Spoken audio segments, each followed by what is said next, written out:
Oh, what's going on, guys? Hope you're having a wonderful day.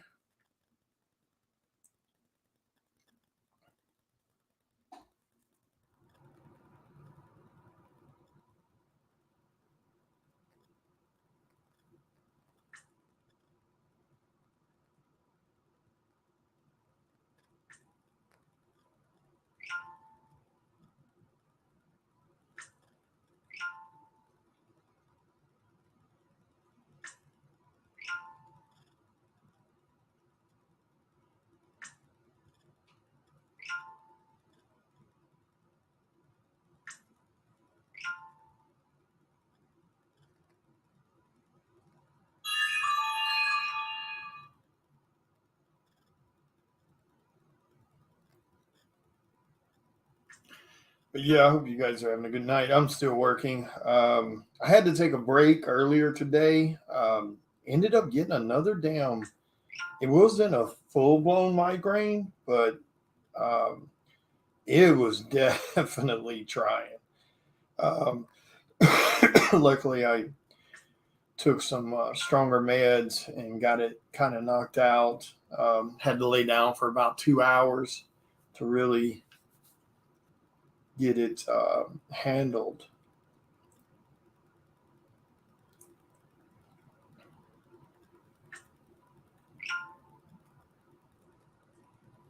But yeah, definitely come hang out. Let's talk comics. Let's talk movies, horror stuff, comic related stuff. You know, a little bit of everything.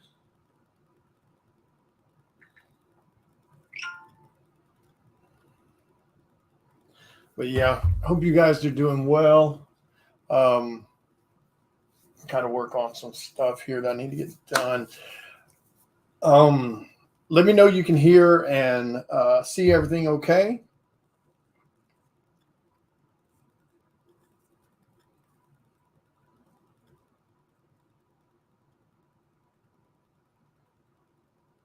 Who is Mitch Faust?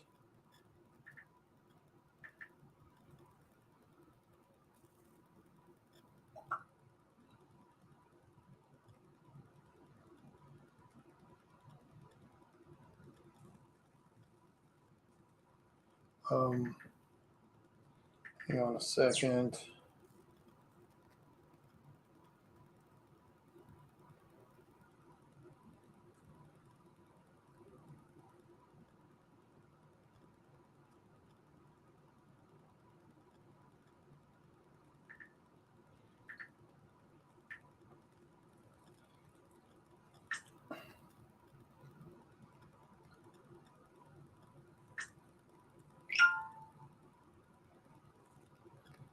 Man.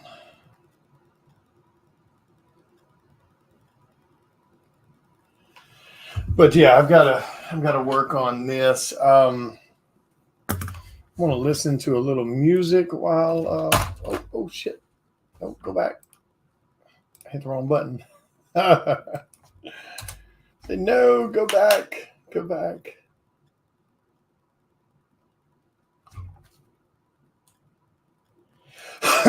Excuse me. Oh, I do need.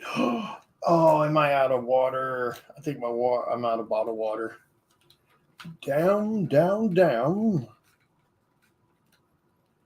I'm out of bottled water.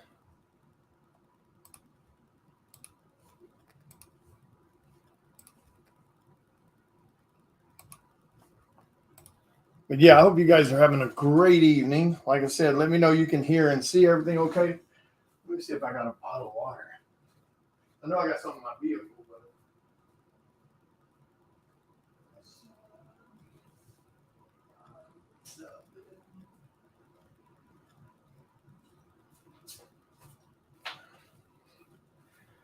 oh man. Okay. I had half a bottle of water in the fridge. I got to go out to my car at some point and get my bottle of water. Um, Man, where is everybody?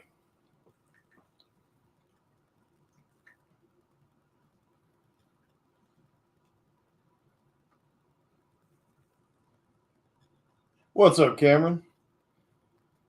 Um, Hey, I saw that post you put up a few minutes ago, or shared rather. Who is that Mitch guy? Um,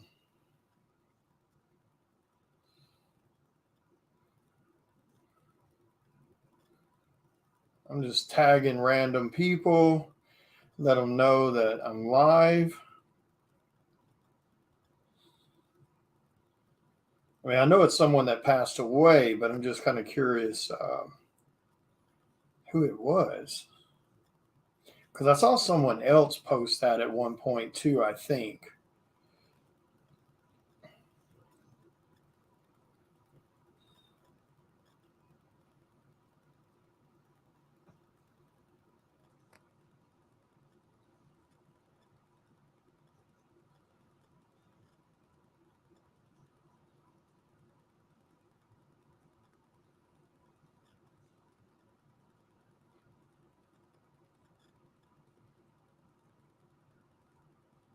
Oh, awesome, Kevin. Yeah, yeah, I saw your post. Thank you for sharing that. I appreciate the share. Um, yeah, I still got some more work to do on that one, and I still got more work to do on the Abaddon piece. But this one right here, I've got to get. I laid it out just a few minutes ago. Just kind of roughed it out of what I was trying to do.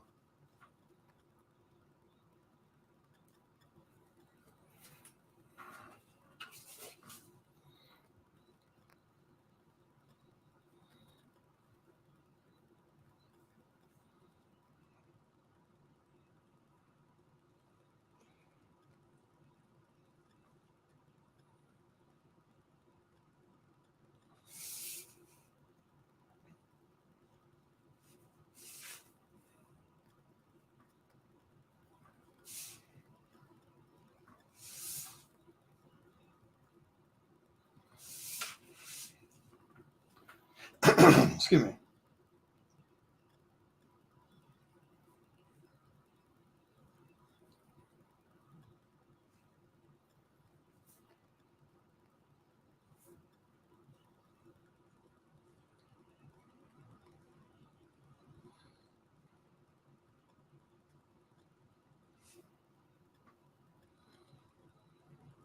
So I always try to start with the eyes.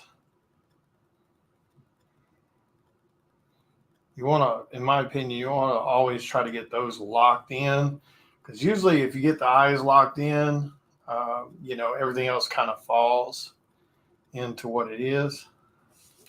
Um, oh, awesome, awesome. What's up, Mr. Terry Fife, you pimp legend, you.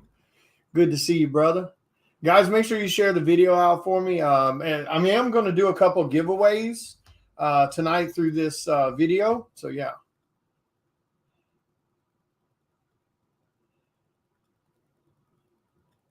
Oh, damn. Awesome. Nice, Cameron. Awesome.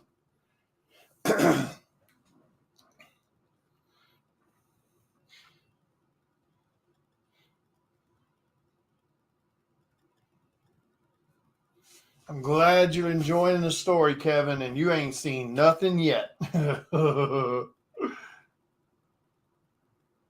You have not seen nothing yet. It's going to get a lot more intense.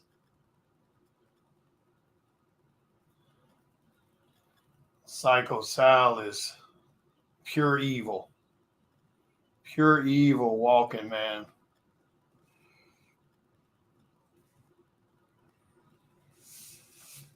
Man, can I get a hey, man?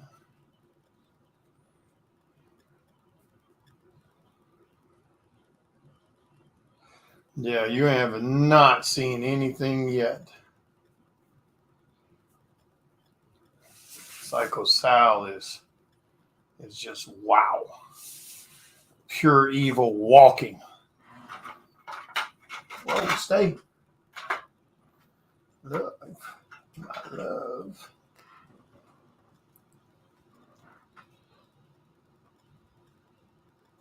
Can I get it? Can I get an amen?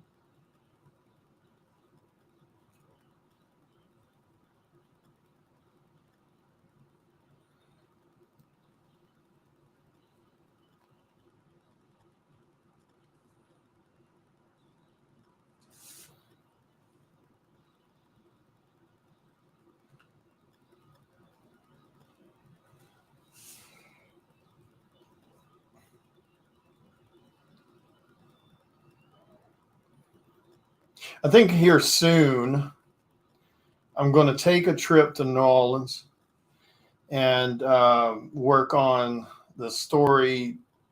Uh, really just take a couple days and immerse myself in New Orleans, and so I can work on the layout design, story layout for Cycle of the Blood Moon, and then of course the next few issues of Psycho Sal.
Yeah. What's up, Tim? Yeah, it's I only live, I think, about 3 hours or so or something from New Orleans. So, it's not too bad.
Yeah, there's a lot of stuff that's going to be, happening in Psycho Sal. So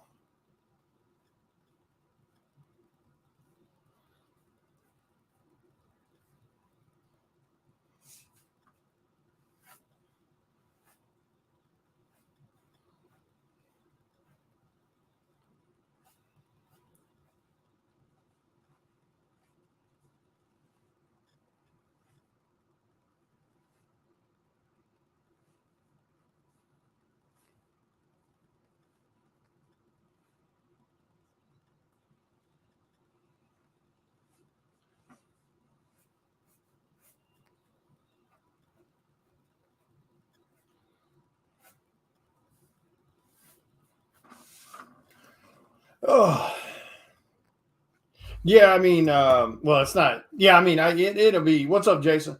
It's a little bit like a little getaway, but yeah, I think I'm gonna do that here real soon. Plus, also this is slower, kind of a bit of a slower month for that area, so won't be as. Hopefully, it shouldn't be as crowded. I just got to figure out what weekend I'm gonna go, because I definitely want to go while it's kind of cool weather also. So I may go more towards the first part of December or something like that, because because I've got to start laying some of this concept stuff out for Psycho Sal um, and Cycle of the Blood Moon.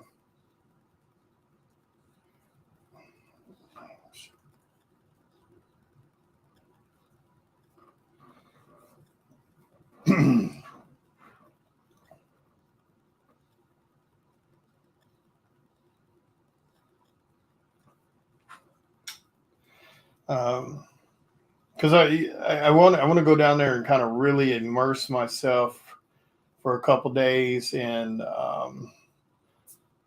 the everything that is kind of New Orleans, you know.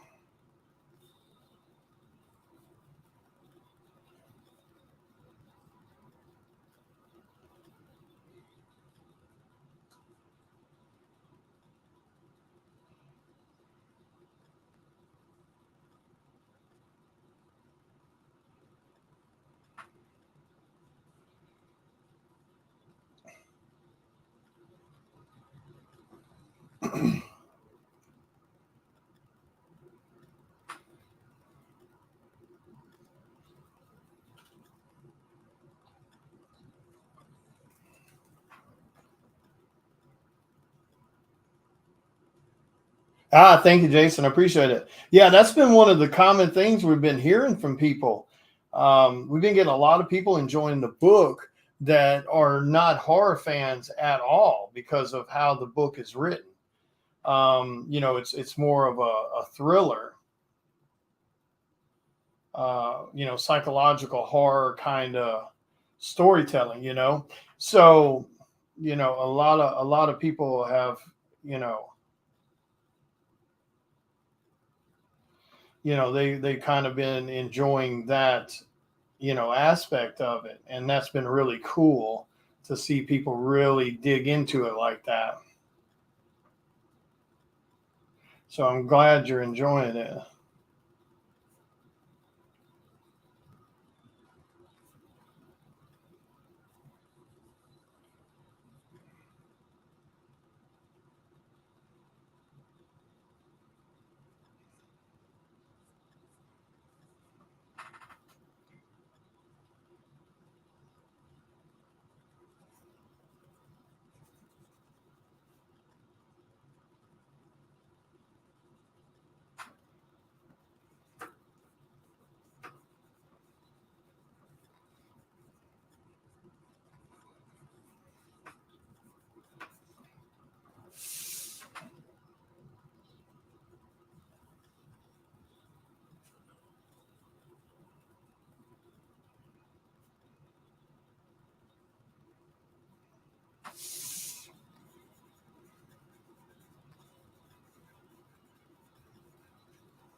Yeah, I'm so damn ready for damn issue 4. That damn book's supposed to be here any damn day now, and I'm ready for it.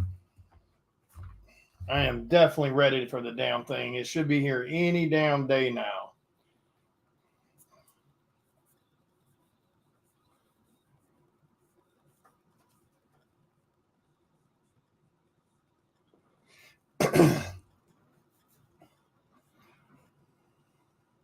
Yeah, Psycho Sal is, it's meant to be one of those books like we talked about from the start. It's meant to be nerve wracking and oh, I got sneeze. Oh, excuse me. Sorry about that.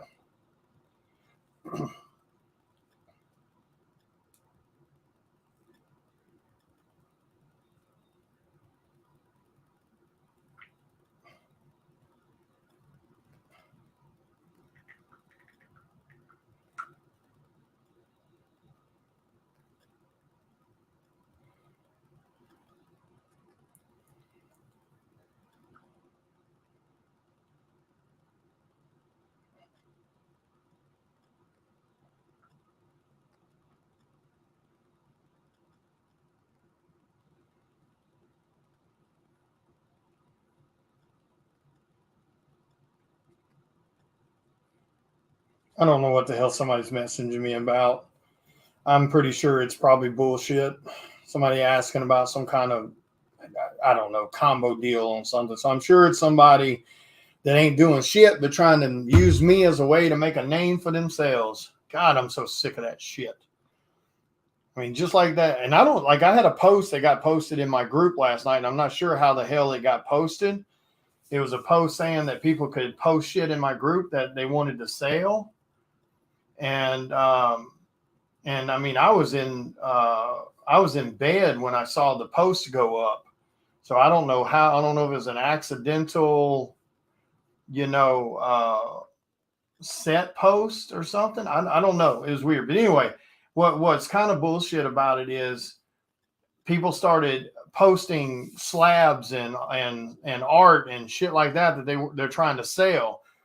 And and that wouldn't necessarily bother me per se, but what bothered me is the majority of people that posted their shit hasn't shared my Kickstarter once.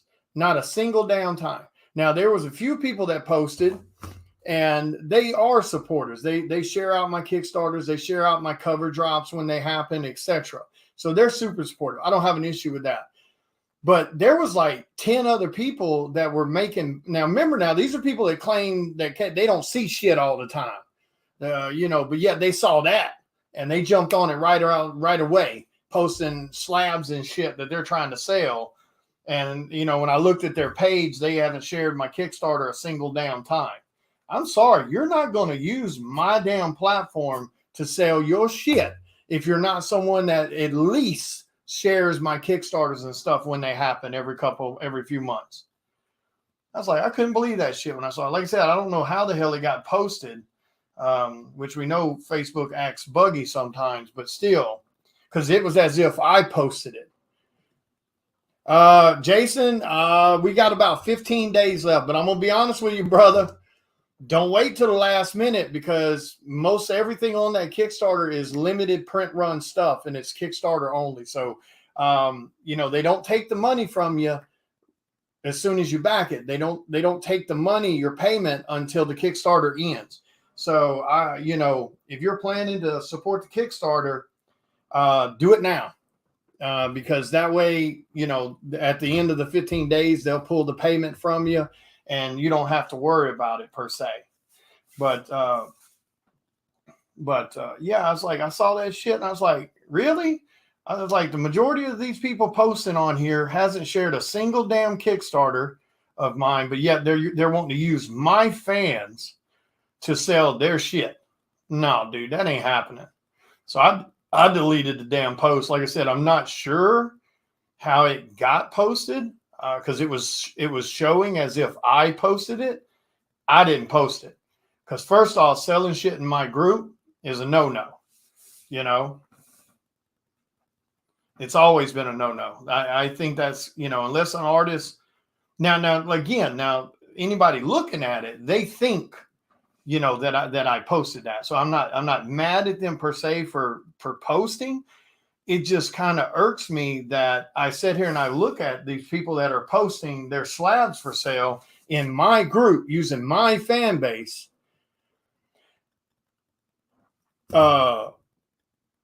You haven't even bothered to share shit I've done, but yet you want to piggyback on my fans to sell your shit. No, that ain't happening.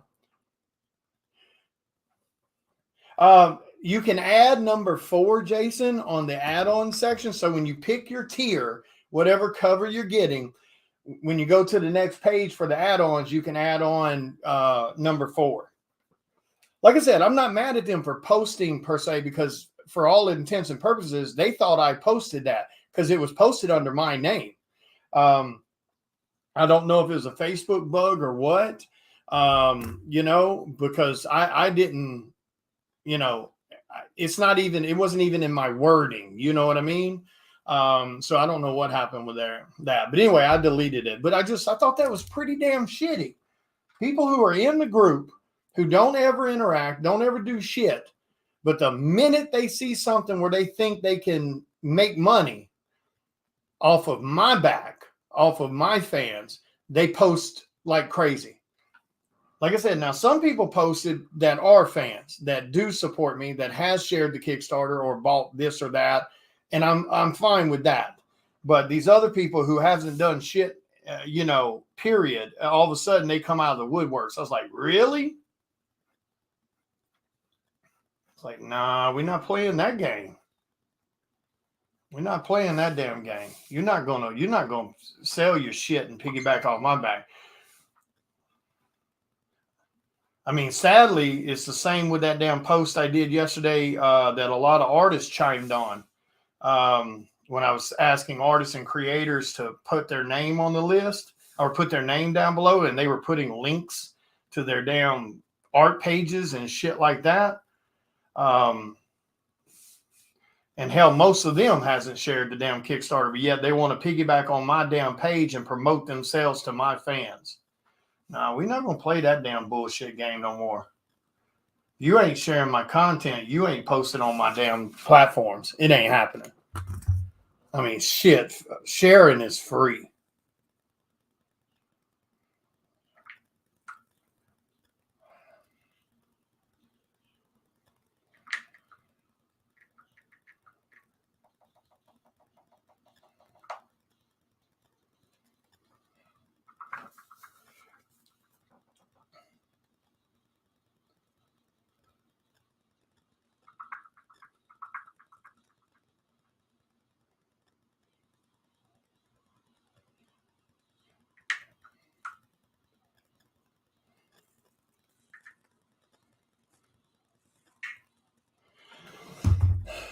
Yeah, the game's changing a little bit.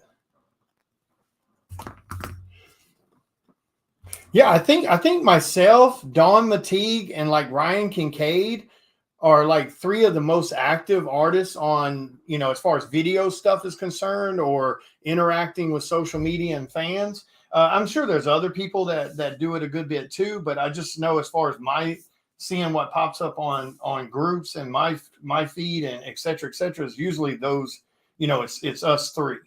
Now I'm sure like I said, other people do it too, and I just don't. And Sean Fournier goes live a lot with fans, and Rodney, what's his name? Rodney Fike.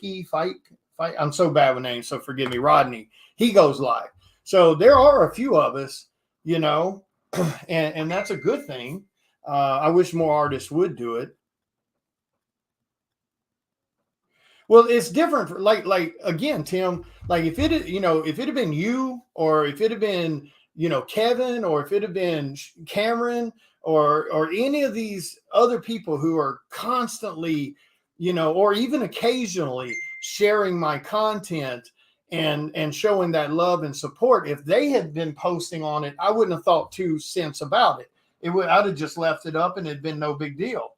But when I got to looking, and there was only like 1 or 2, people who are constant supporters, and then the rest were just people that haven't shared anything, in forever, or if at all, but yet they jumped immediately on that. I was like, no, this shit ain't happening. You're not using my platform to sell your shit.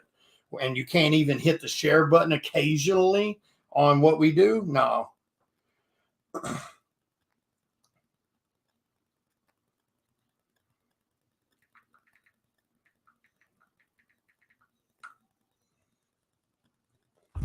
I'm not paying nobody to promote my damn Kickstarter. I'm so tired of getting these damn messages. If you want to promote my Kickstarter, go promote the damn thing. I'm not paying you to do it. Especially since you can't guarantee no numbers. They want to claim they do this and do that, but yet, they can't provide any damn actual legit proof of what they do. Shit. But yeah, I mean, if it had been people that are constantly, or again, it doesn't even have to be constant. It could just be occasional, shares and stuff. If they had been posting on it, I wouldn't have thought nothing about it. It'd been fine. Like I don't have a problem necessarily sharing my platform. I mean, I've promoted a lot of people on my platform. But, when I got to looking at that post last night, I was like, wait, what? the majority of people that were on it. Yeah, I mean, like that. That's why it does you no good to pay these people to promote your Kickstarter because they can't show you any generated numbers, even roundabout numbers. Uh,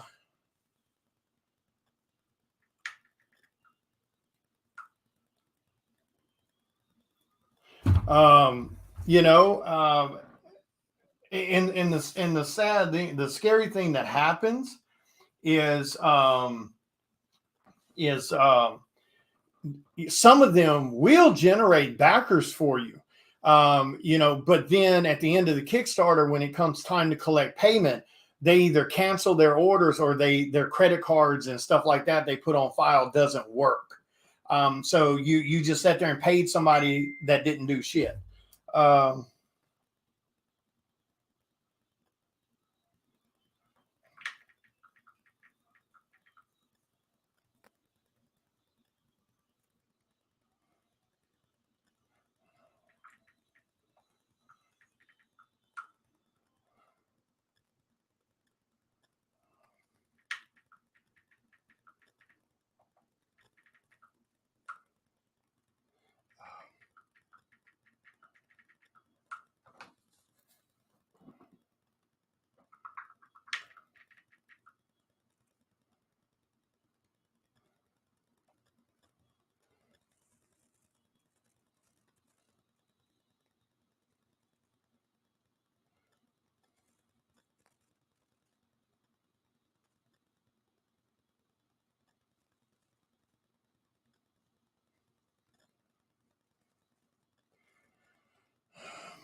God. Anyway, back to happy stuff. Um, Thank you, man. Thank you.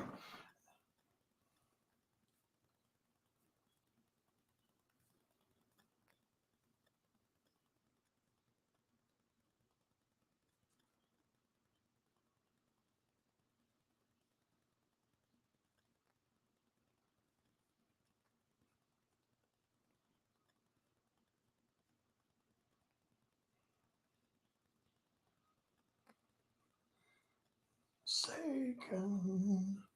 I saw the trailer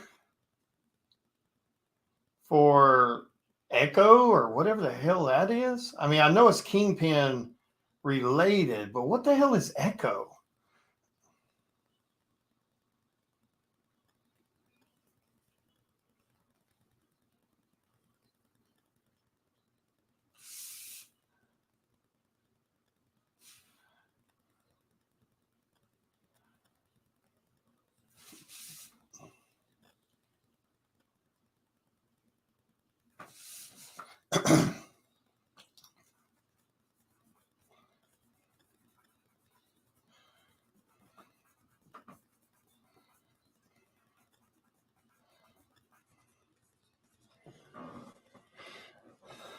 So it's okay. Got you.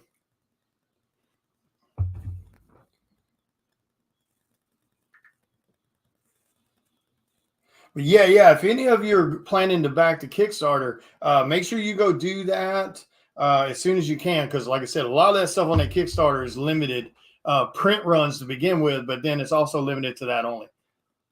Appreciate it, Santa John.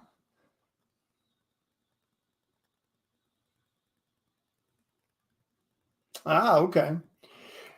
I mean, I don't give two shakes about her, but I will be nice to see what's his name back, as Kingpin. That I'm super excited about. I think that dude plays an incredible um, Kingpin.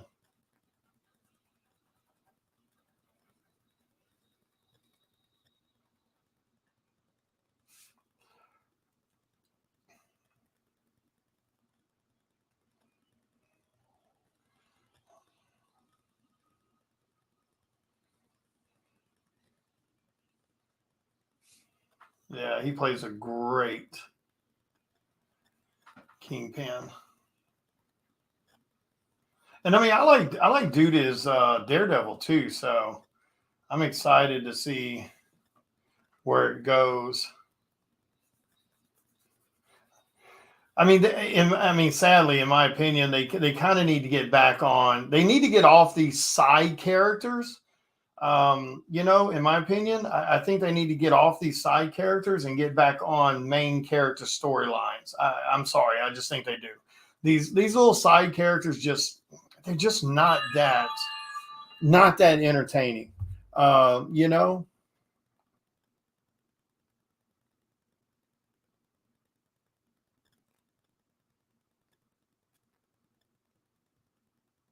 In a calm.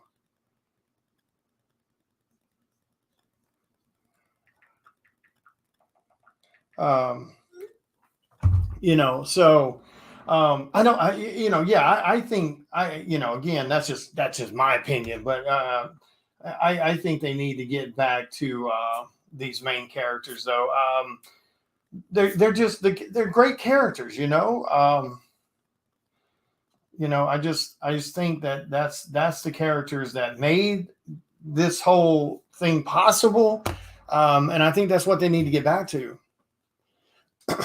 Yeah, Vincent is absolutely incredible as that character. I think I'm gonna do female eyes up here also. I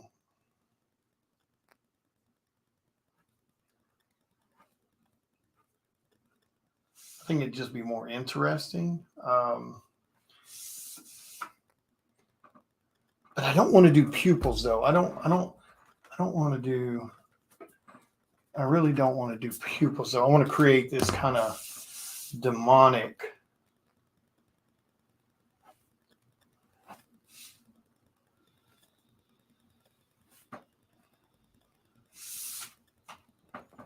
Oh, that's a little too big. What the hell was I doing there?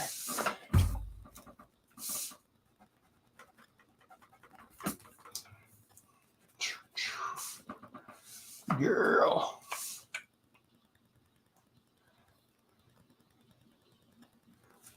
It's always anyway. I don't want to get off on that. Let's talk happy stuff. I don't want to get sidetracked on dealing with just bull crap from some people.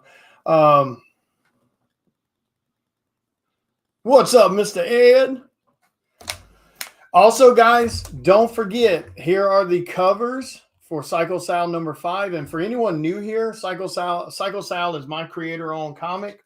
We're on issue number 5's Kickstarter. It's already fully funded. We just got to ride out the last 15 days. The book's already complete. It'll go to print right after the Kickstarter ends. Like I said, it's about a serial killer in New Orleans in the 1980s. Here are the covers for Psycho Sal number 5. There's my regular trade dress cover. Here is the Risque Naughty Virgin cover. Here is Ryan Kincaid's cover.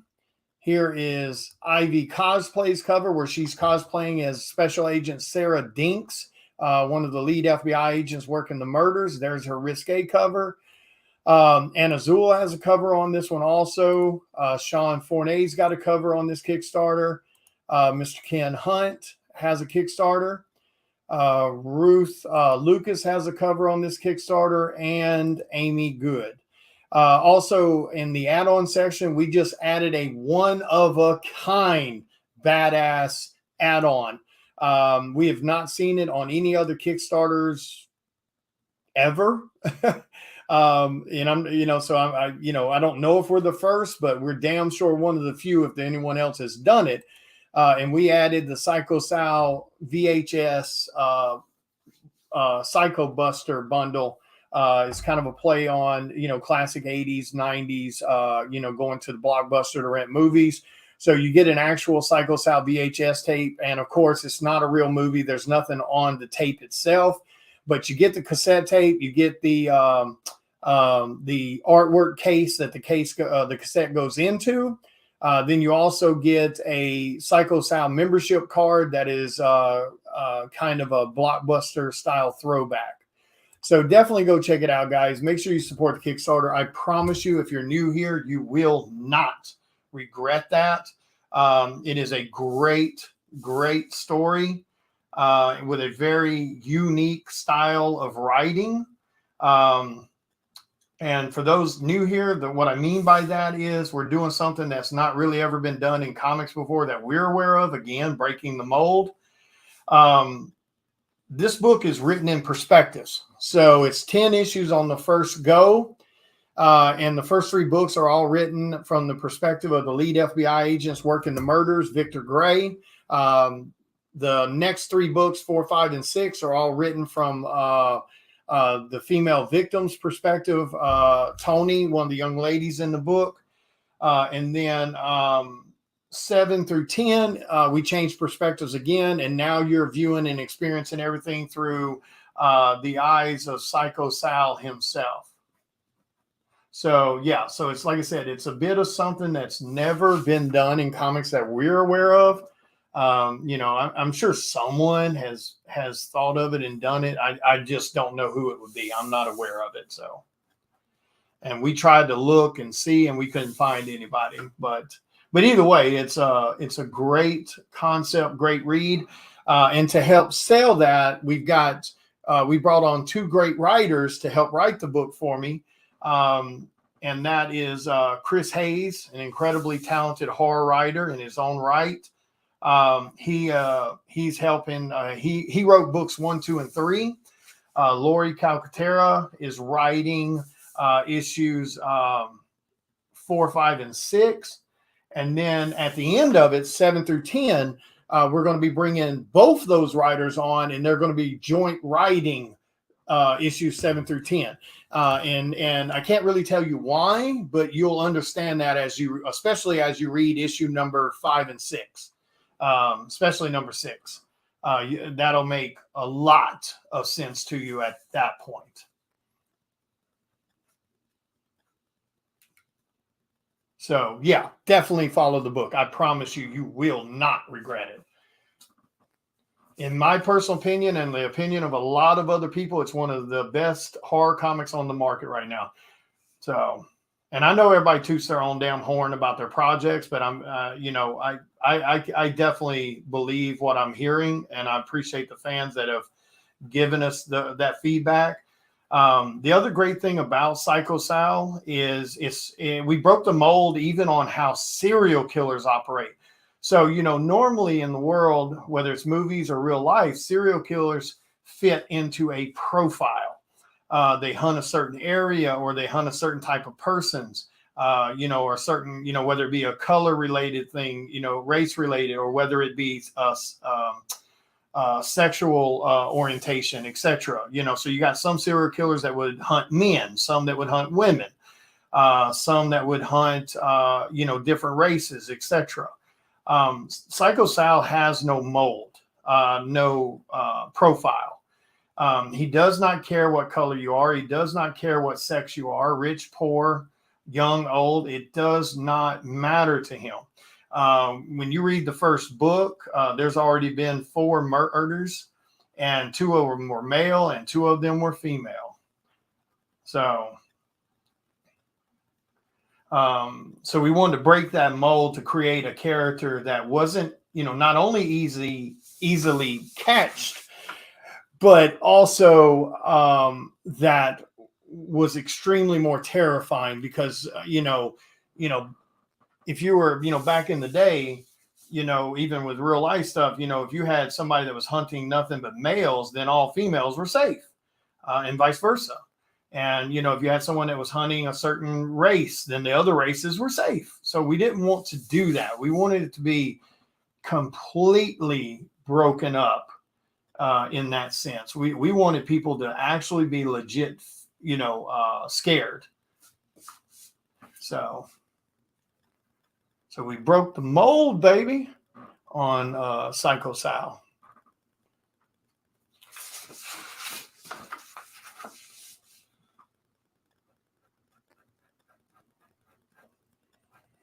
And the other great thing about it is it's kind of a throwback to classic horror movies.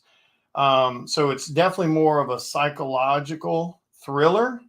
It's not a hack and slash style stuff, even though there are bad things that happen in the book. It's more about creating tension and creating suspense, um, and really forcing people to use their own imagination a little bit to create, their own, story in their head to a degree, because like some of the situations you see happen in the book, you're kind of seeing the right before it happens and then the right after it happens. So it's giving you a bit more of that type of ability to kind of fill in the blanks with your own imagination. Because let's be honest, our own imagination is always going to be more terrifying than what somebody shows us. You know what I'm saying? So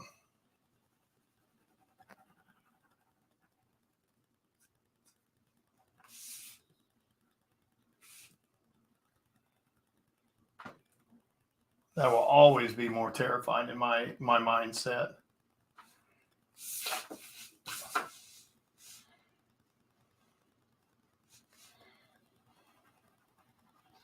But yeah, it's a fun read. It's one of the fastest producing books on Kickstarter, as far as from uh, you know the time frames from shipping to from printing to shipping, etc. We try to get the book out as fast as possible. We usually got about 2 months, give or take, in between each Kickstarter. And I fully fund the books out of my own pocket prior to even activating the Kickstarter. So that way, once the Kickstarter's over with, we don't have to wait on anything. I'm just using the Kickstarter to recoup the for almost $5,000 that I've put in the book, as a way to recoup it.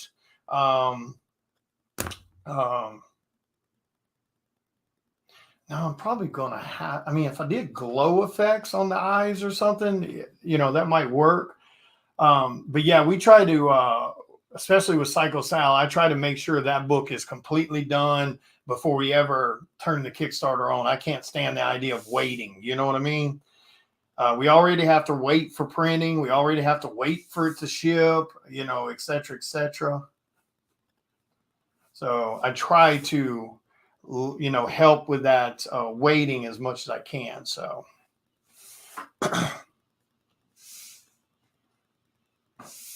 All right, that pencil's a little darker, so let me switch to a harder lead.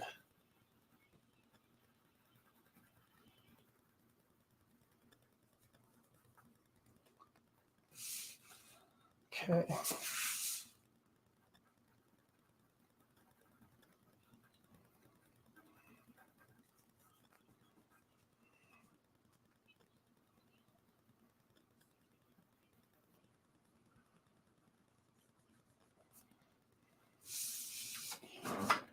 Oh, and you guys got quiet.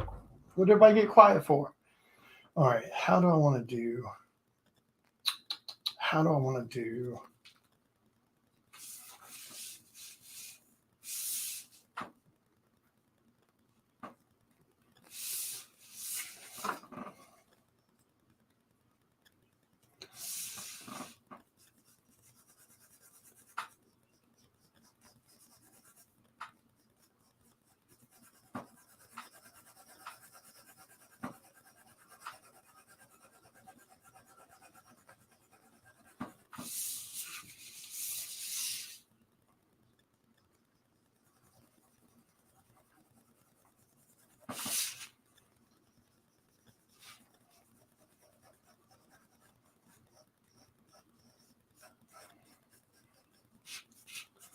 Steam along the way.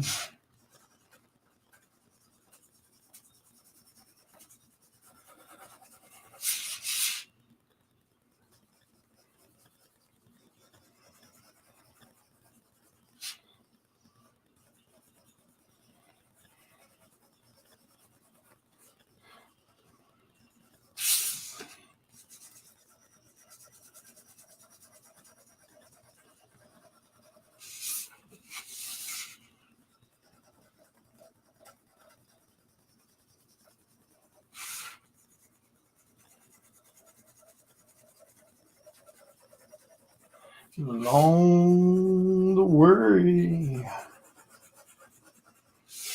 Okay, so we're going to do something like that. What's up, Mr. Chris Hayes? I messed around and said his name too many times. I don't know what you're talking about, Chris. I don't know what you're talking about, man.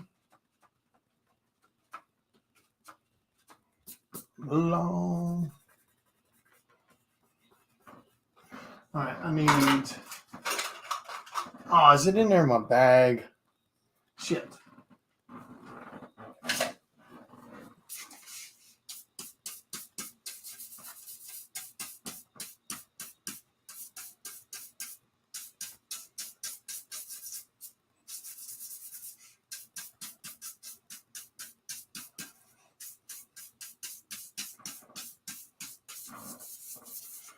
All right. Hang on 1 second.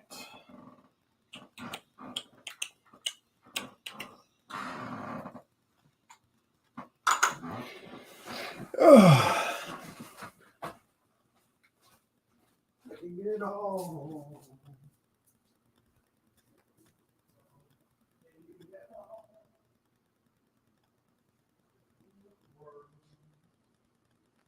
Self-esteem along the way.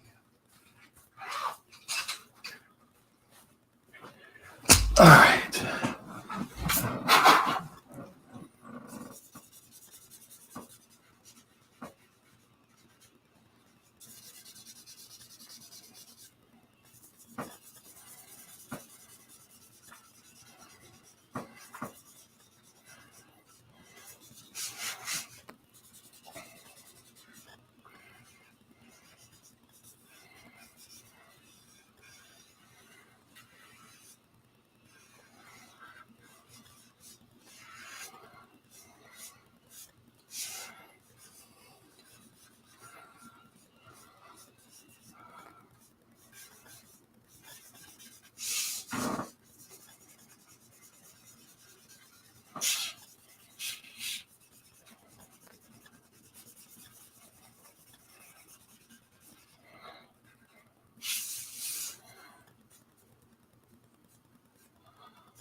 Anybody reading anything really cool lately?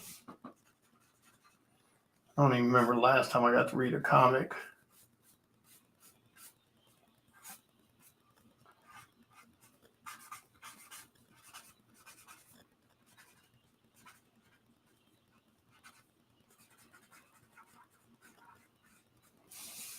Mm-hmm.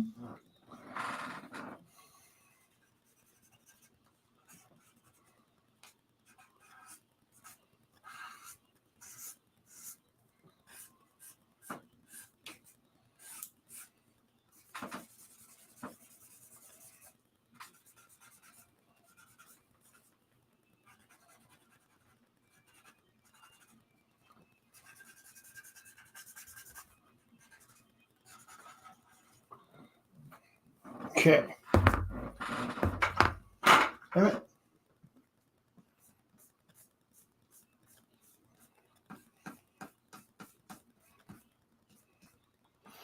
Put a little bit of the highlights back in some of these areas, you know.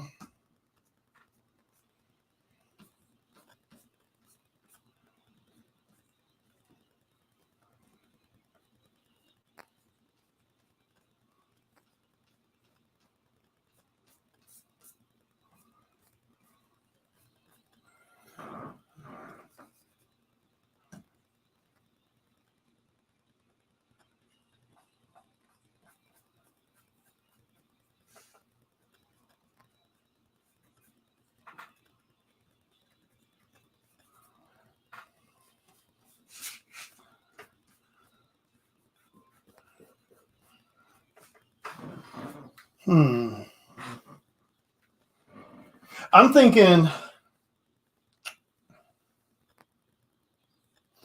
thinking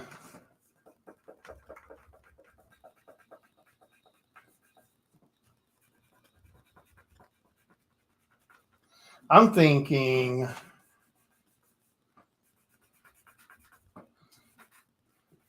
that it needs to be a set of glowing eyes in the color concept.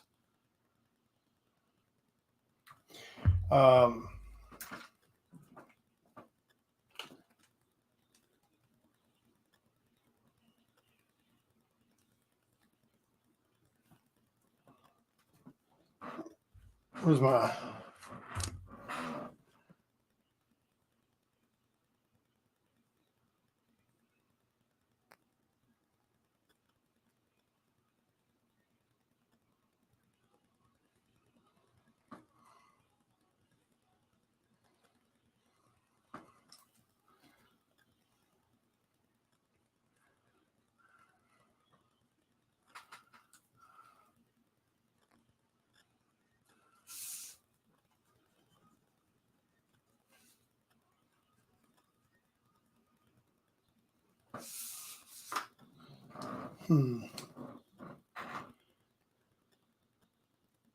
Yeah, I'm thinking that's what it needs to be like when it goes into the colors.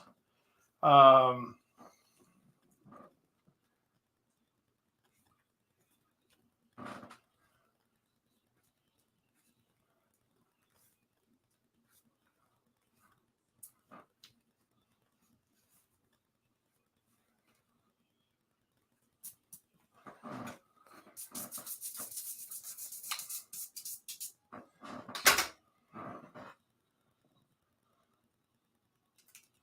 yeah.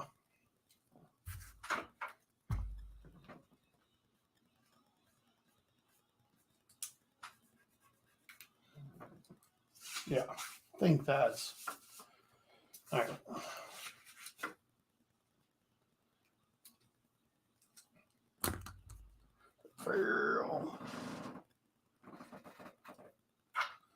All right, let's see.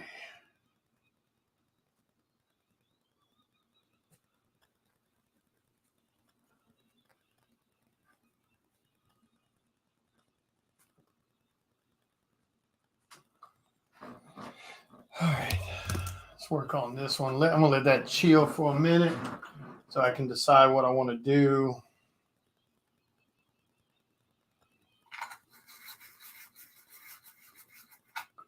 This one's gonna, because it's pretty simple cover design, so I think it's gonna have to be more along the lines of. I'm gonna have to white that out. Where's my white?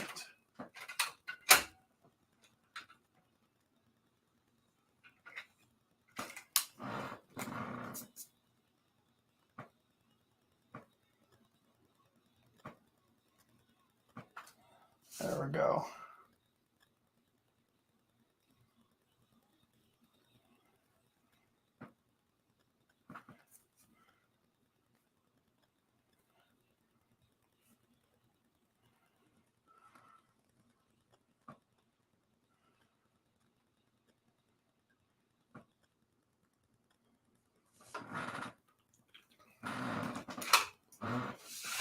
Stay put.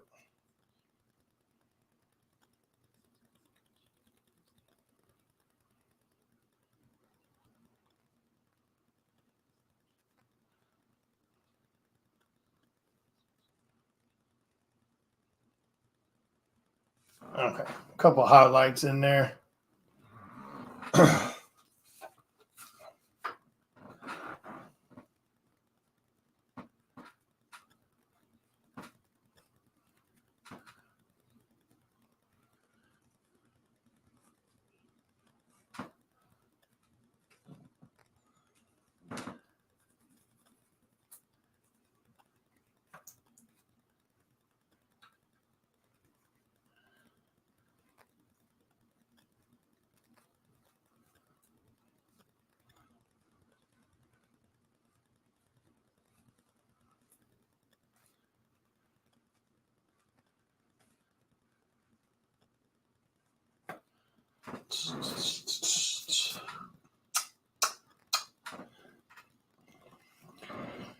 Also, if you're watching this video from different areas, different groups, if I'm not answering any questions you might be saying or replying to any comments, I apologize.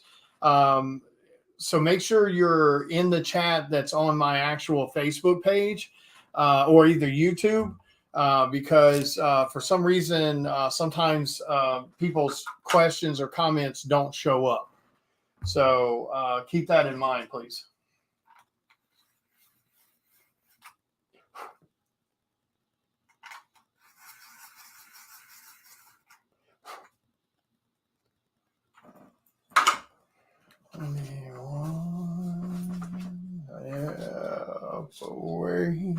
I want to do some.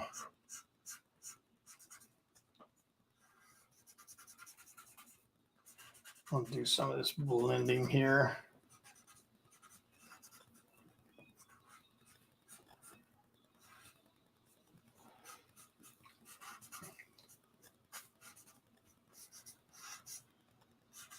Add some mid-tones to that. I still got to darken that in, but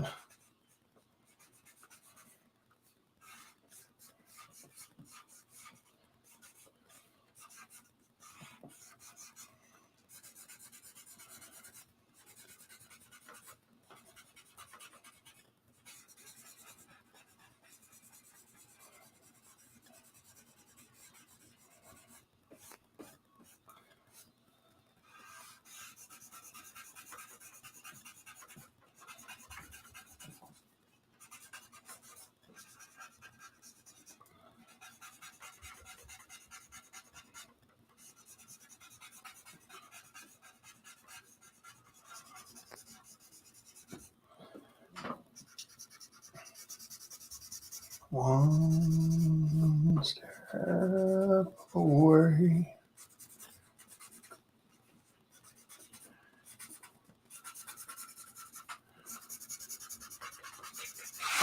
Damn it, stay put. I gotta like raise that. This lip needs to be like an inch. Yep, you got to get them all worked on, brother. Wave.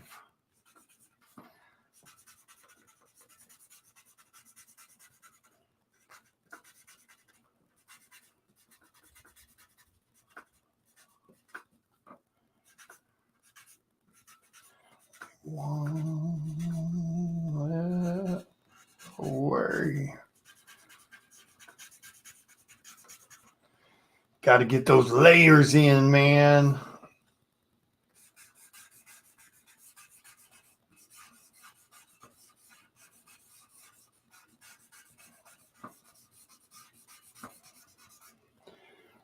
I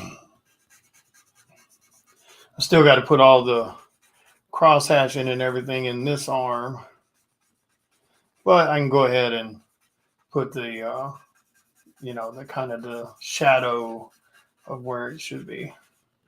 And then of course that is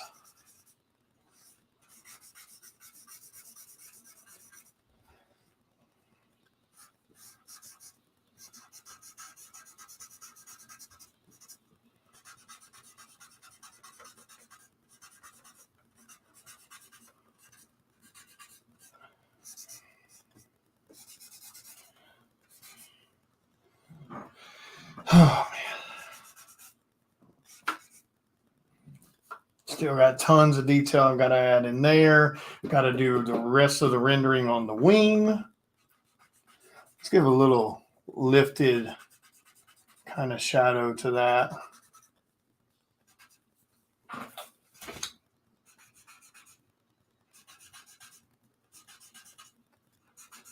Make that stick out a little more, you know.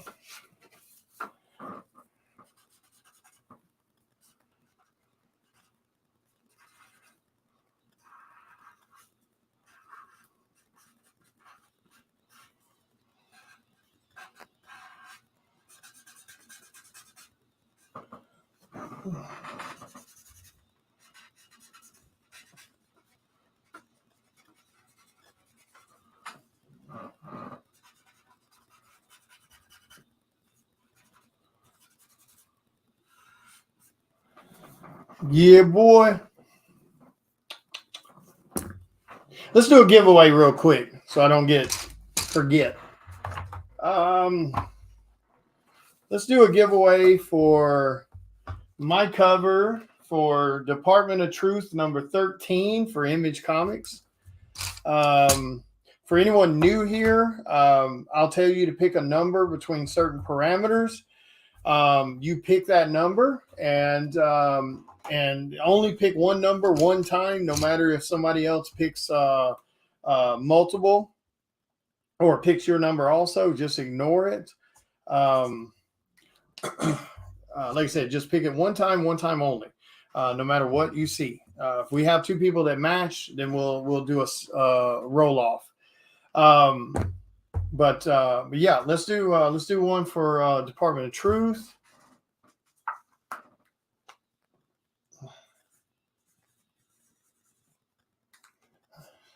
All right. Let's pick a number. Pick a number between 1 and 50, and let's see who gets the closest. Remember, pick one number only. No matter if someone else picks your number, don't re-roll. So everybody that's in here, pick a number between 1 and 50, and whoever gets closest to the number wins my Department of Truth number 13 cover for Image Comics. So pick one number, and also make sure you shared this video. If I go back later and I look and the winner that won this didn't share this video, you forfeit your win. So I'm going to let you know that right now. Share the video. Sharing doesn't cost anybody any damn thing. But pick a number between 1 and 50.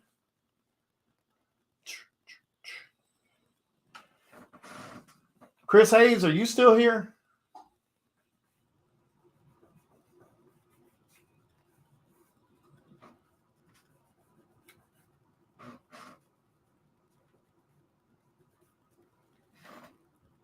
Thank you. Yeah, make sure you guys share, guys. I mean, that's the least you can do for winning a $30 exclusive. I think that's pretty fair. Come on, guys. There's like 8 of you in here. We only have 1, 2, 3, 4 people rolling. Come on, guys, roll. No problem, Jason. Come on, guys. There's like 8 of you in this damn chat. Everybody roll a number. Yeah, I give away too much shit. That's the damn truth of it. I mean, last weekend I gave after shipping costs, I gave away $300 worth of signed exclusives last weekend. Free, straight up free. Nobody had to do shit but share a video. $300. I gave away another 90 the other day because these exclusives, they're $20 a book. I sell at Comic-Cons with no issues, and then it's $10 for my signature. So all you gotta do is share. That's it. That's all you gotta do. Show up and share. Be part of the community. That's it. Easy peasy. All right. Damn, is that it? Yeah, I guess so. 1, 2, 3, 4. So was it like 5 people? Yeah. I don't have no problem selling my exclusives. I'm not giving them away because because it's a problem. It's just I have fun doing it. Now, don't get me wrong. I'm probably here soon. I'm going to change it to where I give away exclusives, and if somebody wants to take part in the giveaway, they can, and they just pay the shipping. That's how I used to do it a long time ago. I may go back to doing that because, I mean, I don't mind giving away the $20 exclusive and my signature, but, you know, like those books I gave away last weekend, about $50 of it was shipping. And I think that's pretty fair too, you know, because most artists don't do giveaways. So, you know, charging someone, you know, what is it, $8 to ship one book now in a Gemini mailer. So, you know, I think that's still pretty fair, but I'm going to start doing that at some point. People, if they want to win, that's fine. And they just have to pay the shipping. I think that's more than fair for someone giving you a $30 exclusive. Yeah. And then the ones that don't want to do it, they just don't have to pick a number. You know, it's super simple. Okay. All right. So it looks like that's all we've got. So Kevin, Tim, Danny, if I don't mention your name, let me know, because that means I'm not seeing your number. So we've got Kevin. What's up, Michael? Sorry, I missed your hello comment. So we've got Kevin, Tim, Danny, Jason, Marcus, and that's it. Okay. So like 5 people. And all right. The number I picked, number 17. That was the number I picked. Who is closest? I see a 13. It looks like it's going to be Danny D. Danny D has number 18. So there you go, Mr. Danny D. Make sure you share the video, brother, if you haven't. There's you an exclusive. Always pick your first instinct number. I'm serious about that. Whether it comes to things like this or whether it comes to raffles, whatever your first instinct is for the number, pick that number. Don't think about it. Just when someone says pick a number, you just type the first damn number that comes to your mind. It's amazing how much that actually works. So yeah. All right. Yeah, never second guess. Jason, did you go back to Kickstarter? I'm gonna put my admins on. On call out. Because every year I do something cool for the admins, so it's almost time for that again. For an admin to get something kind of cool. But yeah, never, ever second guess yourself, man. Let's see. I want to do.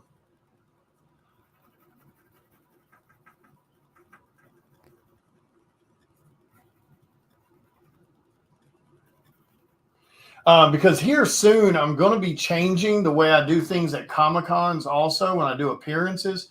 You know, if you bring 1 or 2 books to me to sign, I don't charge for that. And I definitely don't charge if you buy something from my table. I sign that for free too if you want a signature.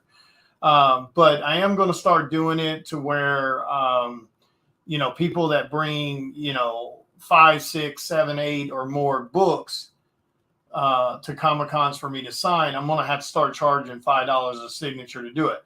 Now, there are ways to get around that. You know, when I do these Kickstarters, if you grab the cosplay tier that comes with the cosplay costume for Psycho Sal and you show up at a Comic-Con I'm at, I'll sign whatever books you have for free. And we're going to be doing something else here real soon for people who back every single Kickstarter for Psycho Sal. We're going to do something really cool for those people. You know, if you've backed every single, all right, I'll go ahead and give you the rundown on that. If you're someone who has backed every single Kickstarter and or backed the current Kickstarter and added on all the previous issues 1 through 4 that you may have missed, we're going to do something special to where we have, and you've seen a glimpse of it, that Psycho Sal membership card that looks like a Blockbuster card that's on the current VHS add-on. We're going to do something similar to that, to where you get one of those. And that will also guarantee you free signatures at Comic-Cons, up to like 10 books, and that'll be something you'll be able to show me at a con, and you get, up to 10 books signed for free. So we're going to do things like that to kind of give back to the people that are constantly backing projects. And then of course, if you back the cosplay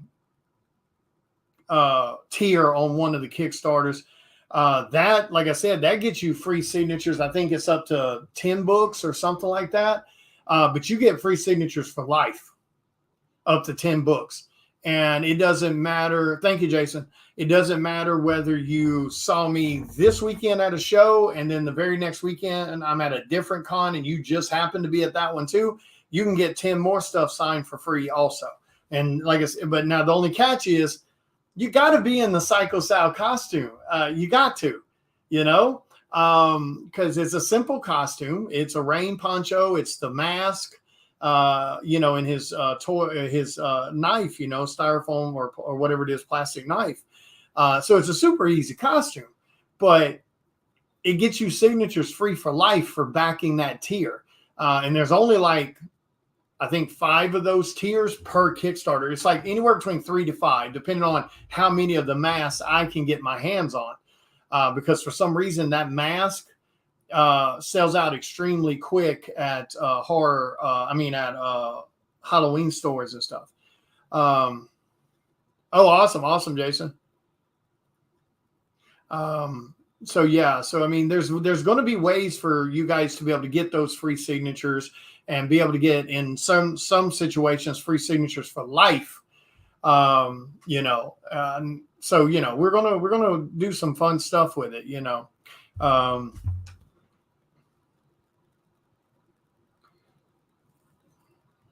because I want to make sure that we are doing things that give back to hardcore fans, that are there backing every Kickstarter, that is showing tons of love and support. We want to make sure that you guys are taken care of.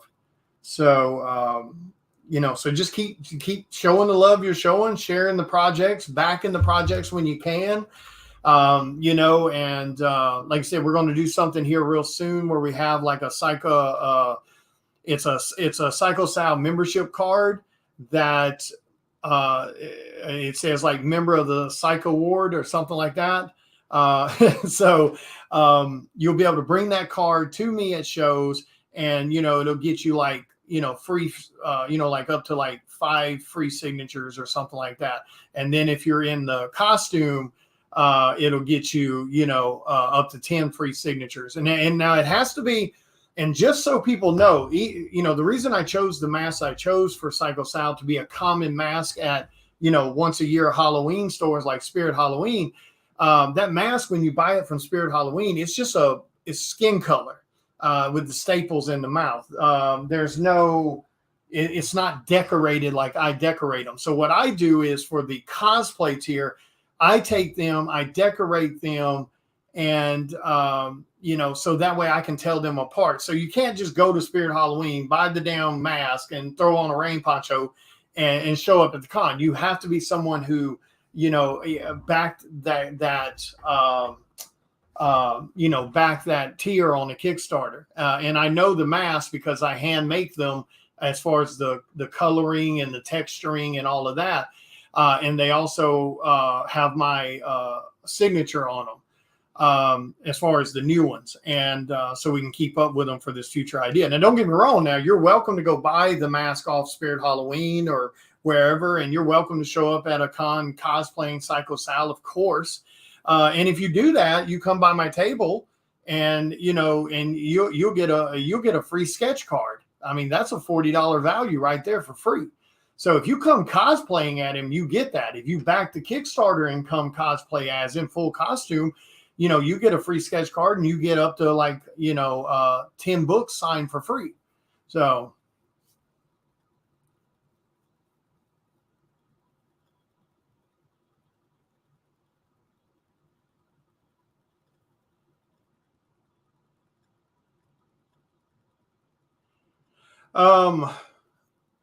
yeah, I won't be at MegaCon this year, sadly. I think this will be the first one I've missed in like 3 years or 4 years.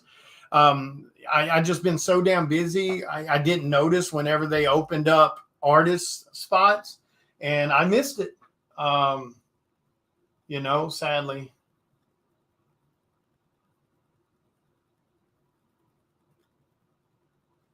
But I'll try to make sure, that I'm there for next year.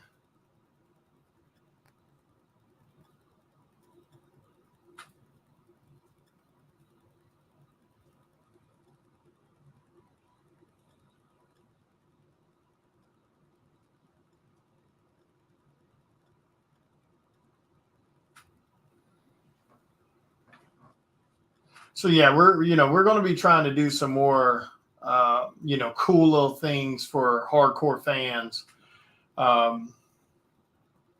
So just keep your eyes peeled, man. Like I said, definitely make sure you go back to Kickstarter. We need love on it. Like I said, it's already fully funded, so it's going to print no matter what. And the book is pretty much finished. I think there's probably just a little bit of lettering that McLean might have to do. And then the book's done. All the artwork's done. All the colors are done. All the covers are done. Everything is done for the most part. Like I said, there's probably only like maybe 1 or 2% that needs to be finished on the lettering side. So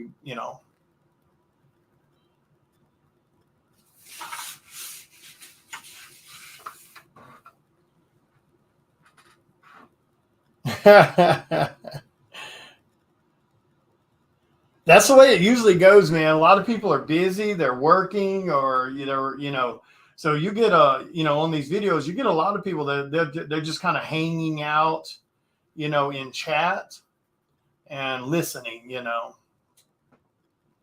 That's the way it usually goes, and that's okay too. I mean,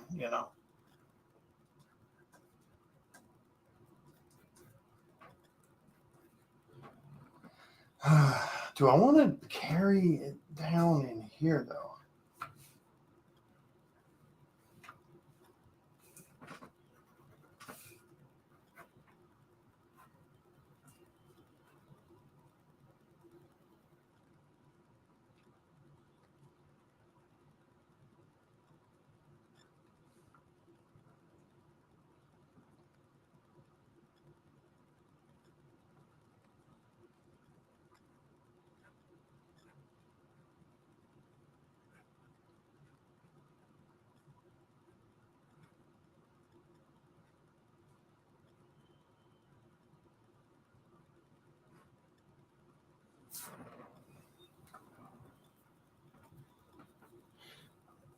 Yeah, no, it's okay. Like I said, a lot of people, man, they'll just kind of hang out and watch what's going on. And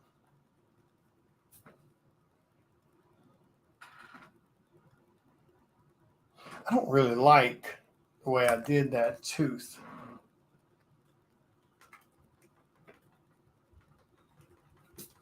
I want to go more along the lines of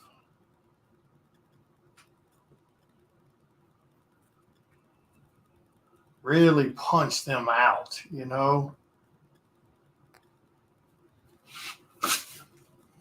Usually that's kind of the way it goes on werewolf teeth. Anyway, those bottom ones kind of lean out of the mouth.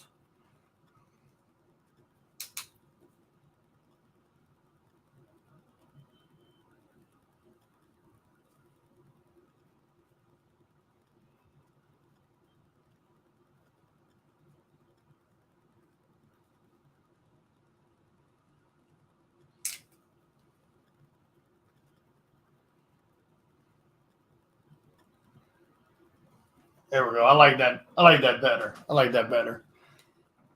What's up, Ryan? Let's see. Yeah, so this is a professional. I mean, well, it's all professional work. This is for published work. These are part of my Cycle of the Blood Moon book that I'm working on for the first part of the year. These are some of the main characters in the book, along with some other characters. So I'm working on these in some of my free time to get those characters worked and fleshed out. These will eventually be covers also for Cycle of the Blood Moon, which is like a 25 issue series. This is for an indie project. Uh, this one's for an indie project. Yeah.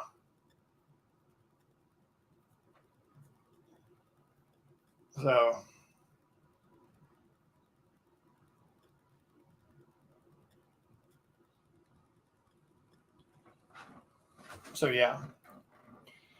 So it's all professional work, and it's all going to be covers. Just those particular two are part of my project. Oh, thank you, man. Yeah, I want it to be like painful. So that's what I was trying to go for.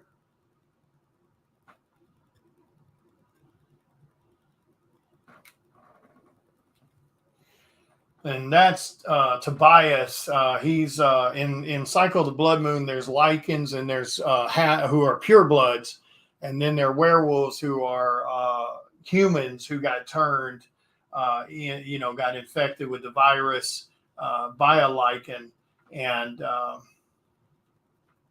and uh, and they're more feral. Lycans are purebloods.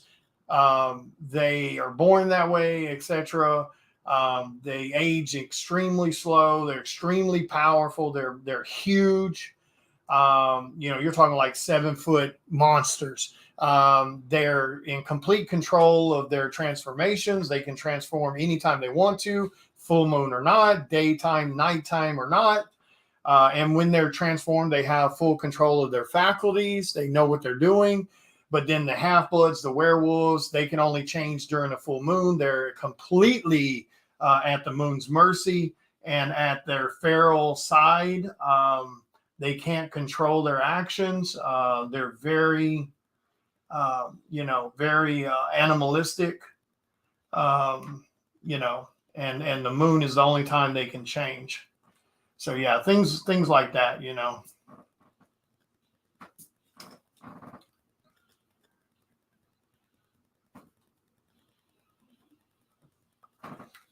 So,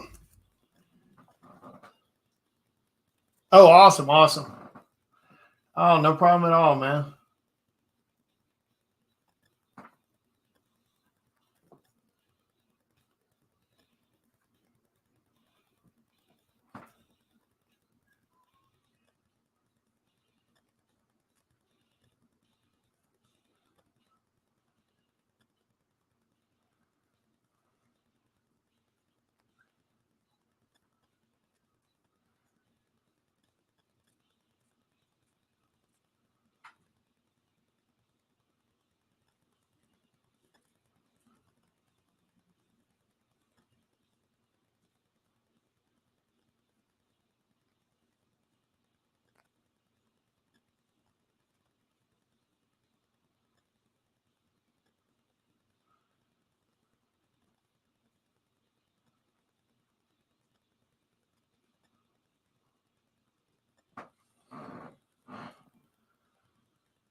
Using this darker lead, just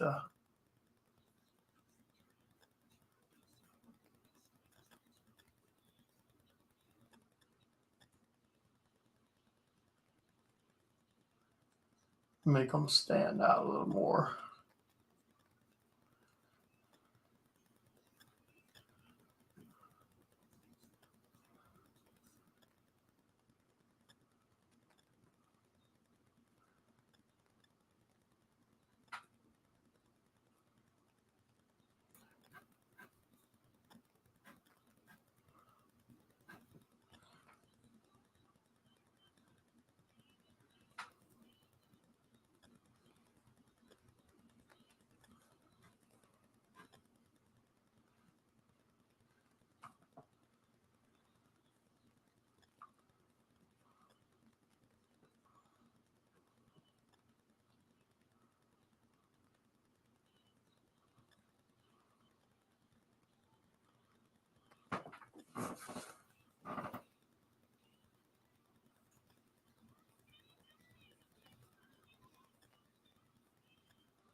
Just darken up a few of those lines.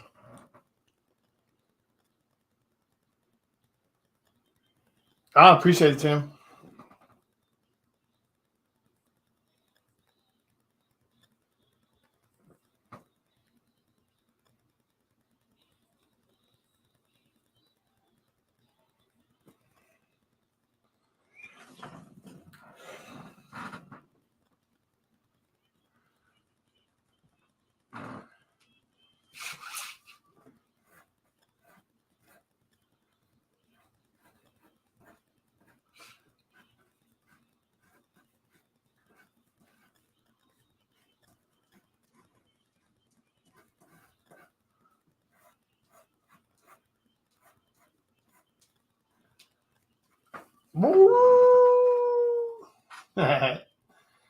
Gotta have a little fun with the werewolves, man.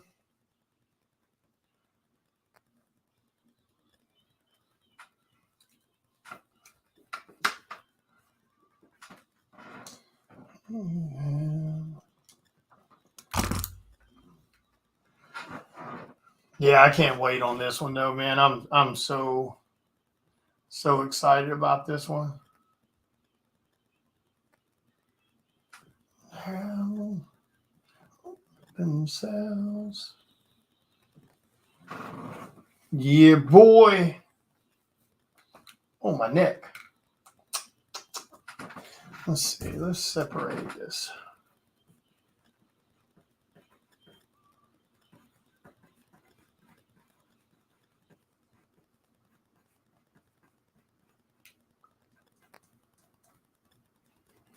Use this darker pen to kind of make some of that,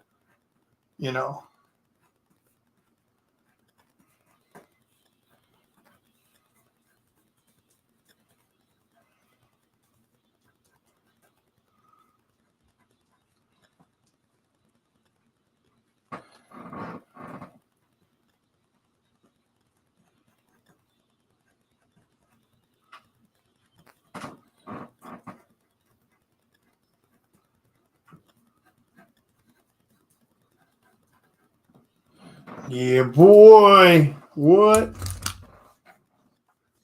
Thank you.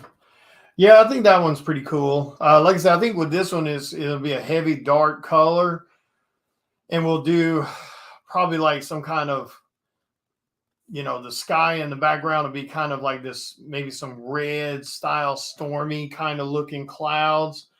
And the image of the eyes and everything will kind of blend into that.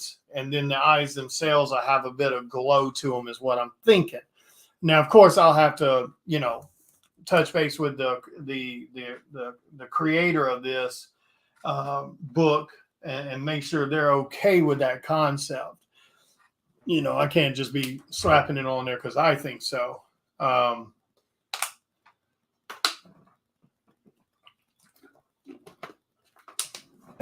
So I'll have to make sure to get that approved, that concept. But I'm super happy with the way this Abaddon is coming out for Cycle of the Blood Moon. I'm super happy with that. I'm super happy with the Tobias. And I'm super happy with one of the Lycans, Lucius. So I'm super happy with the way that turned out. And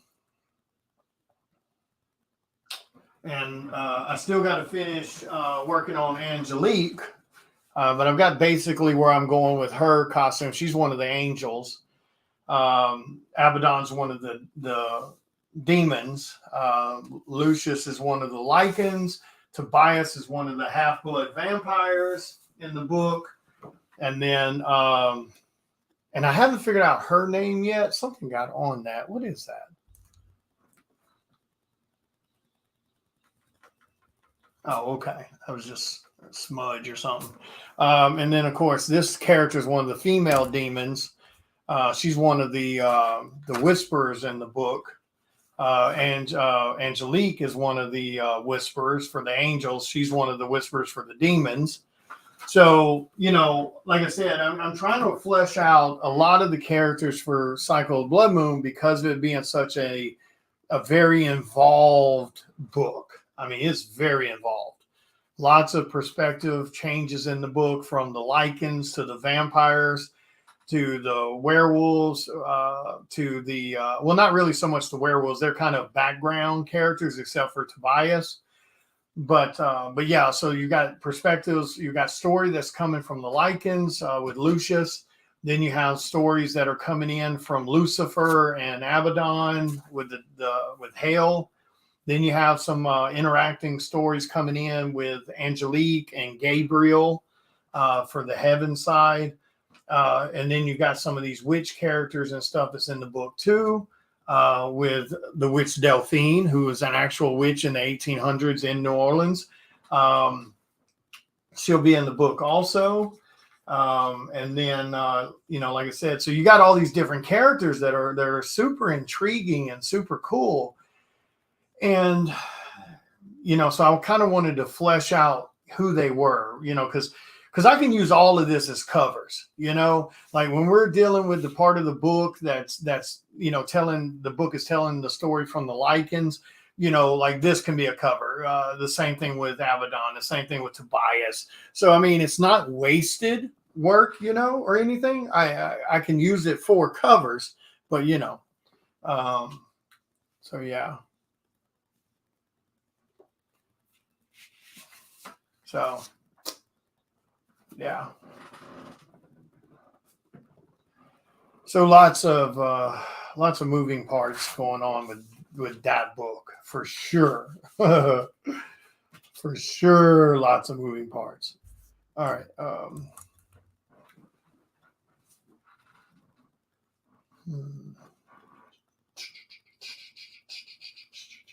Why did I write that? I can write that.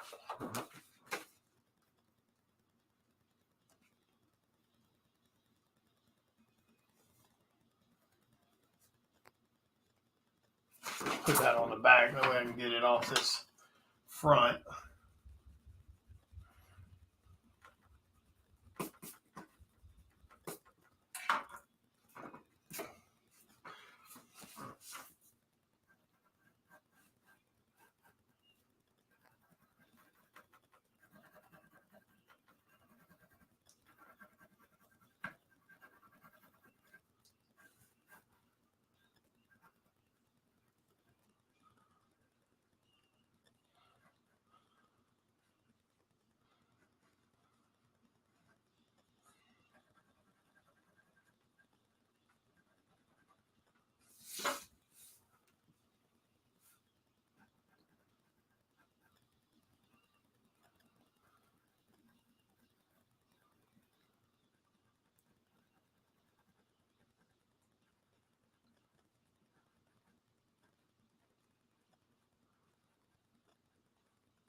The moon is back there, by the way. Yay! Rich people can make more rich money.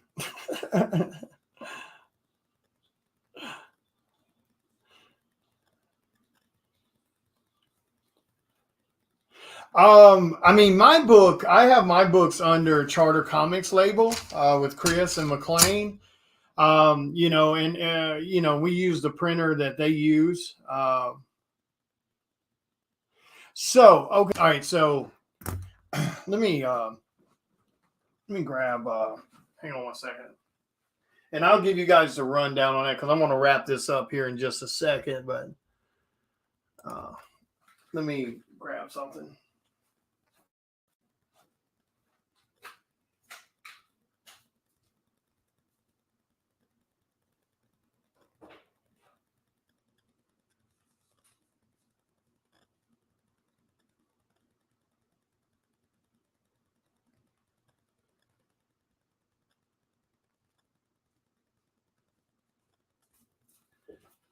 Okay, I'm back.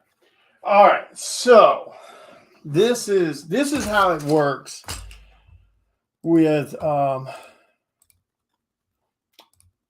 right, what's up, guys?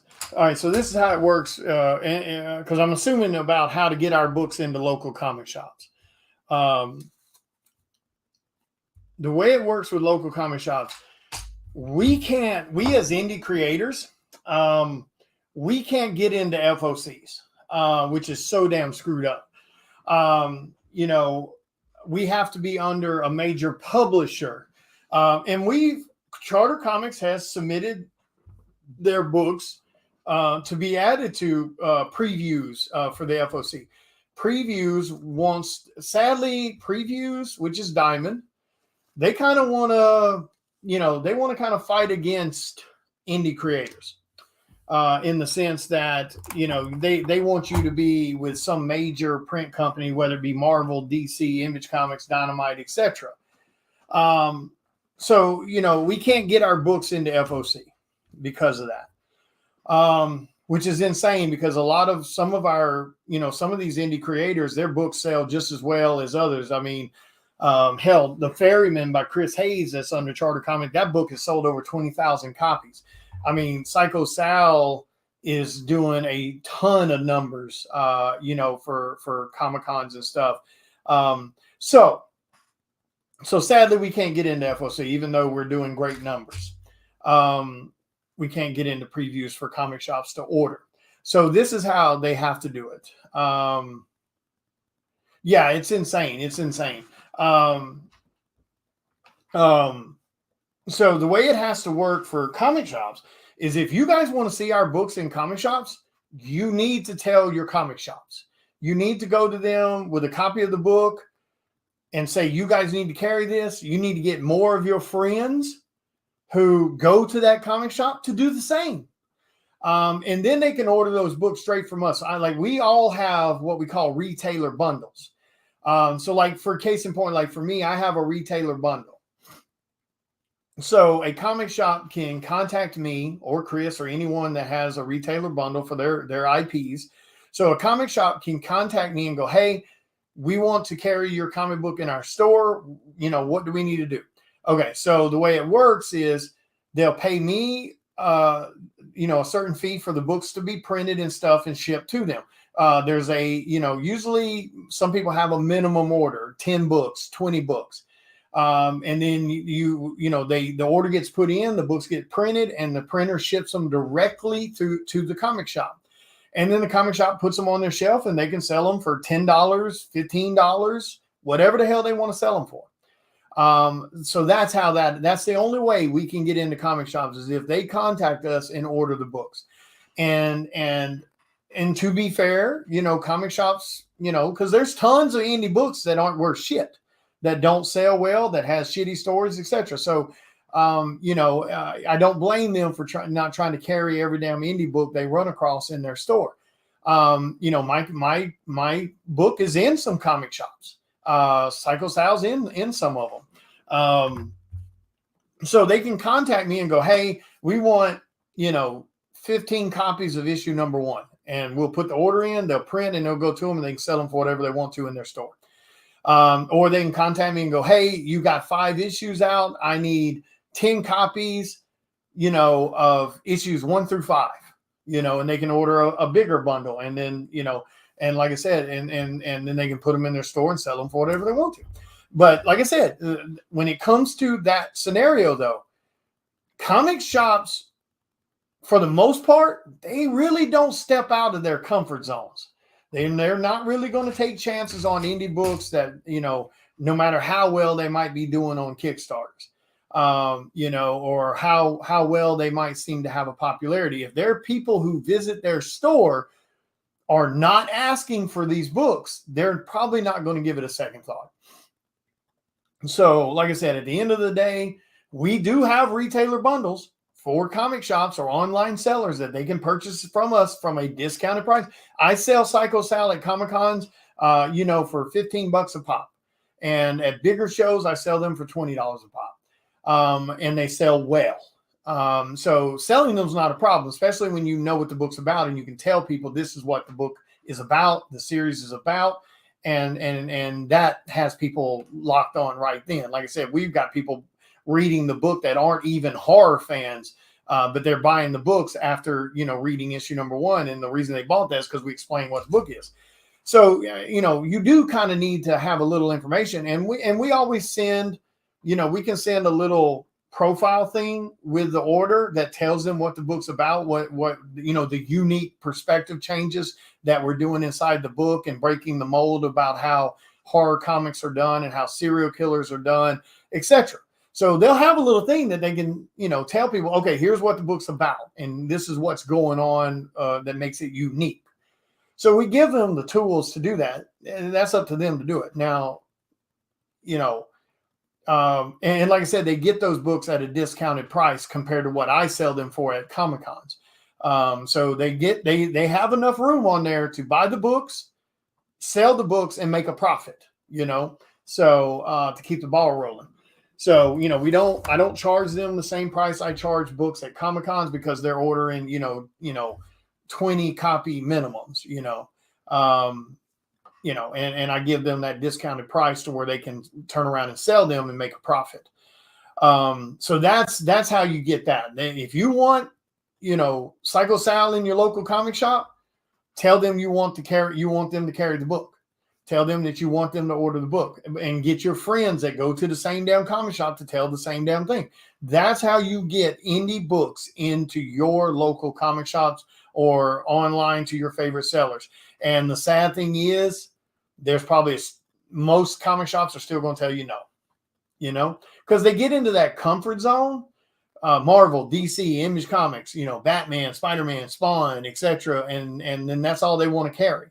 Like I said, we can sit there and show them numbers of what we sell, how many books that we've gone through already. And a lot of them will still go, I'm good. It is what it is. Yeah, I mean, but like I said, that's how you get that done. You guys as fans, you're the ones that's got to walk in. The best thing for you to do is start planting those seeds of thought. Go into your comic shop and say, hey guys, do you guys by chance carry Psycho Sal? And if they go, no, we don't have that. Oh shit. Okay. All right. Thank you, man. And then just walk off. Because if you sit there and you go, hey, do you carry this? And they go, no, I don't. Oh, you should. They're not going to pay that any attention. But if you as fans are consistently walking in the store every month or every few months, and you're saying, hey guys, you got Psycho Sal, it's going to plant that seed where they start going, what the hell are these guys asking about? What book is that? And then, eventually they're going to ask you, oh, what book is that? Oh shit, dude, it's this crazy ass damn comic about a serial killer in New Orleans. And dude, it's so good. That gives you a chance then to tell.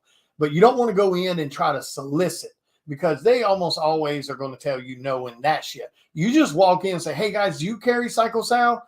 And when they go, no, we don't have that book. Oh shit. Okay. All right. Thank you, man. And then just leave, or go get your other stuff and then leave. They'll eventually, even if they don't do it that very moment, they're eventually, after you say that a couple times, they're going to ask you what that book is. And then that will get them interested and have them take a look. You know what I mean? And you can tell them then, who's the creator, where it's published, etc. if you know all that. But yeah, at the end of the day, that's what it takes to get us, because sadly, Previews and Diamond won't let us put our book in their previews books. And and me personally, I can't even understand why.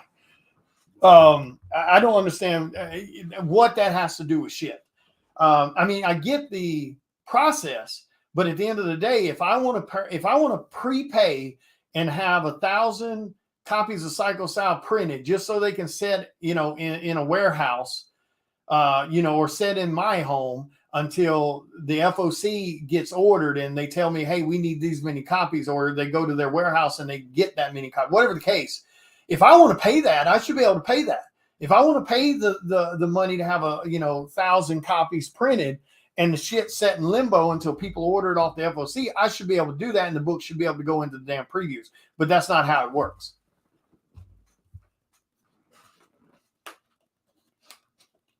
Yeah, they're not paying for shit. Now they make a fee. They get a portion of each of the sales, But yeah, I mean, I don't get it. If I want to pay the money to have 1,000 printed or 3,000 printed, whatever the damn case, if I want to pay that, and then I have to ship the books to your warehouse for them to set in limbo until someone orders them, or set in, my apartment until someone orders them, and then I send you 100 copies or whatever the case may be. We should be able to do that. It's bullshit that we can't put indie books into the FOCs for comic shops to order. It's bullshit. So we are working, like Charter is working on a concept, an idea. I can't really give you much information about it, but they're working on something to try to get eyes on, so we'll see. But yeah, that's the only way you're going to get your favorite indie books into your local comic shops or your favorite online sellers or whatever the case may be. You guys are legit going to have to walk in your store and just, every couple weeks, hey, you got the newest issue of Psycho Sal, you got the newest issue of Don't Pay the Ferryman, whatever the case. And don't say nothing else. Just say that. And when they say no, thank you, or they say, no, we don't have that. Oh, shit. Okay. All right. Thank you, man. I appreciate it. And walk away. They're eventually going to ask you what that book is.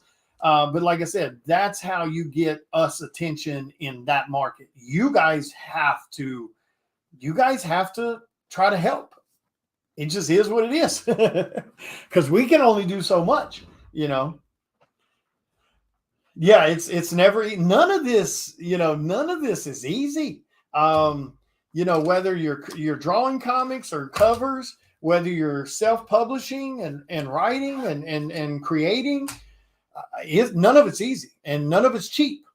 I mean, Psycho Sal #5, the Kickstarter that's going on right now, I have spent out of my own pocket almost $5,000 to create that book, paying everyone, to completely finish that book before the Kickstarter even starts.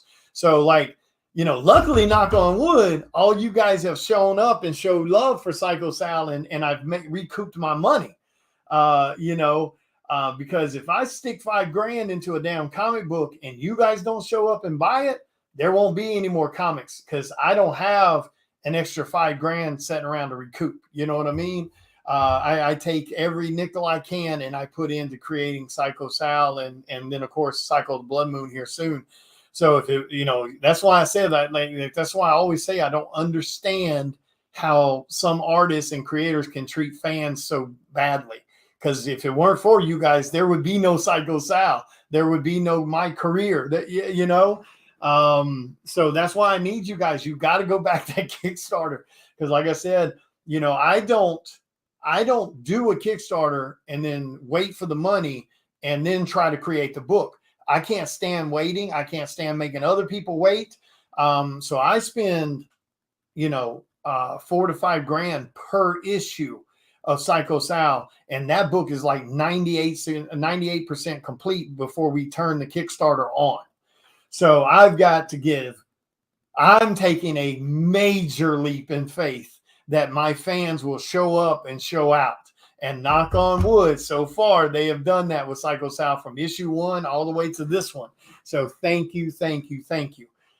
Because, if it weren't for you guys and me being that idiot that prepays for everything, because the way it works normally with Kickstarters, for those that may be unaware, Kickstarters, people need the money from Kickstarters to pay for their project.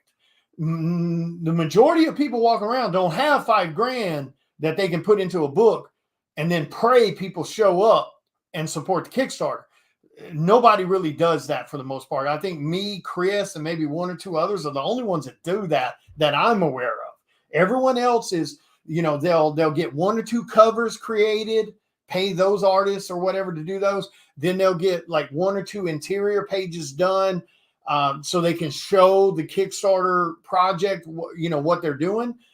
And so they may have spent $1,000 or they may have spent $500 or $600, give or take. And then they do the Kickstarter, and then they have to, when the Kickstarter ends after 30 days and they collect the money from the Kickstarter, as long as it was successful, they have to take that money then and put it into the book. That's why you see the majority of Kickstarters taking 6 months to a year between each issue because they need that money from the project to finish the project. And it takes, I mean, you know, we're getting it done about every 2 months or so, 2.5 months, but like that's not the norm. And if it wasn't for the team that helps me make that possible, it wouldn't be that way. You know, I've got, you know, Chris, and I've got McLean, and I've got, you know, Elise and Brian, and I've got Lori, and I've got Marcelo and his colorists, and I've got all these people that are helping me get this thing done stupid quickly. But in order to get it done stupid quickly, I'm having to upfront major amounts of cash to get it done, not IOUs. Not, hey, do this for me and I'll pay you when the Kickstarter's over. It ain't none of that shit. It's prepaid, pre-done. Almost $5,000 on this issue alone. You know, so like I said, if it weren't for you guys showing up, ooh, I'd be in serious trouble. Like hardcore ass hurting trouble. I would be in serious trouble. Because like I said, you know, it's not cheap. It is not. Like when you see, especially, you know, like when you see us, you know, when I do my Kickstarter, I put the funding goal at like $1,000 or $1,500. That's not what it costs to make that book. So don't get that twisted when you see that. The reason I do those low numbers is because I know personally, I've already prepaid for my book. I know that it's going to print regardless of what the Kickstarter's done, period. You know, so I'm not concerned with what the funding level is, but also by putting a smaller funding level, it helps you with the algorithm on Kickstarter. So let's say you do $1,000 minimum or $1,000 funding cost on the Kickstarter, and you do $5,000, you did 500% of what you had. You know, or 400% more than what you had. So 500 total. So that helps you on that algorithm. Because really and truly, if I was concerned about that, I'd be putting $5,000, $6,000 on these Kickstarters just to break even, because of shipping costs and stuff and printing costs, because I'm at almost $5,000 on issue number 5. And that's not counting the cost to print the books. So that's the only thing that hasn't been paid for yet. You know, so, you know, and to print, Psycho Sal averages anywhere between 80 to 100 backers. So to print that, that's about $1,600 worth of books, $1,600. So at the end of the day, all said and done, out the door, because you're talking another $500-$600 in shipping costs. But luckily that's paid for on the project. But it's still in that mix of numbers. So at the end of the day, with the creating of the book, then we won't count the shipping costs because that's in the project. But let's say, you know, the shipping materials, and then let's say the printing of the books. Now for that, you know, 90 or so backers, you're averaging about another $1,900 for the printing, materials, etc., stretch goals, etc. So the total cost on Psycho Sal number 5 at the end of the day, when it's all said and done, we're going to be knocking on about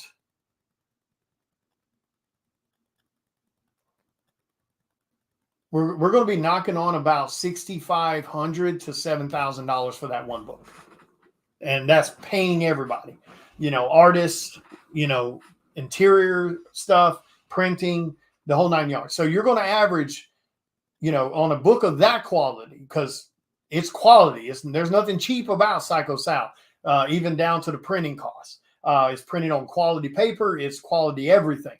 And so, yeah, it's going to be, at the end of the day, it's going to be about $7,000. So, I mean, for me to break even on everything across the board, I need Psycho Sal to hit about $7,000 on the Kickstarter. And that'll allow me to put that money directly into the next book. So if you have a book, and that does happen a lot, because sadly you'll get a lot of people that they want to put themselves out there and say it costs them, you know, $8,000, $10,000 to have a book completed. And that's not true, because you can actually do it cheaper than what even I'm doing. You can hire a cheaper interior artist. You can hire a cheaper colorist, etc., and still get good book. But you can do it cheaper. So don't get me wrong. The way I'm doing mine, there's reasons it costs the way I do. You can definitely do it, a few grand cheaper. What's up, Miss Amy? But if a project doesn't hit its goal, it doesn't get funded, and they don't collect any money from anybody, and then your project doesn't do shit. And like I said, also there's other avenues to save money. You could draw it yourself. You could color it yourself. You could write it yourself. But I'm not a writer. I'm not a colorist. I could do interiors, but it would take me so much longer. So at the end of the day, it's faster for me to hire someone to draw the interior pages, hire someone to color it, so I can get the book out to the fans. Because like I said, as of right now, Psycho Sal is one of the fastest producing indie books, period. I don't give a shit what anybody's got to say about it. It is. We put so much effort into it. Everybody that works on my team gives that 150% to get it done in the timeline deadlines that I'm asking for, which are not easy deadlines. So kudos to everybody that works on Psycho Sal. They are what make this possible. So even with Psycho Sal, if the fans don't show up, we in trouble. But knock on wood, so far the fans have shown up. So and everybody's loving the book. Like I said, Chris did an incredible damn job writing the first 3. Because like I said, I'm not a writer. I could learn to write, but I'd spend 6 months in my what little spare time I get learning to write. Because I do tons of covers. I do tons of travel for shows. I don't have time to do all of it by myself. It's easier for me to make the money and pay someone to help.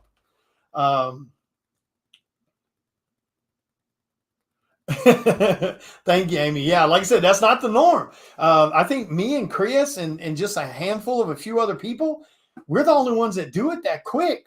And like I said, I'm not throwing shade on anybody. That's just not the norm. The norm is 6 months between each issue, a year between each issue. Most of the time, like we don't see a dime on these books. We're not doing $30,000 Kickstarters or $100,000 Kickstarters. Horror is a tough market to do. Exactly, Chris. I might make a little profit here or there off each book, but it's irrelevant because it goes right back into production for the next one. Like I said, now part of that's my own choosing. If I went cheaper on certain areas, hired an interior artist that costs a bit less, hired an interior colorist that costs a bit less, went for cheaper artists on the guest cover list, etc. Yeah, I can make more profit. But as long as I break even and I can put it into the next book, I'm happy. I've always been one of those people, even Comic-Cons. You get a lot of artists bitching and crying because they didn't make $5,000, $10,000, whatever at a show. And people ask me all the time, how do you do so well at shows, or how do you keep such high energy and having a good time? Because I make profit every time because of my fans. If you're not making profit, at least be happy to break even. Either way, that's a win-win. In horror, like I said, it's a tough market. Then you got to also take into consideration, we don't do what other Kickstarters do. We're not trying to nickel and dime every damn person. We're not putting tons of expensive things on the Kickstarters. The majority of the books on my Kickstarter, and especially Chris's and stuff, they're extremely damn affordable. I mean, really and truly, they're affordable for any damn type of income level, no matter what, fixed income, low income, whatever the case. We're like with Psycho Sal as an example, we're averaging anywhere between, $5,000 to like $6,000 plus on Kickstarters.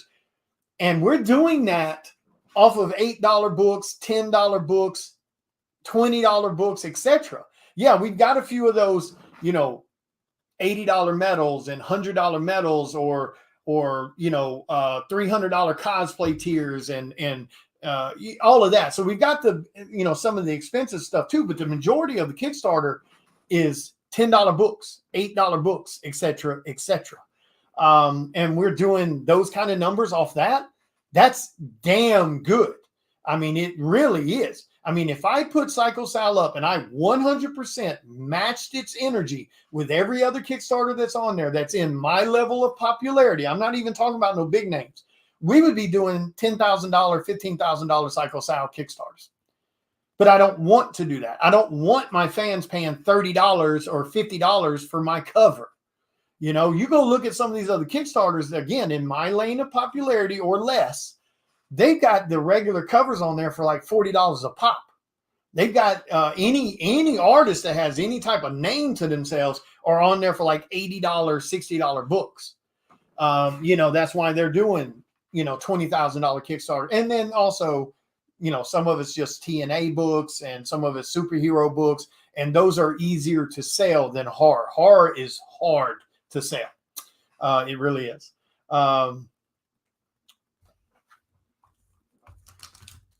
Yeah, it's a chaotic and crazy ride, man. You got to have the fans. What was that question somebody asked me?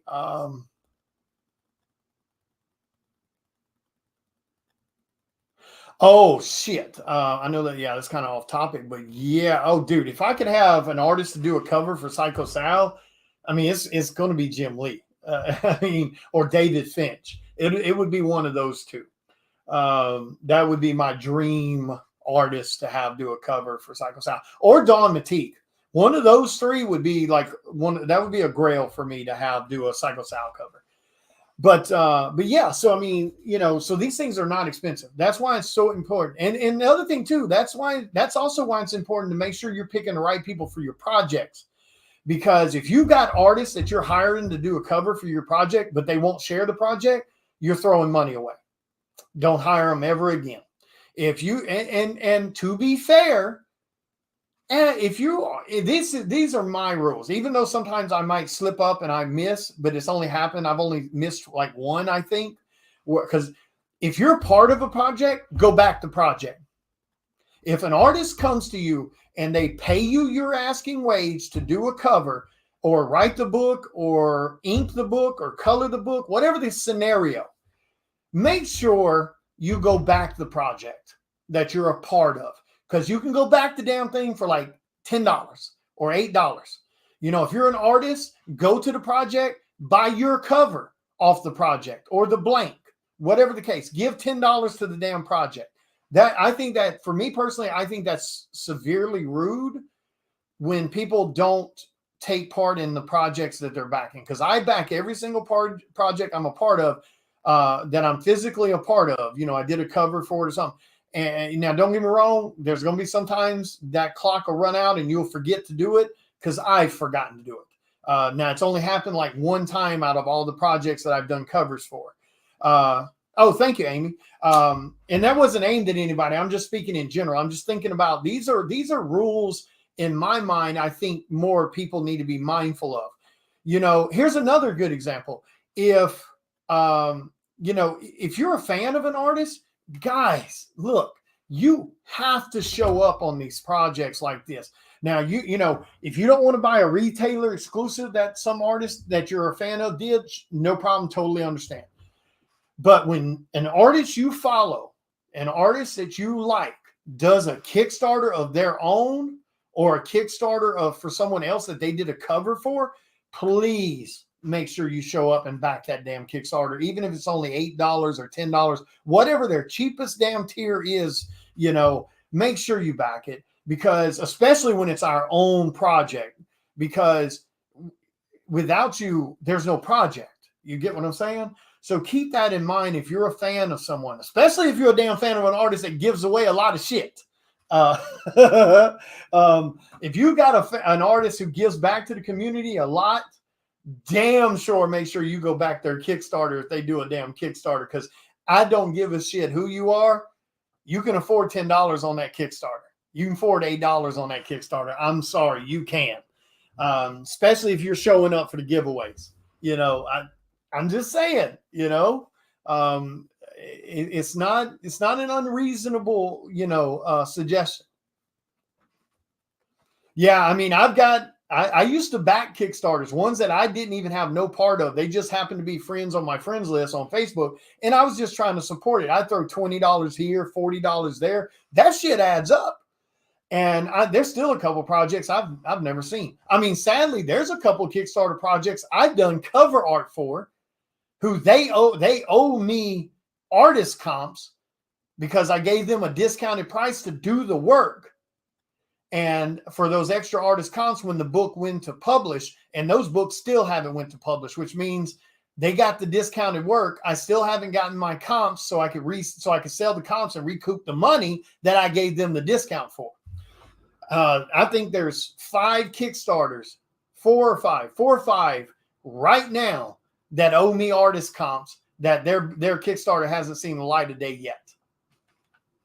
It happens, which is why nowadays you gotta be a bit more careful about who you back, no matter whether I don't give a shit if they're pretty. I don't give a shit if they got great tits. I don't give a shit if they're super well known in the comic industry. You got to pay attention to what their record is. Give your time, your energy, and your money to people that appreciate you and the people that give back to you as a whole. So keep that in mind. Matter of fact, while I'm thinking about that, let's do one more giveaway while I'm thinking about it. Another $30 exclusive for you. Red Sonja, Virgin, covered by me for a retail exclusive for Dynamite Comics. So as I mentioned earlier, I'll give you the numbers, parameters to pick between. Just pick a number. Do not pick more than one number. Even if you see 10 people pick your number, don't repick. We'll do a roll off if anybody matches numbers. Let's pick a number. What's up, Mr. James? Everybody pick a number between 1 and, let's do 1 and 50 again. So everybody pick a number between 1 and 50. Remember, only pick one number, and no matter if you see somebody else pick your number or not. So pick a number between 1 and 50, and you will win the Red Sonja Virgin exclusive.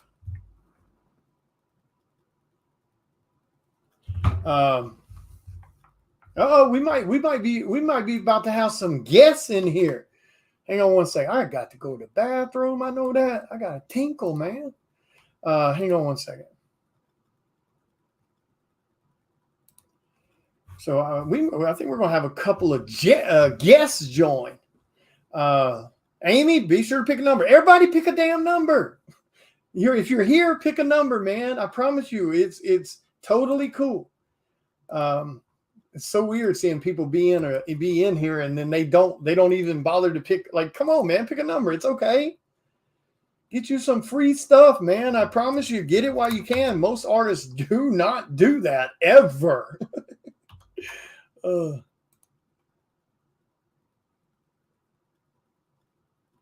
Where the hell is my? Oh, there. I was like, did they take Messenger away? I was like.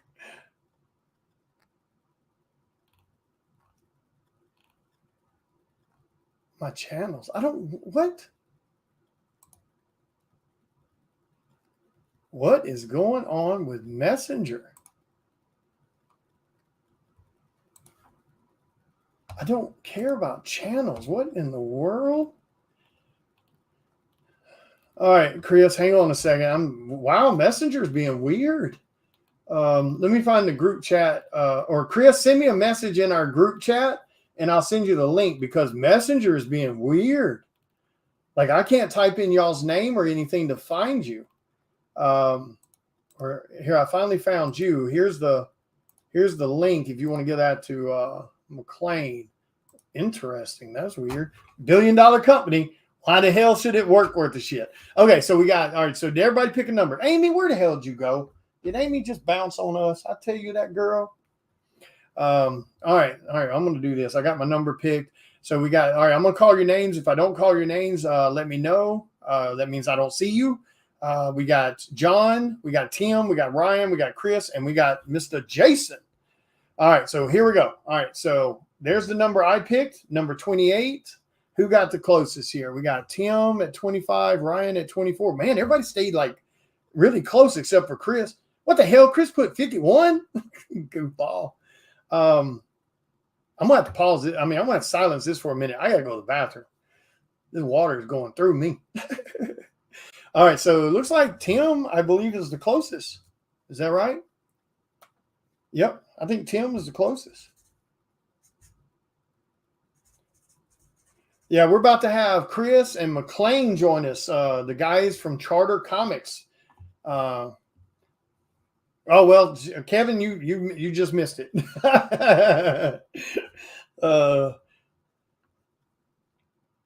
Oh, you see a 28? Where's the 28? I see. I said Tim. No, Tim is 25. Oh, Chris gonna type in 28 now. Sadly, Kevin, I'm gonna have to pass on yours. I think yours came in right after I showed the number, so I apologize. I'm sure there's a delay, but I see Tim's got 25. I think I'm gonna have to go with Tim. I think, but I'll do another one at another point. Okay, Tim, I think it's you at 25. Sadly, I can't do Kevin because I think Kevin's came up on my screen after I showed the number, I believe. Chris, I sent you that link. Guys, don't go anywhere. We're going to be talking to Chris and McLean McGuire from Charter Comics. Give you guys more insight on comics and creating comics and what you should do and to be part of that, whether you're an artist or a writer. But hang on one second because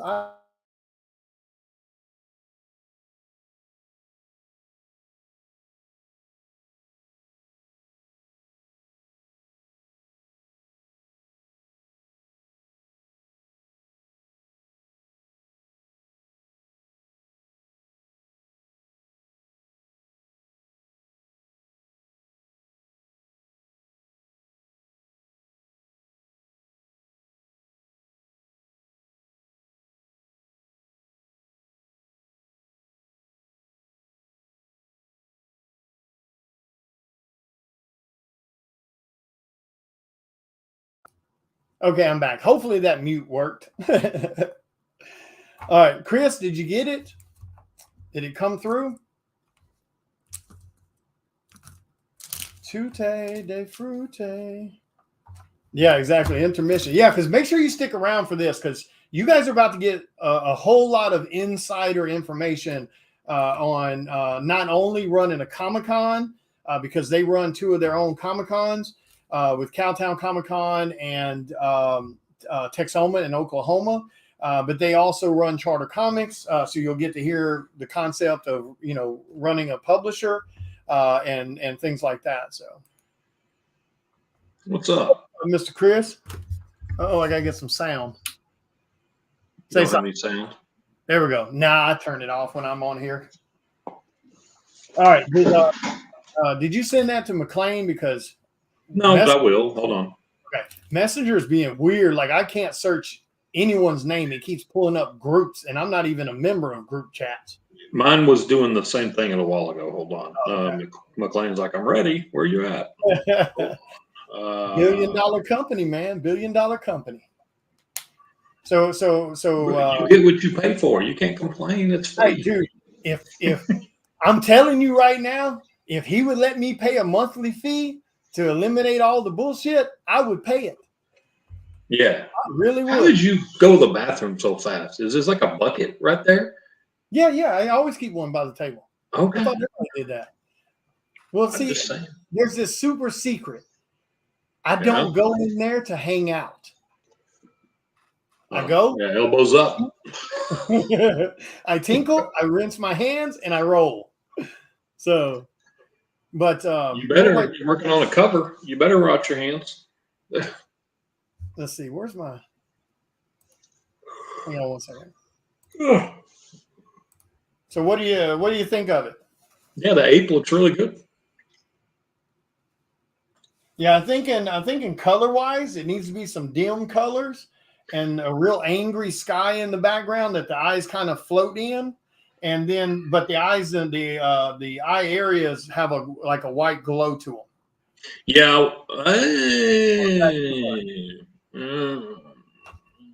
Let me ask McLean. I was maybe put Maybe put his pupils in and make him Well, I evil. thought about that, but then it's kind of too much like the Miss Me Out. Yeah, cover. that's true. That's true. I like what you did. You knocked her out quick. Like I was watching you.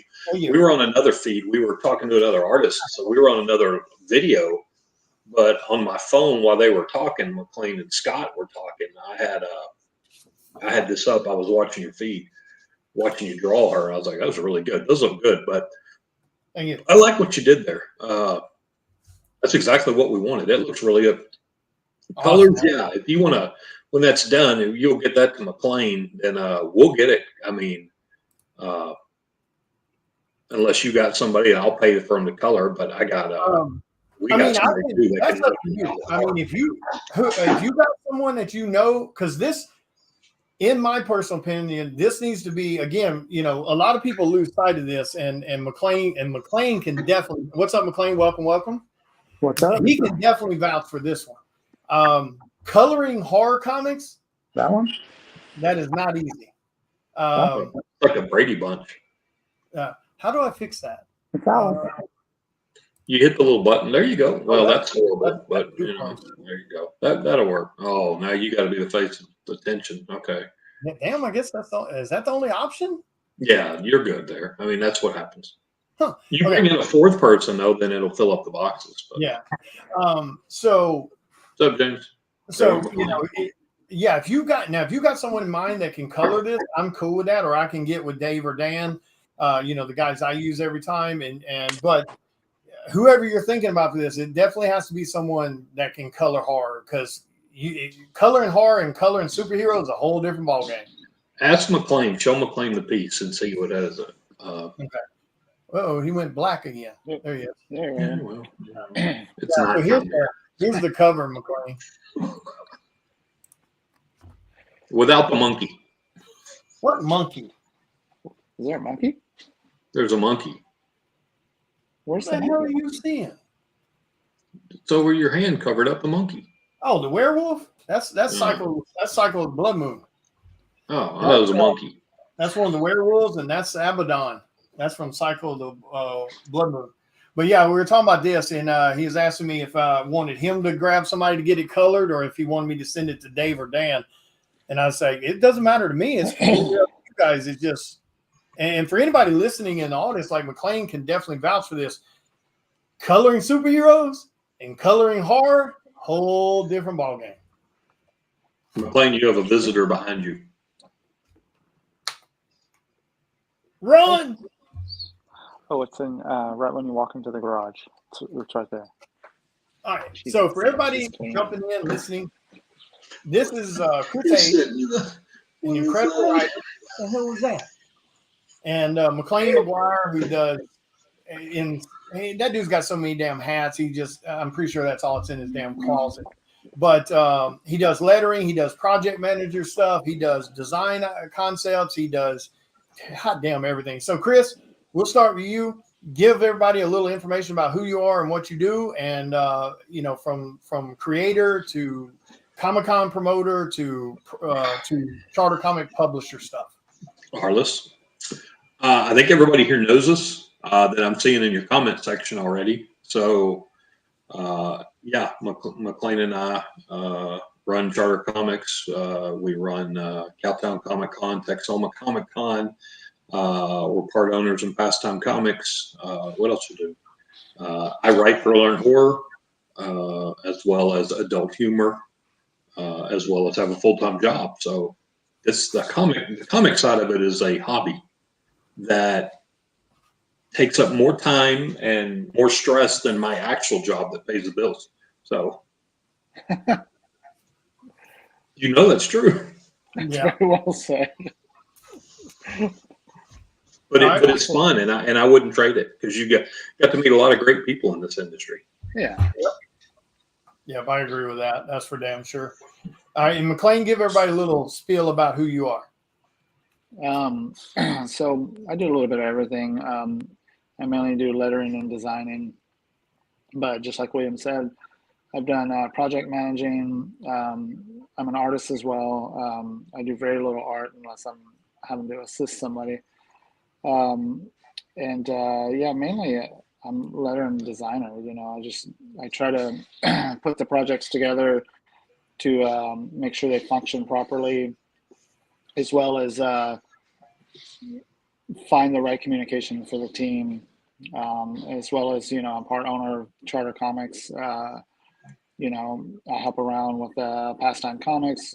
We do also, all of us do Cowtown Comic Con and Texoma Comic Con. Gosh, man, we do a lot. My day job is lettering and design work, taking care of my kids. That's about it, really. It's not much. Yeah, it's not fun. Yeah. Well, so yeah, I mean, obviously, you guys heard what I was talking about the behind the scenes of creating comics. That most fans and most people on the average have no clue what really goes into the chaos of it, and especially the cost of it, especially in the way we tend to do it, where we're fully funding our books before they ever go to Kickstarter. Like we pretty much have our books, 98% completed before the Kickstarter ever turns on. So, feel free to, either one of you, feel free to chime in on that. Give people, your opinion on that, like your breakdown and your thought process of when you start to do one of your books or one of the projects that you're on and what you're looking at to make it successful. Well, right now you're talking about Kickstarters. Literally, we started building a new Kickstarter tonight on waiting. The book is completely drawn. It's lettered, written. We've got, out of the 7 covers, 4 are turned in. William, yours is pretty well done. So let's say 5 is turned in. 1 will be turned in tomorrow, and 1 will be turned in next week. That's who we were talking to earlier. So the Kickstarter will launch in November, and the book is 100% complete. Yeah. I mean, with us, our books are done 100% before that go live button on Kickstarter ever. Yeah. Before McLean or me ever hit that button, the book's done, because we don't want to have any kind of anything come up, like any kind of glitches. Everybody's different on how they do Kickstarters. There are some people that will take their Kickstarter money and they finish their project, and that's fine. That's how they run their Kickstarter. We don't do that, because we never want to get in that situation that, oh God, we've got to have this money, whatever we raise, to fund this Kickstarter. I think we first started 2020 with Forgotten Isle. It was our very first Kickstarter. That thing you can still go look at. Look how pathetic that thing was. It was well, no, because McLean helped me, because literally when I got started, when I first met McLean, I was like, I had a story, right? We had a comic store. I had a story. I didn't know how the hell, I didn't know anything about lettering or paneling or the script has to be a certain way. I didn't know that. So when I started talking to him, he helped me through that process. Well, when we built issue number 1, then it was like, okay, well, he didn't know about Kickstarter either. So we found Kickstarter at the time. This was right before the pandemic too. And 19 going into 20.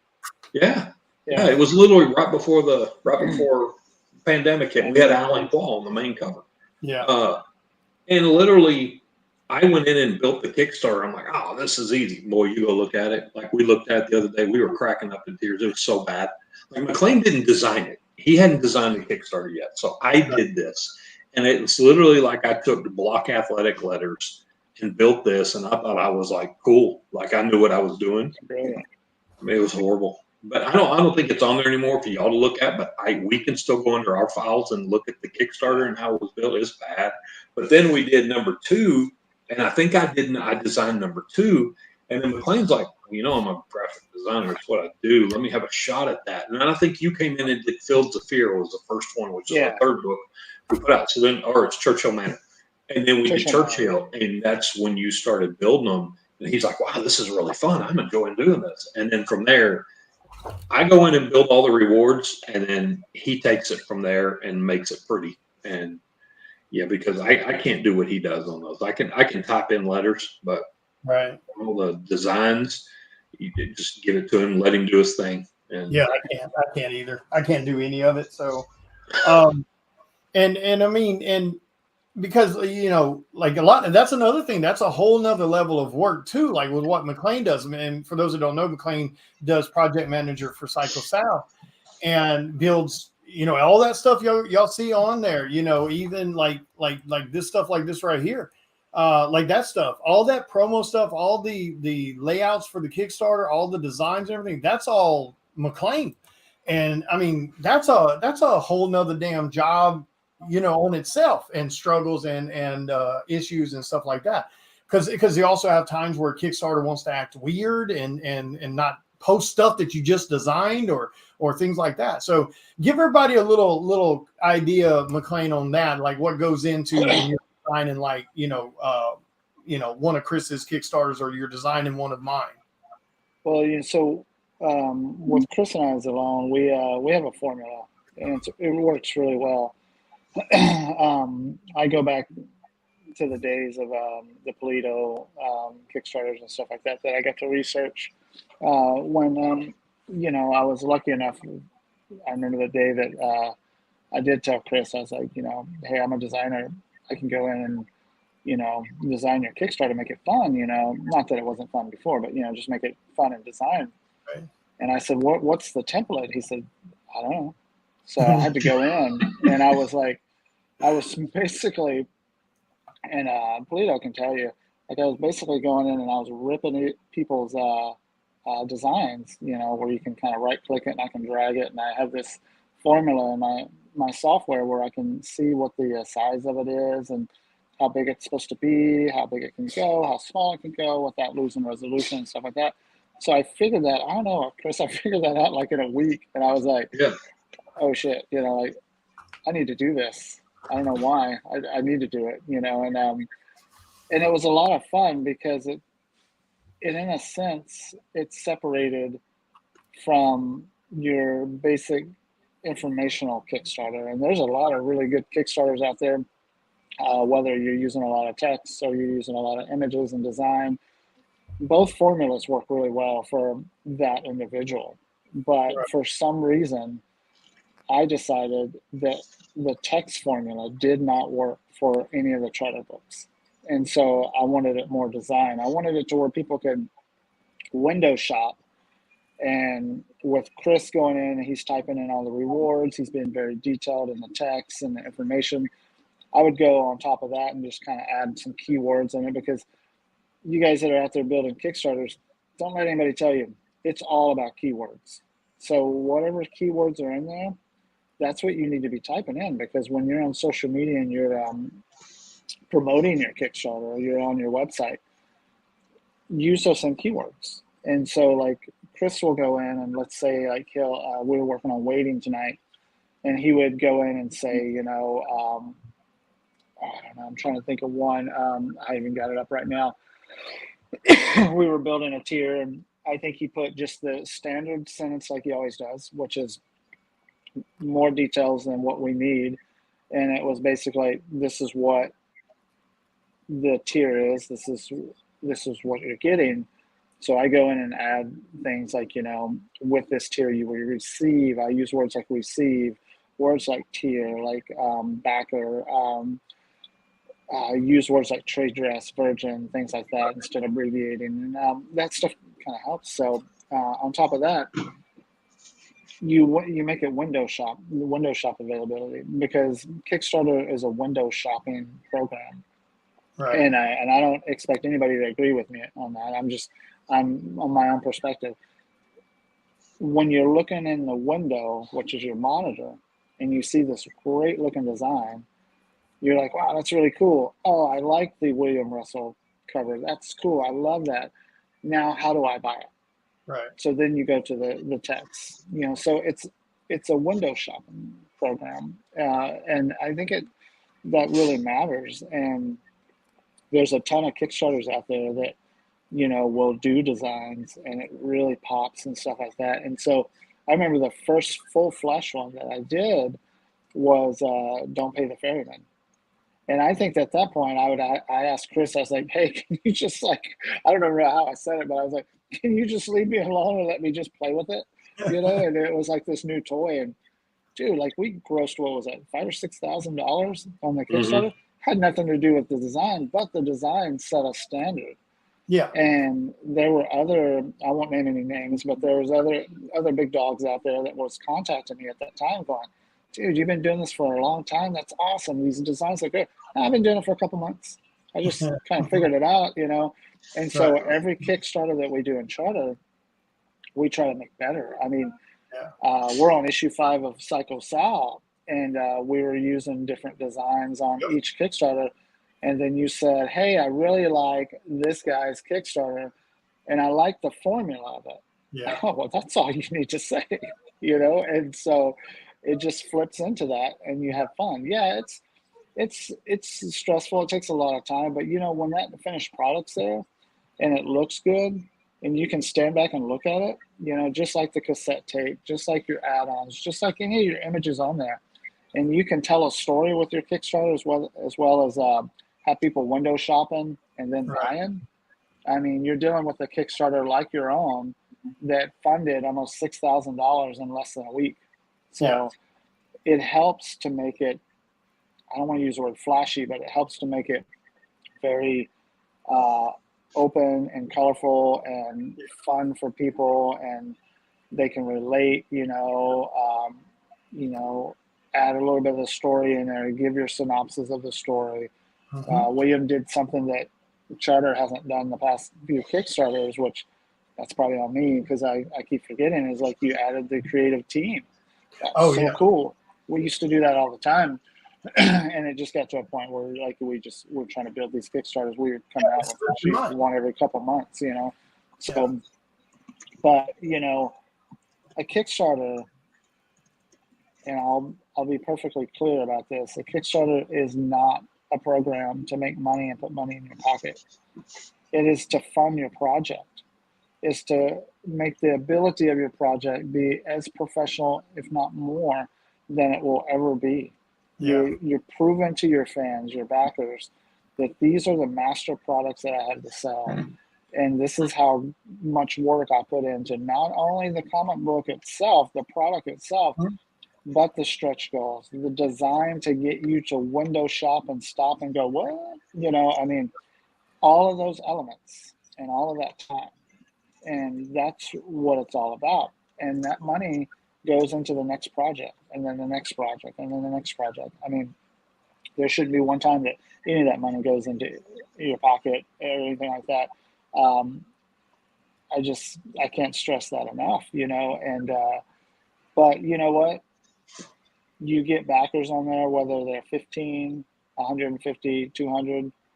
Man, treat every one of those backers like they are the millionth backer in the program, and treat every stretch goal like it is the most amazing stretch goal in the world. You know, it doesn't matter how much money you make off the Kickstarter. It amounts to how many fans you pull in and how much of a great product that you have that you're about to give to those backers and those the people that you go to shows afterwards and things like that, you know. And it's a lot of fun, you know. I've now, because of Chris and a few others and yourself, William, I've built over 120 Kickstarters since 2020. So nice. It's insane. So I mean, that's definitely worth bragging about, because like you said, you know, I see a lot of Kickstarters, you know, I look at them and they're very boring. They're very simple. And I know in my mindset, I'm a big believer on the energy you put into yourself and your products, the money you're willing to put into it, the time you're willing to put into it. When I see people that are willing to do that, that kind of makes me go, okay, I might want to back that.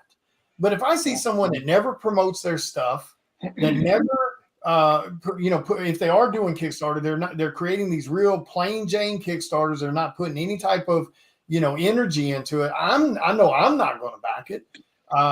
Because I mean, if you couldn't put it into the promoting side of it, how do I know you're going to put it into the quality of it, or if you're even going to do it? You know, so like I've had other artists and stuff who have their own books. You know, they'll ask me about Charter Comics. You know, like why do you have your book with Charter Comics? I was like, well, it's real damn simple. When I first met Chris and McLean, and they were telling me how, what's up, Nita? How their approach to Charter Comics is fans come first. That's right. And that's why they make the Kickstarters affordable. That's why they promote like they do. That's why they promote other titles that's under the Charter Comics. They give everybody the same fair treatment of promoting. You know, and I think, like I said, I know me personally, that's why my book's under the Charter label, is because of the way you guys view fans and the way you guys view the industry. You know, it's not about the petty bullshit and things like that, and the silly drama and all that other stuff. So, so like, and with you guys being with Charter Comics, so here's a good question. And anybody in chat, please ask questions. What is and we'll start with you, Chris, and then we'll get McLean's thoughts. As a creator, because we see this happen a lot right now, where people are, you know, upselling way too far for their labor fees, etc., with nothing behind them to warrant that. What is the thought process or the advice you would give up and coming artists or artists in general that might be wanting to do a cover for your project or a cover for someone else's project, you know, about how to price themselves and you know, how to look for work and things like that? You know, it's a good question. We just had this come up because we made a post the other day about the 4 projects we got coming up, and we put it out to the masses about looking for cover artists and stuff. You know, we get that question a lot. Well, you use some of the same people. Well, we do. Some of the same people are the artists that we've been with since day one, such as yourself and Ken Salinas, and they're always going to have a cover with us. I mean, that's just the way me and McLean have done it, and there's a reason why. Because you know, we know the timetable we get, we know the quality of work we get, and that's what we're looking for. I think not only myself but McLean, I know within day 2, I had 32 messages on Facebook Messenger from people, and these are people that I don't know. There are a lot of people that we do know. Hey, I want to be a part of your project. I want to be a part of. Okay, what's your rates? Send me samples of your work. And we got some great stuff in there. There are people with rates at $400 or $500, and then you look and they've never done a cover. Nothing wrong with that, because when you sit back and start looking at it now, you're like, times are tough for people, right? I mean, it is. The economy sucks. Times are tough for people. People need money, so they're trying to work to get money. Sometimes they don't comprehend that what we have to do and the way we have to budget a project is we don't just have one cover on a book, right? I mean, covers sell the books. I mean, it's not just the writing it's the covers are sometimes the first draw to a book. Even if you have a really good cover, I mean, I don't want to phrase this. I don't want to piss off anybody. Anyway, covers sell books. So let's just say, with waiting, right? We've got 7 covers on this book. We've got 6 artists, 7 covers. One of the covers is a Naughty Nights cover. It's freaking amazing. We'll probably announce it in a couple of days live on a show with one of our artists, and it's the first time it's ever been done, but it's freaking cool. So we have to look at that. We say, okay, we are small, right? I always say we're like the Pee Wee football team. We're small, but we're mighty. But we're small. Charter Comics, we're not big. We're not one of the big 3. We're small. Right. We don't claim to be up there with all the big guys. We know what we are. But we have good books. We have good creators that write under us and put their books out under us. And there's some really good titles out there. But when we're doing 7 covers, 6 covers, and we have to pay $150, $300, $400 a cover, some people don't understand that. Oh, you don't want to use me because you don't like me. That's not it at all. It has nothing to do with it. We have a budget for every project. They also have to remember that we have to pay for interior artists as well. You know that, William. It's not cheap, right? Yeah. I mean, you're getting into a book with 7 covers, 6 covers on a book, interior artists, designs and all that can run you a minimum $2,000 to $3,000 before you've even run a Kickstarter. And when McLean was saying, there you go. When McLean was saying, when it comes back to Kickstarters, we always ask on our stuff that we do. We never ask for an ungodly amount. We see people ask for $5,000 on a Kickstarter. Well, we see that, and it may be their second book, and sometimes you're like, okay, I mean, if you're Kincaid and Tyndall and Polito and all that, you can ask for 20,000, 30,000, and you'll get it in one day. I mean, that's the following and the group they've built. Right. We don't have that. So we ask for a low amount. We always fund. Yep. But as ourselves, we don't have to hit the $5,000, $6,000, $7,000 on our end. And there's been times that McLean and I've put out books that we funded over $1,000, but it didn't break even on what we spent to make the book, and that's okay. Because what we do like is, good example was when we were in Vegas this year. We're sitting there. There's a guy that walks up, had 5 Ferryman books. He bought all the Ferryman books and all the covers. Hey, I didn't know who he was. He introduced himself. I'm like, oh, hey, where'd you pick up our stuff at? Did you get it at a local store? No, back all your Kickstarters. What? All the way in. Yeah, I finally got to meet you guys. Can y'all sign these for us? Well, yeah, we appreciate it. So he goes, yeah, I always back your Kickstarters. Found you guys through Kickstarter, bought the first one, loved it. I mean, that's what we like to hear. So to us, it's a lot of it. Our Kickstarters is, we don't make a lot of money, but we're getting exposure out there. Our books are getting out, because we ship just like you do. We're shipping to Maine and Seattle and places that we don't go and do cons, and we're not out there, but knowing our books are out there and people have got them is pretty cool. Or they message you that they like the story. That's kind of why we do this. I mean, money's nice, but again, we always say it. It's not an industry you're going to get rich on. I mean, well, I'm not. I know that, but I mean, we're not one of the top guys. We're not the Marvel guys or the DC guys. That's not us. So we're not bringing in the hundreds of thousands on this, but putting out the books, it has to be a passion to do what you do. Yeah. And it's still a lot of fun. And a lot of people know us, and we have a lot of supporters, and we've made great friends, and it's fun. But, as far as but that is a good point on the pricing though. Like I get, anyone can charge whatever they want. I'm a big believer on if it's your world, you charge whatever the hell you want, whether it's labor or whether it's you selling comic books. You charge whatever you want, and nobody should ever argue you or say anything hateful or rude to you because of your price. And I'll never argue anyone their price. But if you're a brand new artist and you're trying to get work and you've never done anything, no matter what quality or level your artwork is, you can't roll, in my personal opinion, you can't roll up on me, send me a message for Psycho Sal wanting to do a cover, and then you tell me it's $400 or $500 labor. And then it still has to be pay someone to color it. A lot of you artists have got to keep that in mind. Yes, we operate on budgets, but you have to be a little more reasonable about what you're doing. Like, I mean, I get what Chris is talking about. Like, I agree with people can charge whatever they want. That's okay.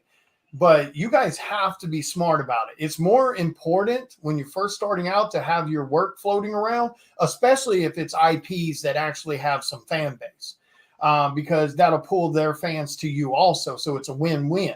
But yeah, I know me personally, I'm not paying for me. I'm not paying someone $400 or $500 to do a cover that's never done a cover. It's just not happening. You don't have the fan base. You don't have anything to warrant. You have no library of work to show me that guarantees me that your fans are going to show up to buy the book. So, I mean, I do think it has to be super important that people have to be mindful of that when you're first starting out. Now, I'm not saying any damn thing for free, but you got to be smart about it. And you can always negotiate. I mean, we've negotiated with a couple of people. I mean, it happened, but then again, at the same time, when you take a step back, and this isn't everybody, but and McLean and I have talked about this, but when you take a step back, sometimes the newbies as neat as or some of the people that are asking for the $400, that $400 can feed their family for a week. Maybe they're out of luck, they're out of a job, and you don't know their situation. I'm not saying this is everybody, because I agree with you as well. Because I'm a creator, McLean is, we have to pay these people, so we have a budget as well. Yeah. But then at the same time, I've also heard stories like, okay, I could, I'm just looking for work, could use the money, wife lost her job. I get that. That's stuff that's going on. Everybody's got stuff going on in their life. I get that.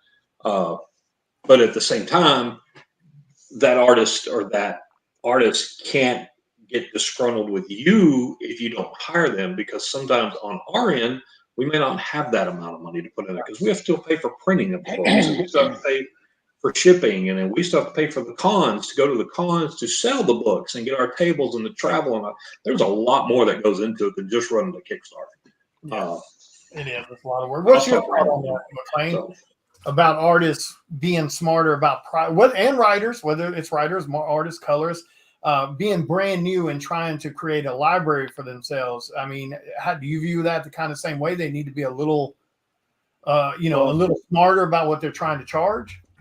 Well, just in case there's a few of you guys out here that are on this live feed that have contributed to sending Chris and I information about who you are, what you do, and your artwork.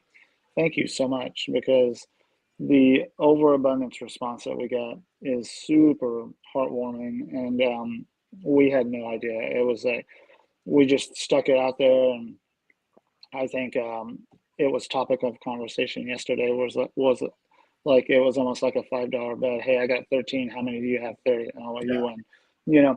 But it was great to see the amount of artwork. Now, when you lay down your price, in my perspective, when you lay down your price, that's great. I'm glad that you think that very highly of your work. I think you should, if not more. But remember a couple of things, like with Charter and especially Chris and I. It's like the money situation isn't the first thing we're looking at. We're trying to find what's best for this book. Now, we're going by, remember what we said earlier, we finish these books before we even start a Kickstarter. So this book is done. I'm actually swapping ink pages for color pages out right now. The whole book is done. It's edited. I built a credit page today. We're slapping covers on there. Everything is done. So what I'm looking for as a project manager, and I know Chris takes the same road on this, is I'm not looking at budget first. I'm looking at what's best for this project. I'm looking at my interiors. I'm looking at what the story's about. And I know none of you guys out there, when we did the post, I know you have not read the book, and you won't read the book for another 30 days or if not more. But the synopsis was given for the book. This is what we're looking for. So when you pile in all of your information, just remember we're being very selective, like we said, because one, it has to fit the book. I don't want Charles Schultz drawing a cover for Waiting. So I mean, the art style has to match the book. It's got to be good. It really does. And I mean, Chris, earlier we got off the phone with that guy, Scott, and I was just like, that dude's artwork fits so much of what we're looking for. Like, the question is how much? And then it was like, we were able to say, this is our budget. Now, I know that's another thing that we did not put on the post, which is the reason why we didn't put on there, hey, we have a budget, this is how much. It's because I want to hear from every one of you. Right. I want to see who is out there. Yeah. Because even though we have a budget, and all creators, writers, artists, whatever you're working on, you will operate the same way, I promise you. It's like, if you have a budget, let's say $200, since we were talking about the $400 covers, let's say your budget's $200, and artist B comes along and says, this is my artwork, and you're like, oh, damn, I didn't think about that, and that would fit this project. How much is it? $400. Can you do it for $3? My budget's $2, but I'm going to make this work. Right. Then you never know. So I'm not going to put out there, hey, this is our budget, and then have a few of you guys clock in. I love the fact that people think very highly of themselves, and everything that you all do out there, there's nothing good and there's nothing bad. There's a happy balance of everything that you guys are doing. And the bottom line is, as long as you're working very hard every day on your craft, that's who we want to do a cover, because I want to be able to promote you as one of the hardest working individuals out there. I don't want to promote somebody that may, not put as much into it, because if I can find somebody that I can spend a little money on to get a cover done, And the cover art, again, matches the story and matches everything that we're doing with the project. I know when I promote you, you're going to promote yourself, which in turn promotes the industry and the company itself, which in return promotes the book and the product that's out there. Yeah. So, you know, And reach Good. for that higher level of who you are and price it the way you want. But remember, there's people out there like us that have a budget and we barely break even on these Kickstarters, and we're not doing it to make money. We're doing it to pay the project back, the interior page art back, the colors back, the lettering, the design. We're trying to pay all that back and then print the book. Yeah. So, you know, and that's covering all the backers as well. So if you do come to us and say, you know, like since we were talking about the $400, if you do come to us and say, well, I charge $400 for my cover, let me be 100% clear that I'm probably going to tell you, this is my budget. I'm broke. Yeah. So can you do it for this? You know, Yeah. and it's not because I'm thinking less of your art. It's Right. because I have a budget and there's a lot of money going into it. Kickstarters alone, ask any designer, charges no less than $1,500 a Kickstarter to build the Kickstarter. I charge $92 an hour. So you're already rocking up the money. You know, Yep. Kickstarter is being built. The stretch goals that you have to pay for, you know, the interior artwork, the colors, the covers, and stuff like that. I mean, I think Chris and I, we even know we spend more money on covers than we do anything else, and we still do it for ourselves. And Yeah. but sometimes it works, you know. But I mean, all kudos to everyone out there. I love that you're charging what you are, but just try not to be surprised or upset if somebody like a creator or something says, I love what you do. I really want your art, but I can Yeah. only afford this. Nobody's talking down to you or talking bad about your work. It's just the It has to budget. make sense. I mean, it has to fit the budget, but it's got to make sense too. And I want to make sure they understand that too, because, you know, you're going to have people that their budgets are super important. But also you're going to have people who do $100,000 Kickstarters, $50,000 Kickstarters, and they still have a budget. And even when they hire artists to do covers or entertain artists about doing covers, it has to make sense. If if they look at your artwork and it's decent artwork, but you've never printed anything, you've never published anything. I mean, they're not going to view you as a $400 or $500 artist when they can go pay $600 or $700 to a big name that does covers for Marvel or DC.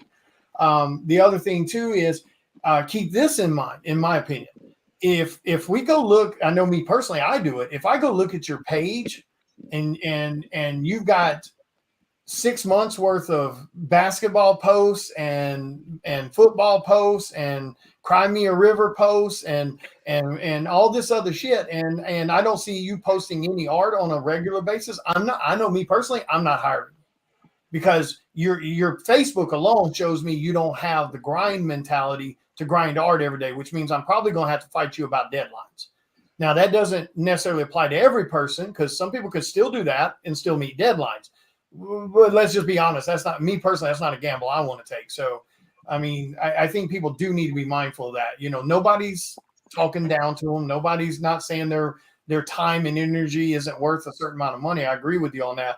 But I do think that some people do need to eat a little bit of reality pie and kind of understand that too, though. You know, let me jump in on what William was, or McLean was saying. He's right with all the people that message us, and it wasn't just we put up multiple projects, so there may be people that we don't put on one project, like waiting. I mean, I know I had 32 new people in my spam messages that I don't even know who they are, right? And I'm reaching out that I've never talked to and stuff. That doesn't go with the other artists that we've used before that reach out, and some of them are hilarious. You know, I get a message like, dude, you know me, thanks, put me on a project. You know, I mean, we get those too, which is great.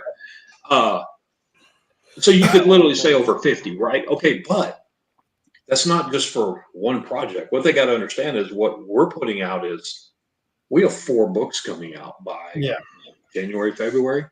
Let's say 5, because that's not even including Eva's book, right? Yeah. So it's 5.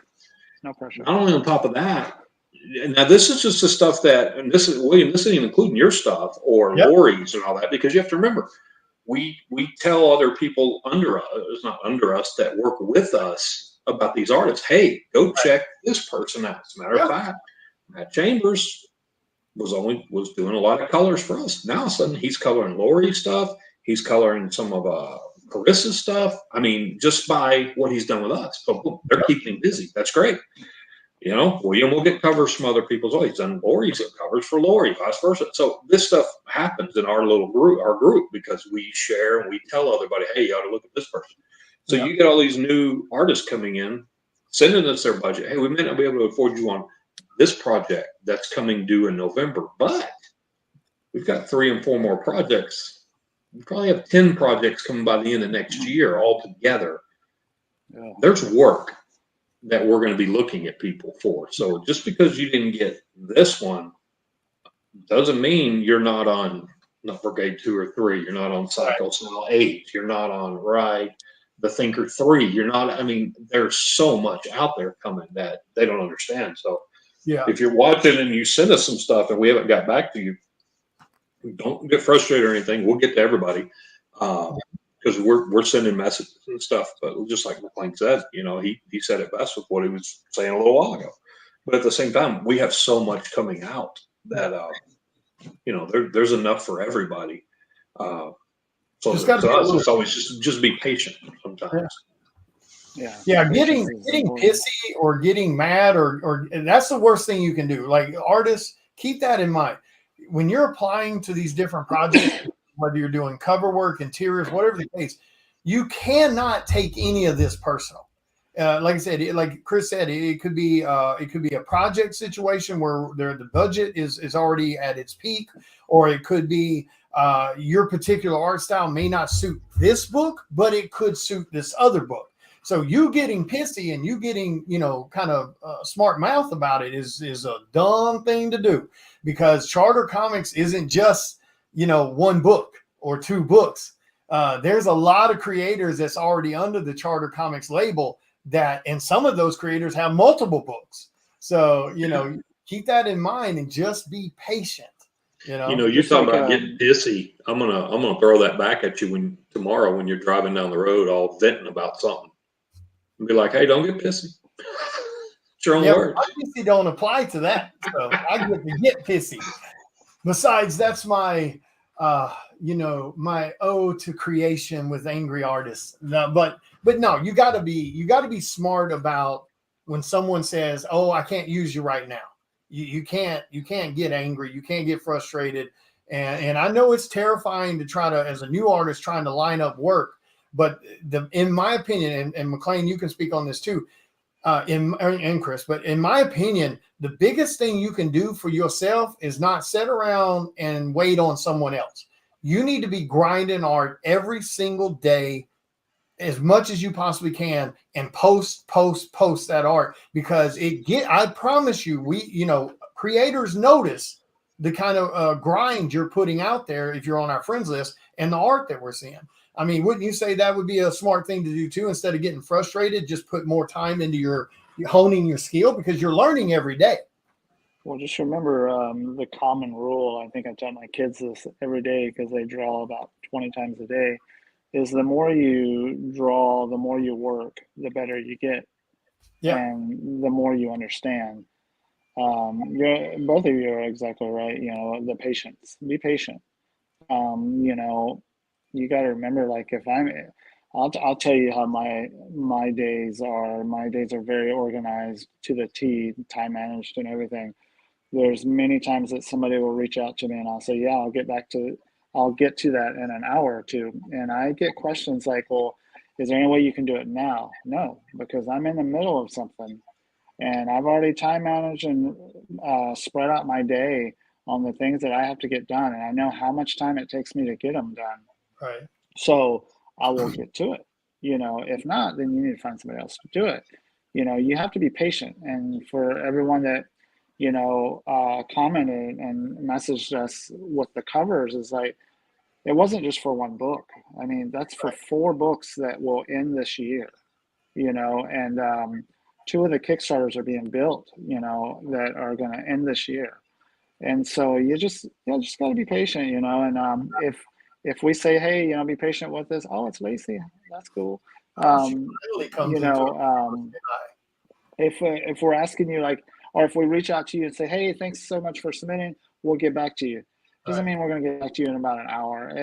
We got a lot to weed through. On top of that, just remember, not only are we doing our day job thing, like Chris has an actual day job. I work from home and I do what I do for like William and everybody else. I do that for a living. I put food on my family's table to do that. That's my job. And so you got to be patient, because if I don't get back to you till 4:00 in the afternoon, it's probably because I had a pretty productive day and things were happening. So, because just like William said, the grinding part, I got to keep going. I'm not going to stop and just answer your message and let you know, like, oh, well, this is what I need you to do. Right. I need to get back to you. It's a form of a system of everybody's in line, and I hate to put it that way, but and if you're not okay with that, that's okay. Yeah, you're not hurting my feelings. If you say, I don't want to wait, I got to go do something. Hey, man, good luck. We'll catch up next time. I just be patient. What do you think the biggest advice you would give creators nowadays dealing with a slower market? Times are tight right now for everybody with money. What would be your advice you would give creators right now that are considering jumping into creating their own book or something like that? Whether it be, would it be more along the cases of you suggesting they need to try to learn to do as much of it as they can themselves?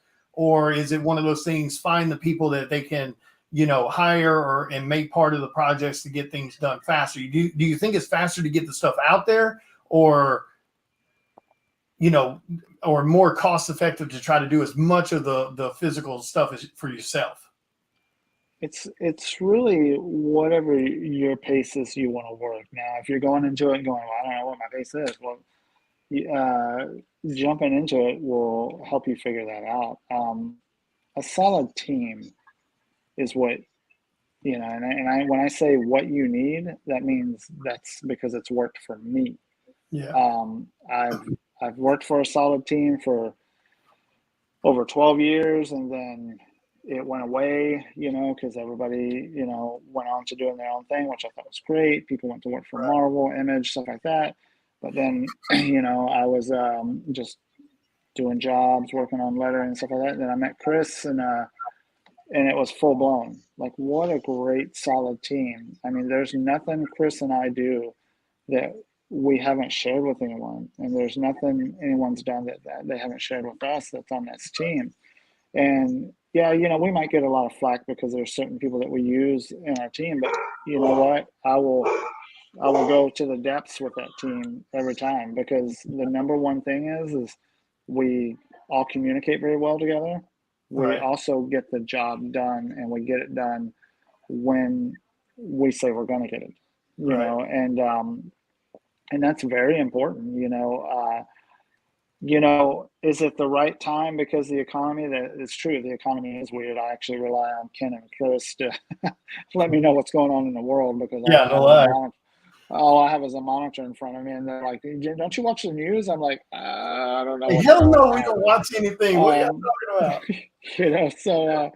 But is it the right time to do it because the economy is going crazy? We're in the middle of elections and holidays are coming up. Now is the perfect time, because that's the same question, and I'll tell this story every time I can get a chance. That was the same question that Chris and I said to asked each other when Don't Pay the Ferryman #1 came out. We said, is it the proper time to do it since we're in the middle of a pandemic? What the hell? And we did. And it's the hottest selling series still to this day. And so what, like 20,000 copies plus? Over 20,000. Yeah, I mean, after New York, it just kind of exploded. So, now's a good time, because not to say, and if I'm hurting anybody's feelings out there, I do apologize.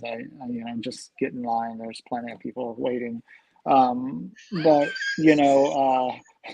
I just say it. We're on a list. It's all right. Yeah, just get in line. Yeah, it's You get way to back come there. hang out with me on the list, so we're good. Yeah, you just it's back there. Just get in line.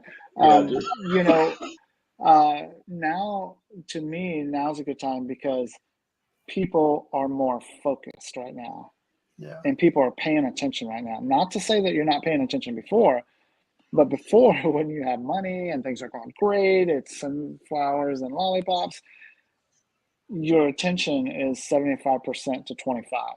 Right now, it's about 90 to 10, and it's your focus is on what's going on right now because people require release, and release requires what you have that gives that attention. We just talked about window shopping and Kickstarter.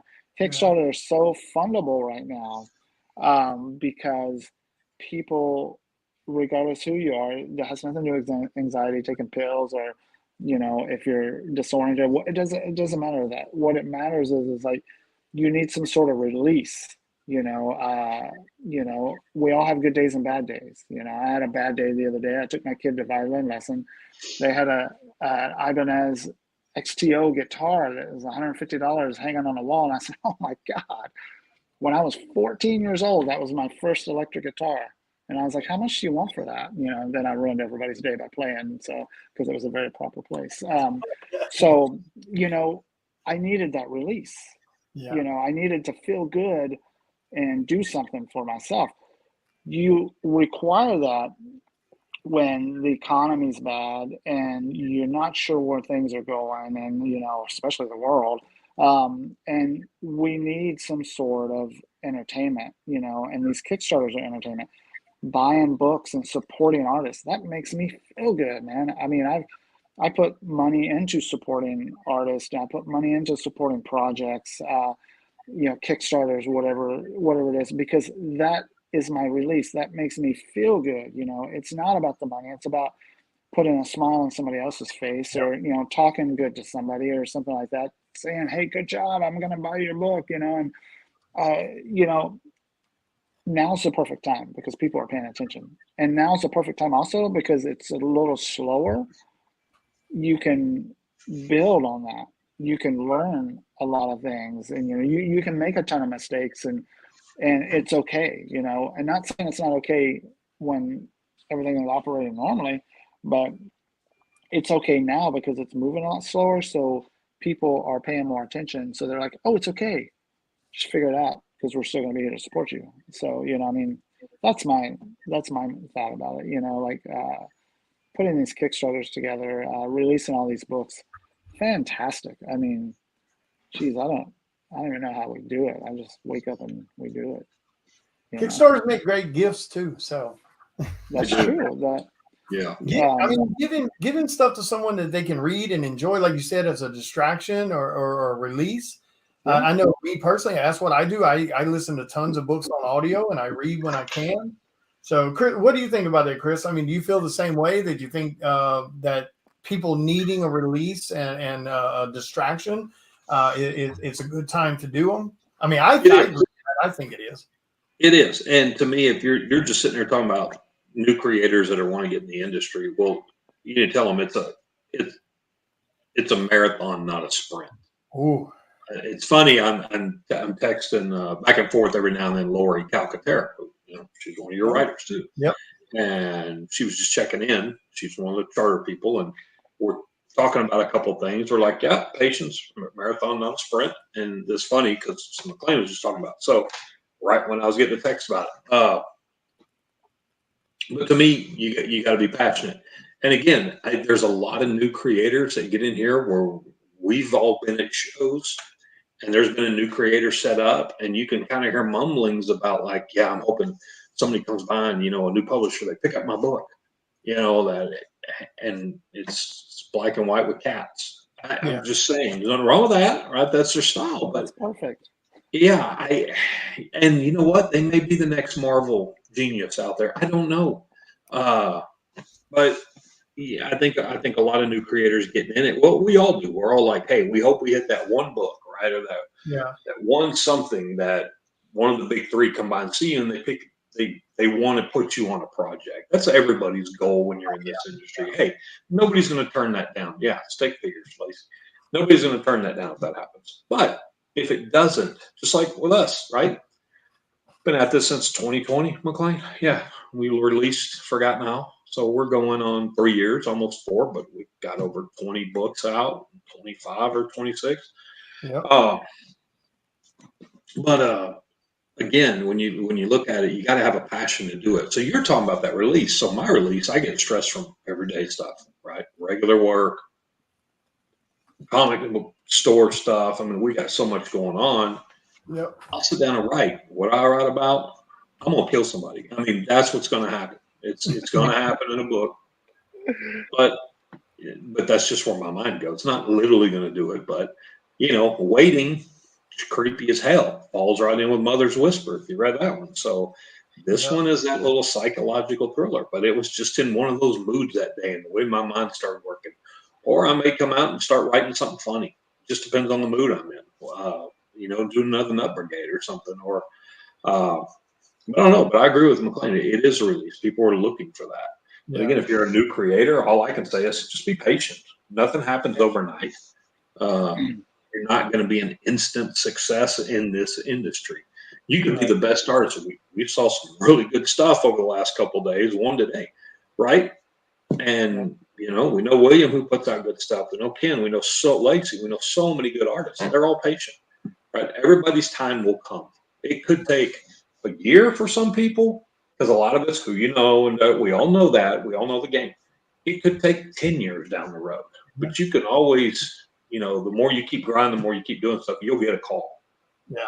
And if that call doesn't come, if you look back on your career and on your life and you're satisfied with it, then then you've made it in your own mind. In the way you look at it, you've made it. You don't have to be one of the big 3 to make it in this industry. No, I completely agree with that because I was guilty of that at first too. When I decided to get into this, I approached it a little different, than what most people do. I want to try to make sure I put as much of a quality product out as I can. I grind, like you guys heard me mention this before. I grinded art for 2 to 4 hours a day, 7 days a week for a year straight before I ever put the first piece of art on social media. But one of the common questions I get asked a lot is like, how did you get a cover? How'd you get started? How'd you get Well, I grinded art, like every single day for hours upon hours, and I posted the hell out of it till people started paying attention. Because there's so many great artists out there that are way better than I am, and you got to try to be able to compete with that. And the only way you're going to be able to compete with that is you need to kind of learn how to be the biggest bull in the china shop. So, I mean, you gotta be constantly posting. You gotta be constantly sharing. Whether you're doing live videos or you're doing, art posts or both. That's the most important thing is you got to get seen. And just going to a show here or there in your local town and praying somebody walks by and notices you, that's not really going to work that way. Because first off, the big names aren't really ever going to be at those shows anyway. So you got to keep that in mind too. But I agree with you on that. I think it's a great time for it. I don't think there's ever a bad time to create art or create comics. I think you just got to have the mindset that I'm going to do this and no one's going to stop me. Well, just remember, you're not going to be everyone's friend. You got to remember that too. You're not. There's going to be people out there that become jealous. They don't like you. They don't agree that, on things you do. William, you don't have people that like you because you go rant on. But you know what? We tell people we love him to death, but we've known him for so long, we know how to take him. And you gotta understand him, right? I mean, but when they talk to you, you got a heart of gold, right? I mean, that's just the way people perceive other people in the industry is crazy. Well, me and McLean are making a joke about, McLean's like, get in line back there. We're making a joke. There's people that don't like us. Yeah. I mean, and it's the funniest thing. We're like, okay. Yeah. I'm the same way. If you don't like me, that's fine. I don't care. It's cool beans. If you don't agree with what I talk about, I'm fine with that. Because at the end of the day, I look at it this way. My rant videos tend to be, about shitty behavior, mistreating people. stealing their hard-earned ass money, bullying other artists, and slandering them and stuff like that, just because you don't want to put in the grind. And if people don't like me for speaking out on stuff like that, I don't want them in my life or in my career anyway. So I'm cool with that. They can get in the back of that bus. It's fine by me. I'll burn the bus down too. So, but yeah, that is it. You do got to draw. You do have to grow some thick skin, because there's going to be people that do not like your artwork, and they're going to want to tell you how they don't like your artwork. And there's going to be people that they're just not going to like you because you're grinding harder than they are. And you guys have the same mentality I have, and it's, you grind from the minute you get up till the minute you go to bed. You accomplish the goals you're supposed to do. You stick to your deadlines. You don't cry a river. You don't make excuses. You don't ghost fans, and you don't ghost retailers, and you get off your candy ass and you do the work, or get the hell out of the industry and let everybody else have the work. I mean, McLean, I know you've dealt with that. You have that same grind mentality that we do. You, like you said, with the joke about get to the back of the line, but it's a true line. I mean, how would you suggest to people to deal with that? Because even though I can be a hard ass about, not caring what other people think, I mean, deep down, I don't like the idea of someone not liking me just because of the way I work, and they're using it as an excuse to not like me. I mean, that bothers me, what's your opinion on that, or your thoughts on that, about people coming into the industry new and being able to confront that reality that it will happen?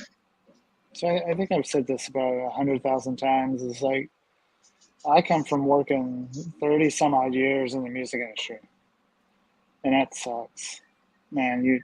You think the comic industry sucks? Shit. Go work in the music industry for about a day. Oh, so what you have to understand is, it's going to hurt. It's going to hurt bad. It's going to hurt good. You're going to have good days. You're going to have bad days. Probably more bad days than you're going to have good days. But the thing about it is, and I'll speak for myself, is like, I'm an emotional person. I like to be treated really good and respectful, and I like my friends, and I like to be reminded almost every day that I have good friends and good people in my life and stuff like that. But when there's days where that's not there, or work is too tough, or there's people coming down on me, because I've been demolished on social media. I've I think Chris and I were talking about this earlier, like a few days ago, just name talking behind my back. That's fine. That sucks. I'll sit in front of my computer and I'll be like, oh, that sucks, man. And I get emotional and stuff like that. But, I'm still clicking at my keyboard. I'm still drawing. I'm still designing. And yeah, I give it about 24 hours, if not less. It'll go away. But the thing about it is if you haven't failed and you haven't been hurt, then you're not really successful. If you've decided that, wow, I'm successful, this is it, you failed. If you're not trying, regardless what walls are put up, what people are saying, then you're failing, and that's hard to say, because, I battle that all the time, and I battle people all the time. I don't know how many times I've gone to Chris and like, it sucks, but I wake up the next morning and I sit in front of my desk and I'll letter, design, and do what I do, because I have that, I think Chris said it earlier, that passion for it. And I will not let anything stand in my way, and I will lose everybody in my life and still be working. And that's what it's all about. I did the same thing in the music industry, where things just demolished us, like shit. We got sued in the music industry for 2 years at one point, lost $500,000, and we still made a comeback. And I look at that stuff, and I walk in my hallways, and I look at the records and the nonsense that I did in that industry. And then I go to my office where I'm surrounded by comic book related stuff. And I look at, the thousands of dollars I spent with Cowboy Comics to grade each book that I've worked on in the industry. And I just realized that I have over 420 books I've worked on in this industry in 20 years. And that, to me, dude, I'm not stopping. I'm not successful, but I'm not That's stopping. awesome. But You know? it's that grind. It's that That's right. for Don't me. stop. I know personally, it's like because this is a tough industry. It's hard work, it's long hours, and it's a lot of lonely hours. I mean, let's just be honest about it. It really is a lot. Yeah. Your family's in the other room. You know, if you got one, they're watching TV, they're hanging out, you're working. You know, if you got a girlfriend, you know, she's at home, you're or boyfriend, whatever, you're working. If you want to make the impact you're trying to make, because I know me personally, I don't have 30 years to try to put in this industry. I got to make it a presence now. But it's still an incredible industry because we get to sit back. And again, that's why I don't understand the pettiness. I don't understand the jealous bullshit. I don't understand the rudeness to fans, etc. Because we get to sit back and tell people we have one of the coolest damn jobs, or in my opinion, one of the coolest damn jobs. We're creating comic books, man. We're doing shit that every kid, for the most part, dreamed they were going to do when they were a kid. You know I did, sitting and reading X-Men and Batman and all this stuff and wishing to God one day I could draw it, and then giving up my dream because of everyone else around me, you know, pre-social media and stuff, you know, back in the late 90s, early 2000s. I gave up my dream. I grinded work and I did the labor and I did, and, you know, and then 5 years or 6 years ago, and then 5 years professionally, I made that jump. And even though all that can happen, and I'm saying this so people are listening, like, don't give up just because somebody says something about you. Don't give up because somebody didn't like you. Don't give up because someone told you one day your art sucked. Hang in there and stick with it, because I promise you, this is one of the coolest damn jobs you'll ever be able to tell anybody you got.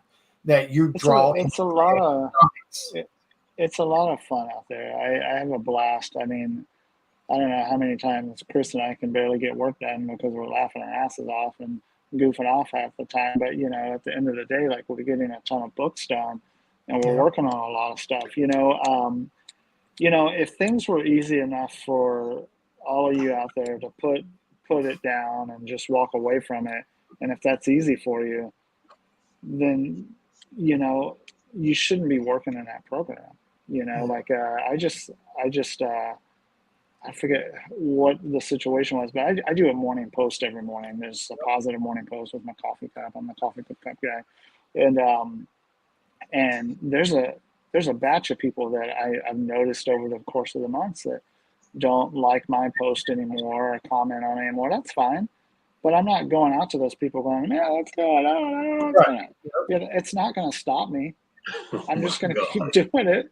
You know, I don't care. You know, like, it sucks, but man, you know what? You got to keep working. You got to keep doing what you do. If you enjoy what you do, you'll keep going no matter what. Even if you have tears in your eyes every day, you'll keep doing what you do. And I think that's what's important. I love what I do. I love working with Chris. I love working with Charter. I love working on all the books that I work on. You know, I love working with William. It just, you know, I have a lot of fun with it. You know, is it fun and, you know, candy canes and lollipops all the time? No, but that's like a day job. You're not going to walk in and everything's going to be peachy clean, Barbie style. You know, I mean, it's work. You know, it's work. You know, do your thing. You know, Well, don't stop. You're right, and you're going back to something about. Not everybody's going to like your stuff, or if you haven't pissed somebody off in this industry, you know, then you haven't made it. I'm a VP of sales for a candy company. I've been doing CPG food business for over 30 years, right, as a sales manager. Some of the best advice one of the guys ever gave me, I was 24 years old when I got in that industry. And my old boss said, you don't piss off a buyer at one point in your career, you haven't made it. Right, because I go face to face with corporate buyers all the time. You know, I got another call in the morning with a corporate buyer, and I've pissed off quite a few. So, you know, I mean, and it's true, and it's not just the comic industry. And I always say, because y'all hear me say, I always say the comic industry is the equivalent to a middle or a high school girls cheerleaders locker room. Ooh, yeah. Who stole whose boyfriend? That's the crap. It is ridiculous. Just like, you know, Nita was saying over here, but it's funny. But again, you know, if you're also a new creator, here's one thing that and it gets talked about in the industry. You know, don't air your dirty laundry all over Facebook posts. Oh yeah. It doesn't make you look good. I'm sorry. No. I mean, it's everybody sees it, and what are people starting to call out other people now? You don't want to be on that list. They're attention getters. You just don't want to be on that list. So if you're a new creator coming up, and people, you always hear people say it anyways. It doesn't have to be this industry. They're like, don't go air all your dirty laundry all over your Facebook post, especially if you're trying to get work in the industry and all that, because creators will just kind of look and say, oh yeah, I don't want to deal with that. I'm going to move over to this person instead of this person. So that's just a small word of advice. That's good advice too. I mean, because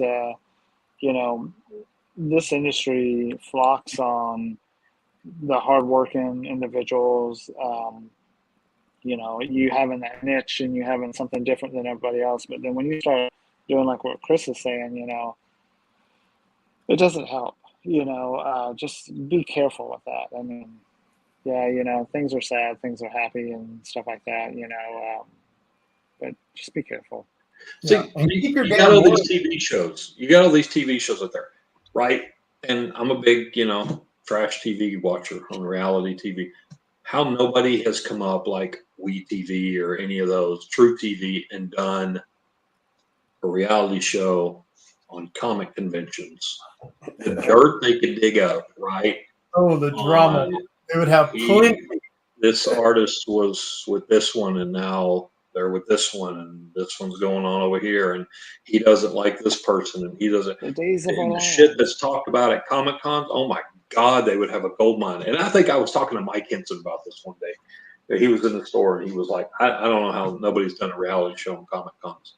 How has nobody come up and done that? Because it is a complete hit. I mean, and it is. We've all done enough cons to where we'll be sitting there and we'll be like, and somebody will walk by and say, "Oh, did you see there's that a big argument over on that aisle for what?" Well, somebody didn't like them because they did a cover that looked like one of their covers, and we're like, okay, doesn't have anything to do with us, but let us know what else is happening, because you want to hear it. And it's so sad too, because this isn't pre-social media, pre-internet per se. So the platforms that allow us, from Facebook, Instagram, TikTok, et cetera, the platforms are so massive, and the table is so large now that anyone could have a seat at the table and never take money from someone else's plate. And yet there's still the petty stuff and the jealous stuff and the slandering and stuff like that. And it's so mind blowing to me. That's the most frustrating to me and it's one of the hardest ones for me to ignore sometimes.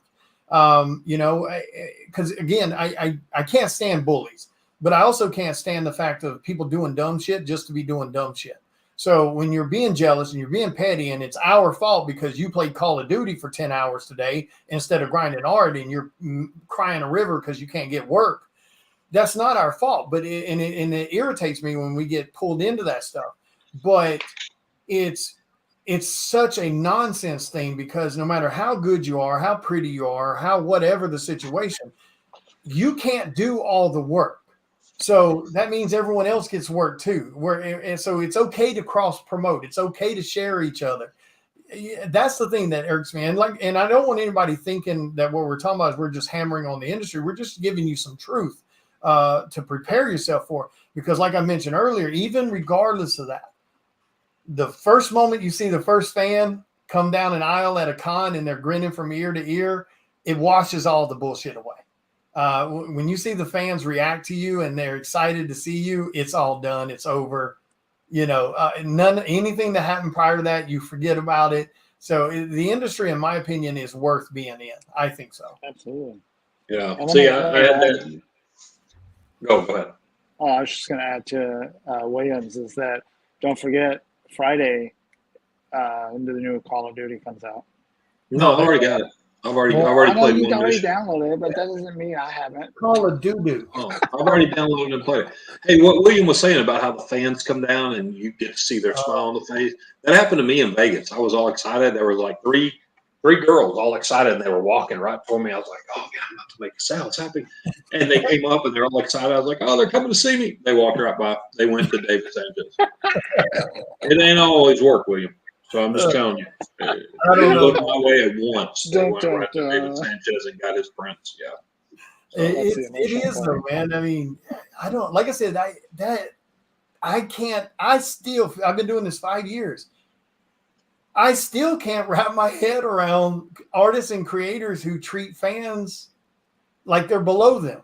They're the lifeblood of every bit of this. Every inch of this is the lifeblood of fans. I agree. There's a couple of fans though that you gotta spray them with Axe when they come up. Now, that's true. Some of y'all need to learn what some damn bath water is. I'm just saying. But don't make me Febreze you at a show because I will definitely spritz you. Hey, I carry a can of it. McLean knows. We Yeah, carry a he can does. of it. It's Yeah. we've almost ran out of a can at one show. It's been bad. Yeah, it can happen. But so let's talk about some of the positive. And I know you guys are got to go here soon, I'm sure. Otherwise, I'll talk all damn night. I don't sleep any damn way. But what's your, as a writer, let's start with that one. Let's start with your core job. As a writer, what is your favorite aspect of being a writer?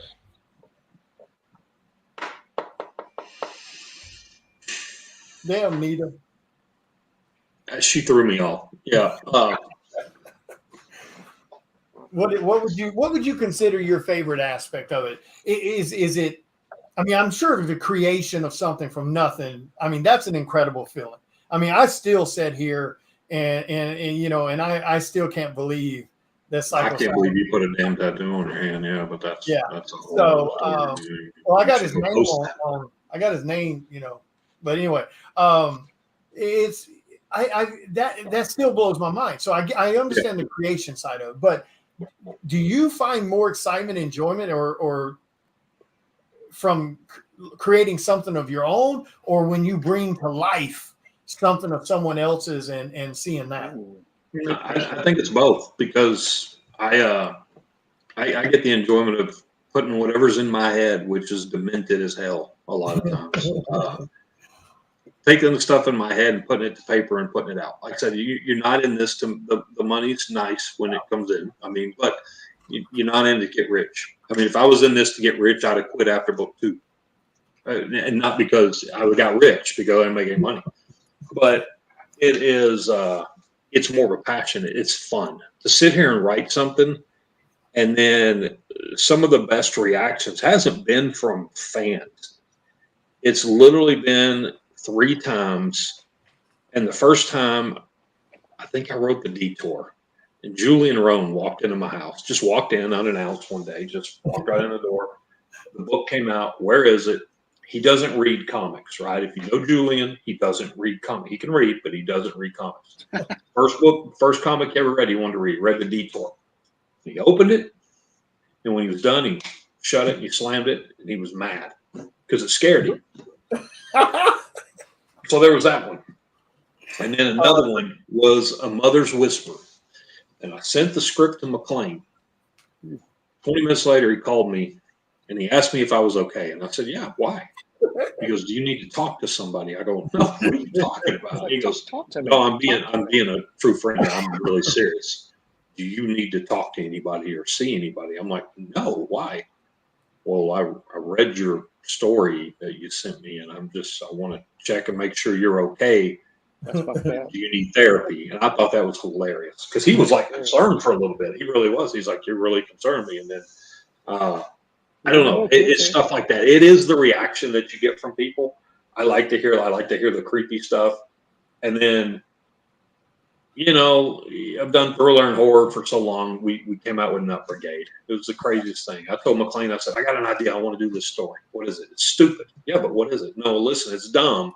Nobody's going to buy it. I don't care. I've got to write it and get it out. Well, what is it? It's a secret society of squirrels that are assassins. McLean's like, do it. You got to do it now. Write it. Get it done. I said, all right, okay.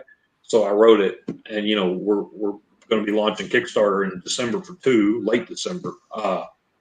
But that's one of those escapes that lets me write and put down on paper whatever I want. I can say what I want. I don't care who I offend.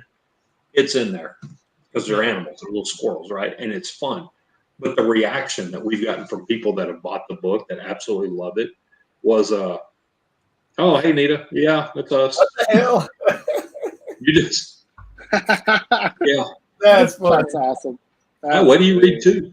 See Two- what happens when you hang out with me, Nita? You get to meet these super famous people. Look at that. Two That's completely takes anything one put to the table. Two Yeah. is crazy. So, but yeah, I think that's it. For me, the satisfaction is that. For me, the satisfaction is you came to me with Psycho Sal. Okay, so I have to sit and wait. I'm like, all right, how am I going to write that? This is in my wheelhouse. I can do this issue, the first three. It's in my wheelhouse. It's demented. All right, let's go. I start thinking like Psycho Sal. What would I do? How would I do this? But then I sent you the script and you love it. But then seeing how the book sells and how people took to it, and then how Lori's taking it with hers, that's complete satisfaction because I can sit back and go, yeah, I'm not writing that right now because it's not my turn to come back on the book. Right. But you get the enjoyment to see the success of the book, to know you had a part of it. Yeah. Yeah, because that's definitely blown me away. Because I mean, I was just wanting to create something, and I wasn't expecting the following that it's gotten. I mean, and like you said, I agree with that because I've had those moments where someone who has no interest in horror whatsoever, and they see me at a con, I give them the spiel of what the book's about and the uniqueness of how we're creating and writing it, and they're like, okay, all right, I'll try it. And then they immediately show up the minute the doors open the next day at the con. I need to get issue number 2 and 3. Oh my God, I sat down and read that book last night and it absolutely floored me. I need the other books. Like that reaction, that raw excitement is so damn addicting and so cool to see fans behave that way. Or, you know, I've had one lady give me the comment, yeah, I sat down, I started reading book 1. By the time I got to book 2, I ended up having to turn on every single light in the house. She's like, I had the lamp on. I'm sitting on the couch reading it. Yeah, she said when she started issue number 2, she had to go turn the living room light on, the kitchen light on, and she slept with the lamp on in the bedroom. Yeah. That is badass to hear that. But like with you, McLean, you know, you as a letterer, let's start with that core thing as a letterer and designer. What is your main joy that you get from doing that type of work, dealing with comics or any project? First of all, I love working on the projects. The projects are a lot of fun. You guys are a lot of fun. The creative minds of it, you know, like you know, like Chris was saying, you know, some of the scripts that I read of his, I'm just like, what the hell? Like, man, that motherfucker, what's wrong with that dude, you know? But I love him. Like, I'll get in a car with him and let him drive me about 100 miles down the street. But in my mind, I'm like, this motherfucker. Do you glance over your shoulder? You glance over your shoulder to make sure there's like no shovel in the back seat or plastic or anything in the back seat, you know?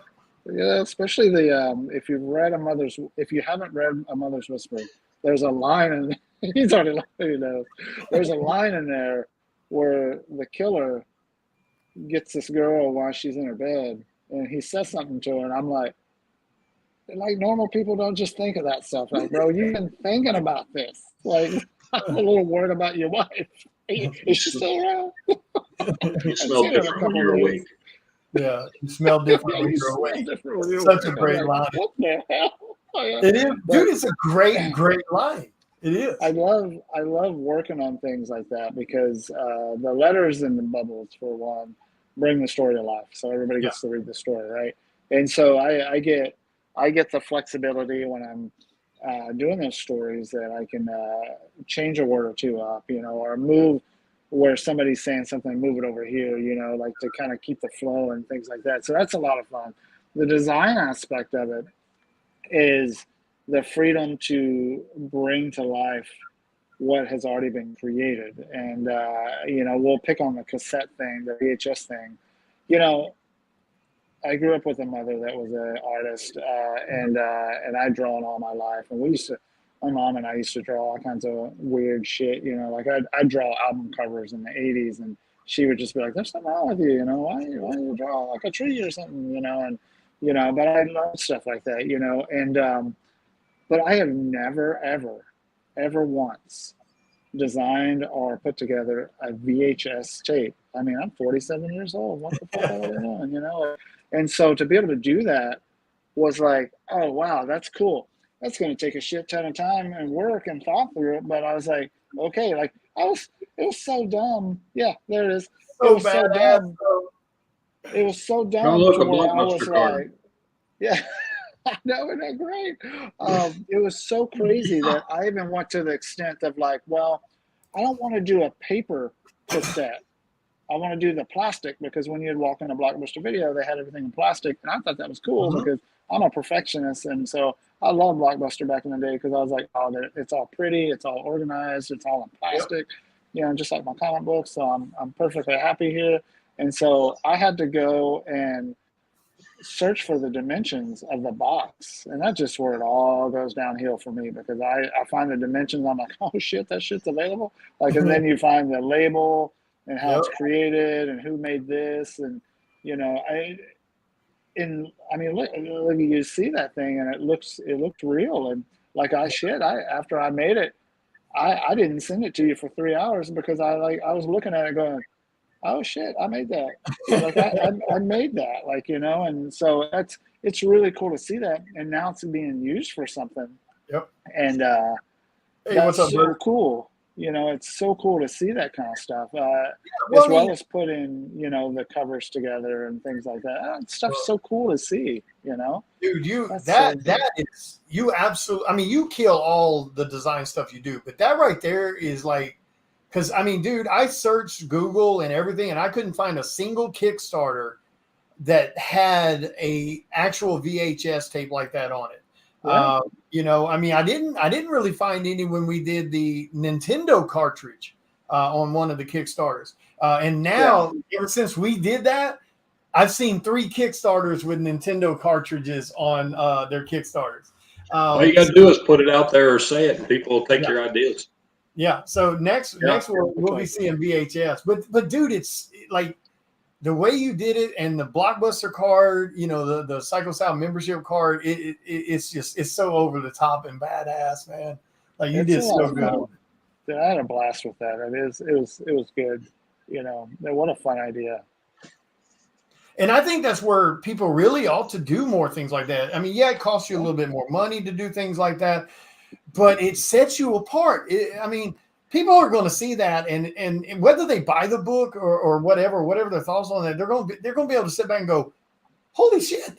I saw a VHS comic book." You know, I mean, you know, representing a comic book. I mean, just like the Nintendo card, people are going to always remember that.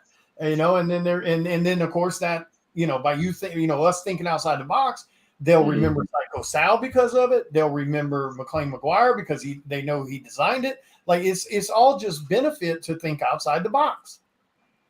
It's so good. You know, I think on his next Mother's Whisper, he should buy an old lady's dress from the Goodwill and cut a square piece of that dress off and put it in the next Mother's Whisper Kickstarter. Who's to say I don't already have the dress? Nope. See. But yeah, so let's talk real quick because you know, you guys do Charter Comics and you guys run Pastime Comics, but you guys also run 2 Comic-Con. And so let's talk about Cowtown Comic-Con, because you guys, in my personal opinion, and a lot of other people's opinion, have really stepped the game up with Comic-Cons, because you guys do certain things that most Comic-Cons don't do.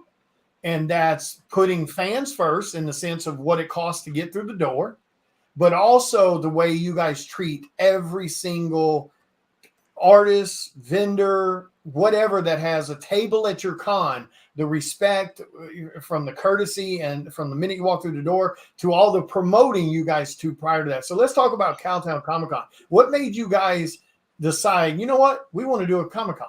Because you guys are, what, 3 years strong with Cowtown now? And you've grown every single show for Cowtown. Had to go to a bigger venue. Twice. Yeah. No, it started a while back. We were doing small shows monthly at a civic center in Watauga, and giving and free entry and all that, and giving a few of the proceeds over to the local high school and stuff. We did, and so we were setting up at cons and doing stuff, and then I think it just came out like, hey, let's do a small show. We can rent out the Hearst Convention Center. We talked to them and let's put on a small show. It'd be fun, and we did, and it was really successful. And the first time we did it, and I know we were nervous as crap. Yeah, Getting in there. Still during COVID, right? Or right at the end of Yeah, COVID? no, it was right after when everything that's started right. opening back up about COVID. I think we were the first scary. con to open. Yeah. Yeah. So that's what people said. They say, you're the guys that ran the con there. And we caught some flack too. Oh my God, you're running a con during COVID. You know what? Wear your mask. You're fine. There's some hand gel. You'll be fine. People don't get sick. Just cough the other way. Yeah, exactly. Drink the So- hand sanitizer and you're good. Yeah. So we people are like, oh my God, what are you're running a con. It was after everything was opening back up. So they were Right. allowing all that. Well, we're down here in Texas. Things are a little lackadaisical compared to other parts of the country. Yeah. So, we didn't have a limit of 5 people to a house or 5 people to a gathering here. We were open back up. So we decided to put it on. It was perfect timing. We got a good deal of facility. We had great vendors. We had some good guests come in. And it was a hit. People came out. They were tired. I think we did the perfect time. People were tired of being cooped up in their house. So they came out and it was a great time. So then from there, we turned around and we did Horror Con, which did really well. And then we did a third show. And then after our third show at Hearst? Yeah, second show at Hearst. After Horror Con, we had to move because we've done 5 shows. We moved to Will Rogers. We've done 2 at Will Rogers.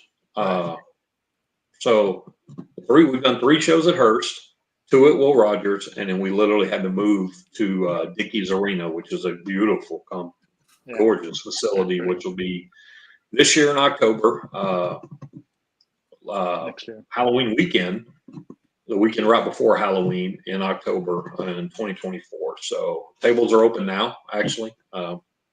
We've already put booths on sale. They're already selling. That's one thing about the show. We're a year out from the show and the booths are already selling. That happens with our show. We'll be starting to announce guests soon. We're already starting to land. Well, then I guess it wasn't enough. So we decided, let's go do a show in Oklahoma. Kind of helped out. We got friends, Julie Gibson and her husband, Chris, and then Lacey lives up there in Durant. So they were talking to us about doing a show in Durant because people had mentioned it and nobody's ever done anything. So we went up to look at the convention center. It sits right next door at Choctaw Casino and it was gorgeous and everything seemed to work out. It's going to be in February. And we got some great guests in there. We just landed Sam Jones is coming in, the original Flash Gordon. He was in Ted. We got Butterbean coming in. We got great Peter Smith. We got William will be there. Ken. We got a great lineup of anime voice actors and actresses that are going to be there. So that one's going to be a lot of fun. We're still working on a couple more guests come in. So, that'll be a first time show for us there. That'll be in February. And then we'll roll right back into Cowtown in October. Yeah. But, it's a lot of fun. We enjoy it. We do things different because we want to put, especially with Cowtown, our whole thing is put the comics back into Comic Con because we've done shows. Yeah. McLean and I had gone to a show and set up at a Comic Con and we show up and we're the only ones with books. Yep. 80 vendors. We're the only guys with comics. And we're like, this isn't a Comic Con. This is a craft fair. There's a difference. So we're trying to do that. We like to walk around. We like to talk to all of our vendors and all of our guests. But our big thing was put the comics back into Comic Con, bring out the comic creators, your independent creators, guys that made the industry. We have our row of anime voice actors and actresses because they're part of comics, right? I mean, people love them. They do well. But most of our vendors are geared toward comics or pop culture. So it's just what we're starting. And now we're starting to see a couple other shows out of state starting to do that following suit, which is great because that was always the biggest complaint. We were there. It was like, well, it's a Comic Con, but there's no creators here. There's no comic book creators. There's no comic book vendors. Why is that? Well, it's promoters just taking the money and making money off any vendor that'll get a table and off they go. That's what we were seeing. So we wanted to change it up a little bit. Yeah, they're using the Comic-Con name because they know people will come to it, and so yeah, that's exactly what it is. What did we need to say? Kevin says something about is that the one that's right across the border? Are you talking about? Yes. Yeah. Okay. Yeah, Texoma, right across Raton Durant, Choctaw Casino. Choctaw Casino. So what made you guys? McLean, you can answer this one too. Because obviously you don't have to do it because 98% of the rest of them don't do it. What made you guys? And because again, it fills up, it'll be successful. Not most of the time. So it's not something you have to do. What made you guys decide to be that type of Comic-Con? Again, fitting in the 1% to 2%ers that do it. That you guys are promoting everyone fairly and equally, and instead of just promoting the guest people that you brought in.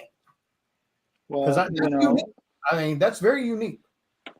If Chris doesn't mind me taking this one, my thing about that is that everybody deserves equal value of promoting.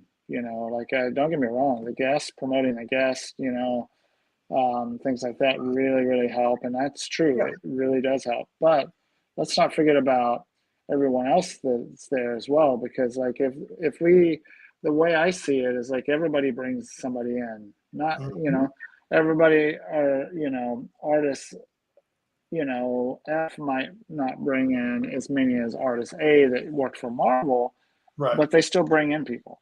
And they, if they're properly promoted, then yes, their family's going to come in, their friends are going to come in, their friends of their friends are going to come in. Oh, hey, John Doe's over there, he's drawing and he's selling his art at Cowtown. Oh shit, that's cool, it's right down the street, let's take about 5 people from our family and go.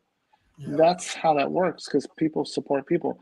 Don't forget that, because people, their families, their friends and stuff like that, they support people. Those are actually ticket sales. Those are actually people that are coming in not only for John Doe, but then they look over and they see another artist and like, oh crap, man, I love collecting Superman, and that guy's got a badass Superman thing. So it functions in all the different ways. Now we even took it a step further over the course of the past couple of years, where we're even promoting the vendors, because don't forget the vendors are there too.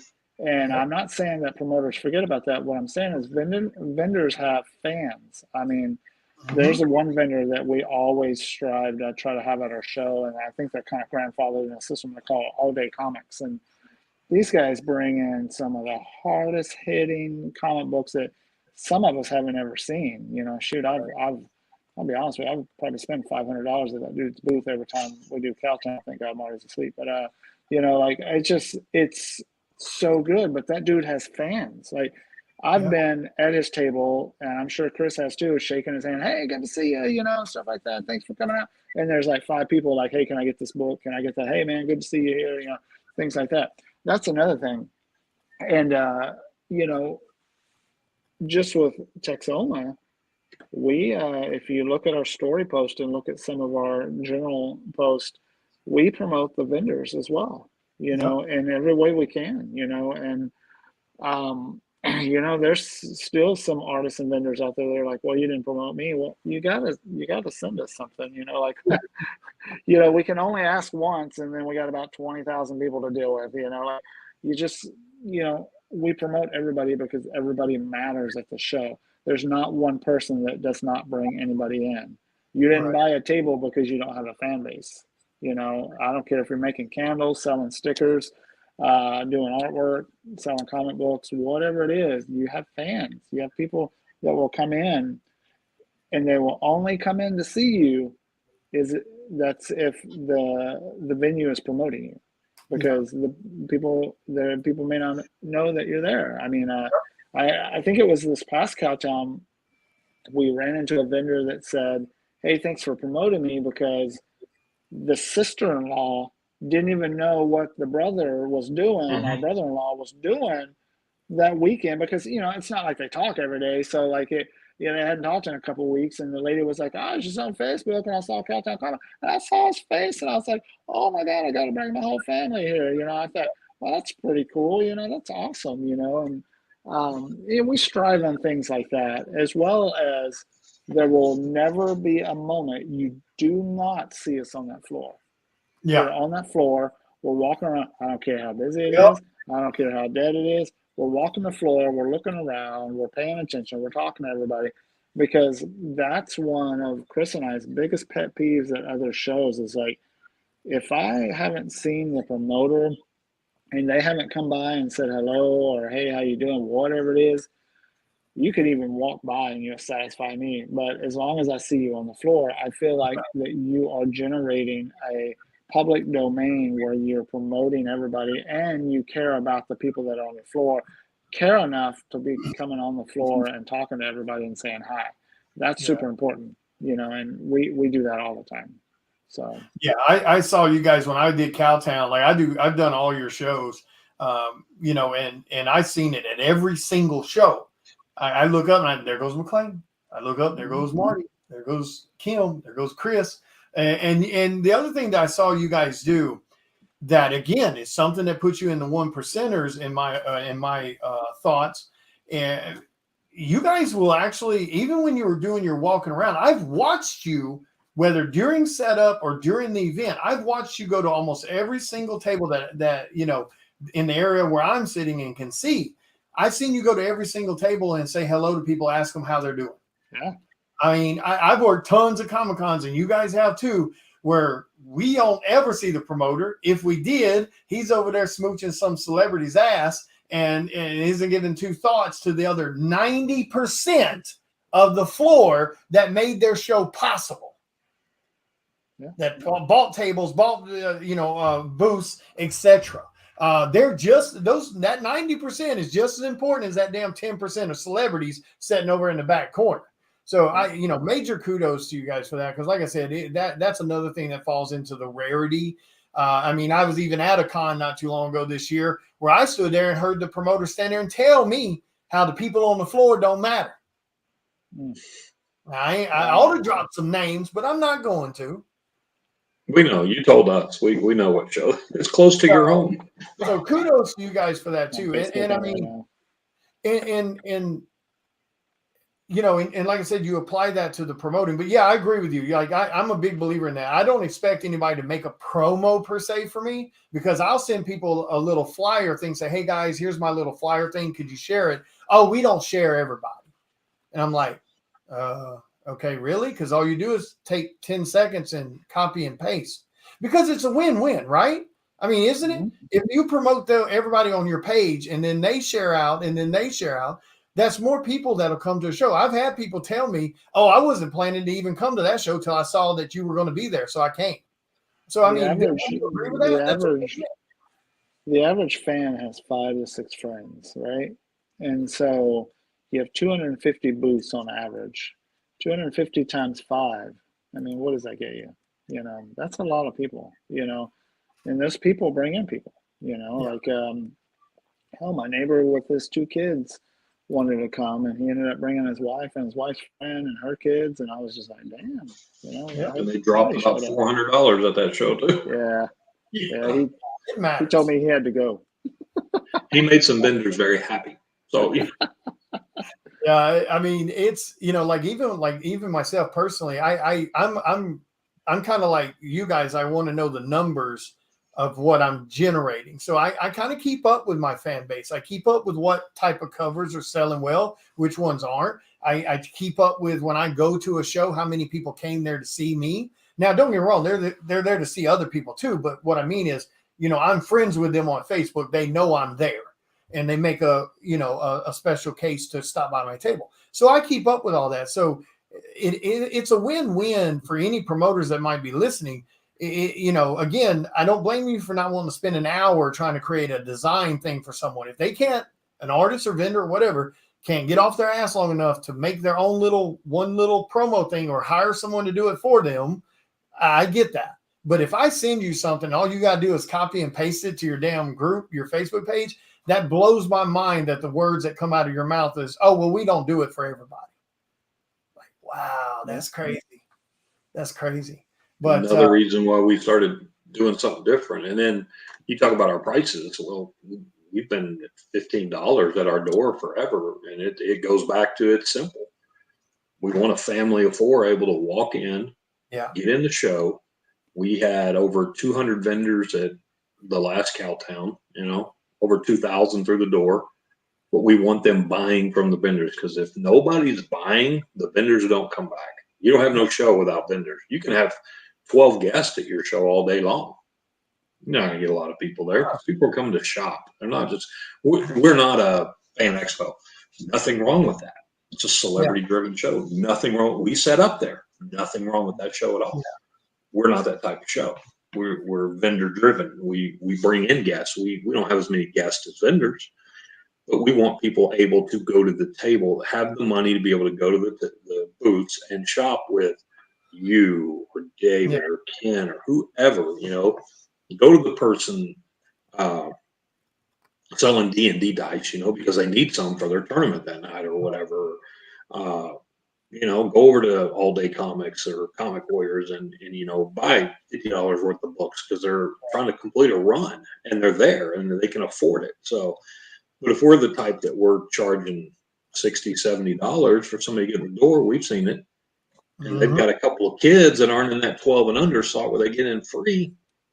They're going to come in and walk around, or they only have enough money to get an autograph for somebody that they wanted to see, even though most people come in there, they're not just going to get an autograph. They're going to walk the show. They spend their money to get there. They're going to walk the show. They're going to find something they like and buy. But if you're charging people out the butt, because we all know that money goes to the promoters' pockets. Now, the reason we started this, that they're not buying from vendors, and vendors see that. We've been a part of it, all three of us, at one of the shows we did earlier this year. Yeah, we saw it. It was a big kick in the teeth. Big show. And we've had people tell us, well, it cost me $80 to get in for me and my son. I would love to buy a book for $10. I don't have the money left. I bought him a Funko Pop and we got in and we're walking around. That's all I have. I understand. Thanks for stopping by the table. We appreciate you stopping and looking, but it happens, every show's run different. It just depends on where you want to put your focus toward. Yeah. Well, I know me personally, like I said, I appreciate the way you guys handle Cowtown. Again, from the way you treat everyone fairly to the way you handle the fans, beautiful venues that you guys have been using across the board for all three the venues. And again, I've been there. Been there since day one, just like you guys. As an artist, there's a vendor, and watching you guys grow like that and not changing who you are is really cool. And then again, seeing because it's big growth. Like last year you guys were like 50,000 square feet or something. This year is like 75 or something. Yeah, 75 was the last show. Yeah, 75 was the last one, and we're Dickies Arena holds 110,000 square feet.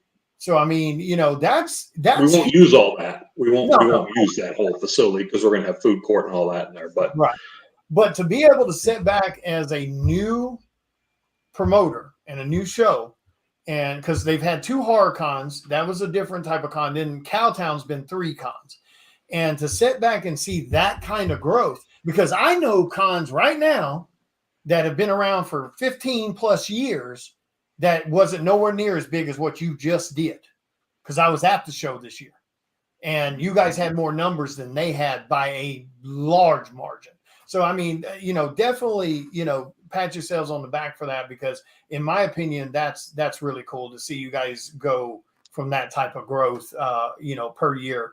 And then of course, see the fans that are coming through. Like you said, we've been to a show where they were charging $80 a person to get through the door on a Saturday. Well, when you got a husband, wife, a couple teenage kids, they ain't got no more damn money spent at no table. And it's really sad to see that happen, especially when it was a con that was charging, like they were charging like MegaCon Orlando prices, and they weren't even half the size of MegaCon Orlando.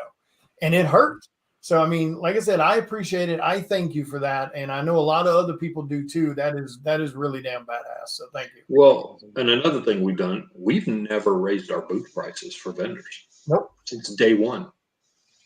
We've been the same. We're still the same. We carry that over to Texoma. We've never changed our booth prices. Yeah, and I'm telling you guys right now, and they can vouch for this too, but I'll say it because I don't know if it sounds weird if they say it, but I'll say it.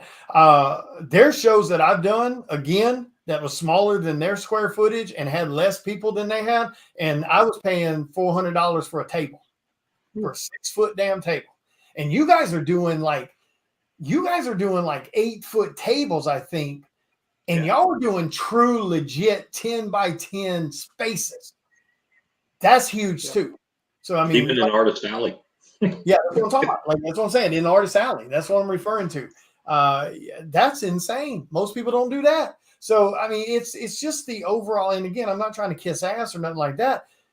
It's just if you guys did as many cons as we do, and you see how a lot of times we can get treated like second-class citizens to a degree, and what little respect we're given. That's why if you guys aren't vending at Cowtown Comic Con, you need to get off your ass and vend on it. If you're an artist and you're not doing that show, it needs to be in your rotation. I'm telling you, you won't regret it. In my opinion, it's one of the best shows, and I'll do it every damn year they'll have me. So. Texoma's coming up. So. Yeah, go ahead and give her. I'm going to bail out of here. It's after 10. That's what I was going to say. I got a couple work things for a presentation in the morning. I've still got to knock out, and I'm going to bed. I appreciate you guys. Thank you for coming on and chit-chatting and giving your insights on some of this stuff, with the creating and the promoting and all of that. We'll do each one of you. Chris, let everybody know where they can find you. What's your next upcoming Kickstarter project? And then we'll do McLean. I don't give out my address, but okay. You can find me, not Nita, right here on Facebook if you look it up. Instagram is Chris Hayes FW. I post a lot of the book stuff on that. Mainly it's Charter Comics on Facebook. That's it. Okay, and what's your next project that you got coming for Kickstarter? Waiting. We'll be right. launching the end of this month. Nut Brigade 2 after that. Yep. Ferryman Tales presents The Road right after that. And in a special one that'll probably blow the Ferryman numbers away, I think, after that. So it doesn't have to do with Ferryman. Okay. All right. And what about you, Mr. McLean? You can find me all over Facebook and Instagram, just under my name. I'm the only one out there. So, just look it up. The spelling's right there. So, I mean, just be tricky, or be good about spelling it right, and you'll find me. It's no big deal. As far as projects coming up, is like the same thing was Waiting's coming up. I'm super excited about that one. The Ferryman is coming up. That's going to be a really good one. And Nut Brigade 2, I'm almost finished with that one, and that one's hilarious. You guys should check it out. And also, what's part of Charter Comics is my 10-year-old daughter is about to release her book, and it'll be her first publication, time travel book. So you guys check that out. That's coming up here in about a month. So. Very cool. Very cool. Awesome. Well, like I said, guys, thank you so much for taking part. I know you guys are super busy, all the time too. So I appreciate you guys jumping on, sharing your insights and all of that. And I'll let you guys get back to your evening. Thanks, Sounds guys. Good. Take care. Have a good night. Later, guys. All right. What's up, guys? Thank you so much for hanging out, guys. I know we've been chatting with them for about 2.5, 3 hours. And of course, I've been running my mouth for the last 4. Thank you guys so much for hanging out. Definitely make sure you give Chris and McLean a follow on social media. Make sure you're following Charter Comics. Make sure you're following Cowtown Comic Con and Texoma Comic Con. I promise you, those are all projects and events and things you need to be following. If you're hanging out and chat with me tonight, make sure you guys back my Kickstarter. If you haven't backed my Kickstarter and you've been in here hanging out with us all night, I'm going to be highly sad and disappointed. Appreciate it, Anita. Thank you guys so much for hanging out with us and asking your questions and giving your feedback and stuff like that. We really do appreciate it.